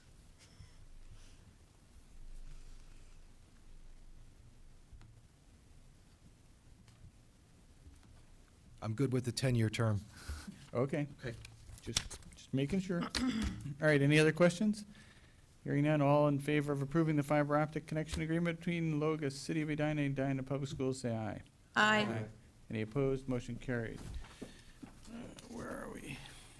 Next is can I get a motion to approve the adoption of TIE's SunGuard K-12 as financial and human resources management software? Can I get a motion? So moved. Second. And we're approving the adoption, we're not approving the purchase? The purchase is part of the TIE's management fee, and so there's no additional costs on it, and so.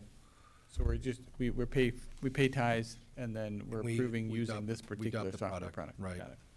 Okay? So, much like TIE's reviewing their student information system, they reviewed their ERP or the HR finance system.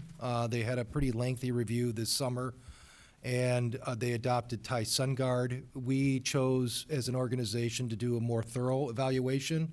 So I had the honor to work with select members from the HR, finance, and payroll team to build an RFP for ERP systems. It's a mouthful. And then we did an evaluation. The evaluation came in, it's listed there. Bigger numbers are better. Campus, which is our current student information system, and then SunGuard, and then Skyward, and Taylor was eliminated because they're not certified in the state of Minnesota, and so they wouldn't have been a company we could have worked with. After that, we know that the proof is in the pudding, and so we brought each one of the 3 finalists in for over 2 days of demonstrations, again with that same committee and additional representation from other groups that would use a system like this. And then you'll see the final scoring on that. Again, Thai SunGuard was a clear choice of each of those areas. And then we've worked on an implementation plan and some contracts to ensure that we're just making sure that what is promised through ties is going to be delivered. And so we work closely with them to make sure that the implementation plan is exactly what we expect and the timelines are expected. And just a couple of those pieces. One is so that we can access the content, and so we will own the content. We'll have direct access to our servers and able to get that information off of it. And that it will eventually end up in our portal, so there'll be single sign-on for our end users. Our plan is to, once adopted, is to begin the implementation with a go-live of July 1st, 2017. Any questions? Just this, does this fit with Infinite Campus in the portal? And I'm sure you looked at that, but you're good with that. Yeah, this was, of the vendors we saw, it was a robust system, and it had more of the modern features as well that we're looking for as well. So SQL-based, which is what campus uses. There's a lot of excitement out of the payroll and the HR department of how we can start leveraging this to collaborate and to have position control and some of the other features that we've really had hoped to be able to leverage out of the older TIE system. So this is definitely a leap forward.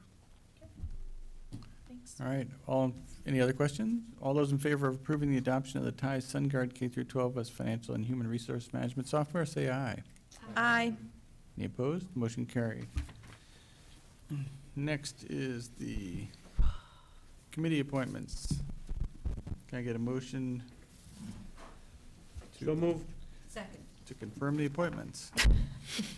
So I think there is one correction in the appointments. Yes, there was. Oh. So Edina Park Board lists Randy, I think that's supposed to be Amir. That's what I was wondering. So this is something that would take effect later in the spring, so that city council approval of who's on the park board, it wouldn't be an issue. I would like to bring up the discussion of whether or not we ought to have somebody on the park board.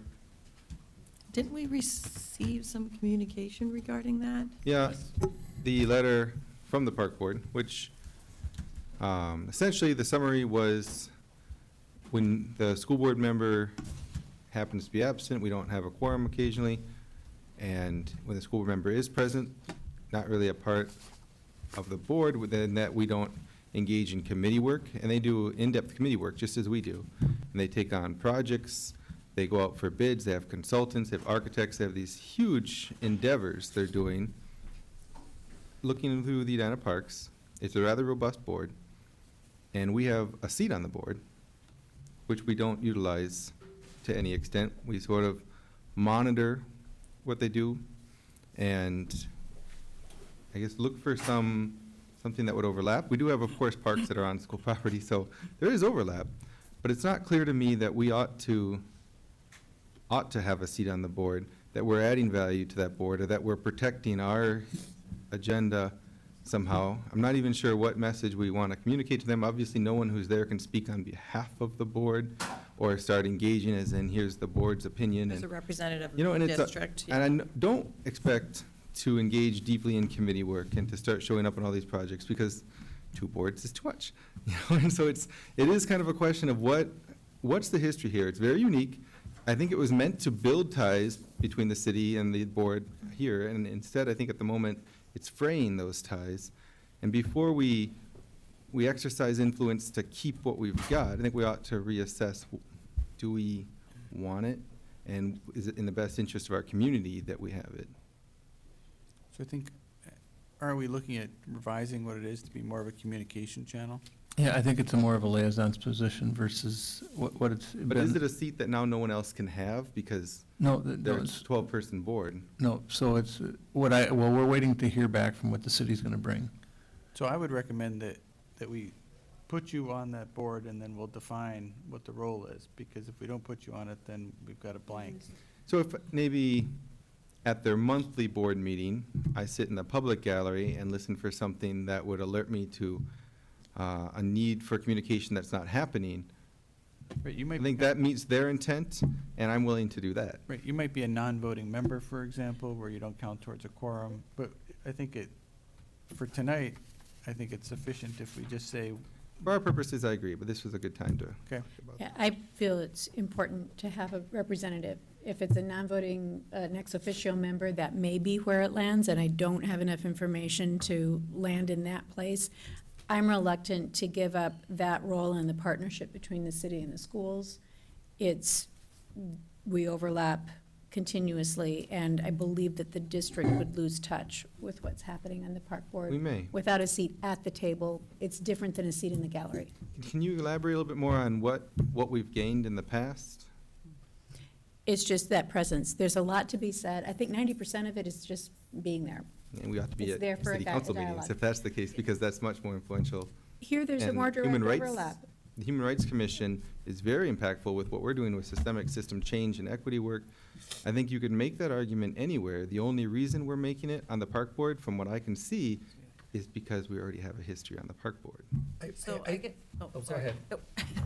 I have sort of two thoughts. One, I would hesitate to make changes without Val Burke here, because she does serve as and so has a connection. But maybe also to consider that, because we do have park representation on the Community Education Services Advisory Council. So I guess without Val here, I would probably go along with No, and I don't that mean to at rush this point. anything. Yeah, But- absolutely. They're reciprocal. That's a reciprocal. They're on our board, our advisory council, and so. Maybe that doesn't make sense. I don't know. think it's valuable I'm at just that. saying, I don't want inertia, decades-old inertia, to be fraying ties when the whole point was to build ties, or maybe there was a time when changes did overlap with our agenda. I don't know. I haven't been persuaded at all that there's been any value. I understand the hesitation to rock the boat, but frankly, staying is rocking the boat. Yeah, I can't recall the specifics off the top of my head, especially at 11:30. But within my 3 years on the board, I can remember instances where Kathy Sella, who served on it, would come back and the park board was ready to take action based on misunderstandings as to who owns what property, who has rights to what property. You would have just done things that would have been very difficult for everybody to unwind. So I think it is, there's such confusion in the city as That may to what be. belongs to the city. And that's a what belongs valid to the concern. district, that- I would hope that we, with all of the various public institutions in our city, build better habits of reaching out early and often when we think there might be overlap, if they're doing anything near, say, school property. Having a relatively new member of the board who's not on facilities, not on, I'm not familiar with where these lines are. I was surprised to see all of the parcels around our old bus station, and so I don't know that I would catch that. But it's a fair point that it ought to be caught. Yeah, no, I think it's important to have that representation, and, it may be that there's a spot on facilities committee waiting for you next year. That's right. I will say it was unanimous. The park board was unanimous. Right, We're not welcome but- there. but we're And likely- just to emphasize these ties that we're fraying, to have the same observation I could have from the public gallery. right, so we'll working with the park board in terms of the function, but for now, we'll have that as our placeholder. And if you, by the way, want to serve on behalf as a liaison on those other city commissions, you could let us know. Because you've now listed 2 where you think we should be there, and so. Oh, I'm sorry, I misunderstood. I thought you were volunteering for those other committees. So all those in favor of approving the committee appointments with Was there Amir. another change? Another change, but Isn't that blue? I'm sorry. That's a correction, but that one we talked about. Okay, last just time. checking. So Okay, it's not sorry. new. but it's already in there. It is already here. All those in favor Just checking. of approving the committee appointments, liaisons, and representatives, say aye. Aye. All opposed? Motion carried. So we're on to policy review. So before I get into these, Regina, were we gonna pull 539? I recommend that we table it. There were just some questions that were raised at the December 12th meeting that were addressed by policy, and I don't see them on my board book version. Sarah has generously printed out the copies, which we could look at, but I think it might be just easier to look at it in advance, Yep. and we can do it in February. Mhm. It's not going to have any material negative impact on any internships. Okay, so do we need, Randy, do we need a motion to I table? make a motion to table policy 539. Second. All right, all in favor say aye. Aye. Any opposed? Hearing none. So can I get a motion to consolidate the approval of 419, 703, 906, 907, and actually rescind 910? So moved. Second. Hey, wait. I was looking at. Me. When we talked in December. except It was just- combining who did the- everything except for the Who did one the we first? She just needed Correct. names. We were in conjunction. Mhm. Jinx is what we should have said. Mhm. There we go, thank you. Any major changes since There the are last time? no changes. No changes. All right, any questions? So all those in favor of approving 419, 703, 906, 907, and rescinding 910, say aye. Aye. Any opposed? Motion carried. We are on to information. Just a couple, some of the feedback from some of the comments that were made. We will do some follow-up and take a look at the online program at the middle school as it relates to Spanish. Construction, we do have funds set aside appropriately for funding our furniture, fixture, and equipment. So that is not going to be a challenge. There is also a master plan that we put together working with Wold Architect, Kraus Anderson, our formal movers, our health and safety people, just around the whole process for removing furniture, ordering new furniture, the implementation process, the packing process, all that's in place. So we do have that in place, and we do have funding for that. As relates to making sure that all are welcome in our school district, we do have a practice that does ensure that we provide educational services, extracurricular services to employees and students and families, no matter their immigrant status. So that has been our practice, and we will get something out formally on that. But just so you know that that has indeed been our practice, and we'll formalize that if. So Rick, what I understood they were asking is, we may want to look at Minneapolis's policy, but it was that we wouldn't disclose anybody's status. So I don't know if that nuance is already in our. It's already in there. Okay. Yeah. So we'll just declare that. Okay. Anything else? That's it. So I have a question that wasn't asked directly tonight, but was asked previously. With Creek Valley with Spanish, is there going to be an option available after school or some other way that they can get access to that? Maybe Val is gone now, and so we don't. Cal has offered them to do it at 6:50 in the morning. That's the latest I heard.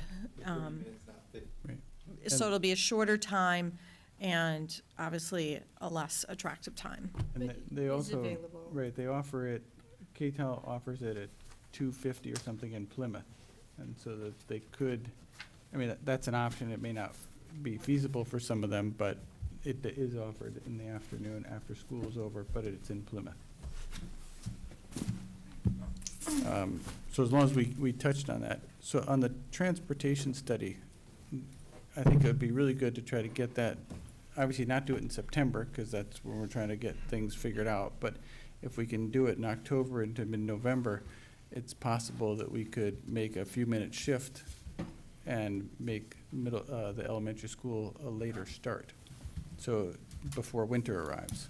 So I would kind of see if we can schedule it at a time period where we might effectively be able to implement a change in that Creek Valley start time. Because if there's any way we could push it to 8, now you got a bigger gap from the middle school start time. So that was my comment on that. And then I do read, we have a commendation of Bruce Locklear, who apparently left, Pam Burling, and Lori Mullis. Email from parents about the help that they provided in getting a transcript situation resolved. So thank you to those employees. Yes?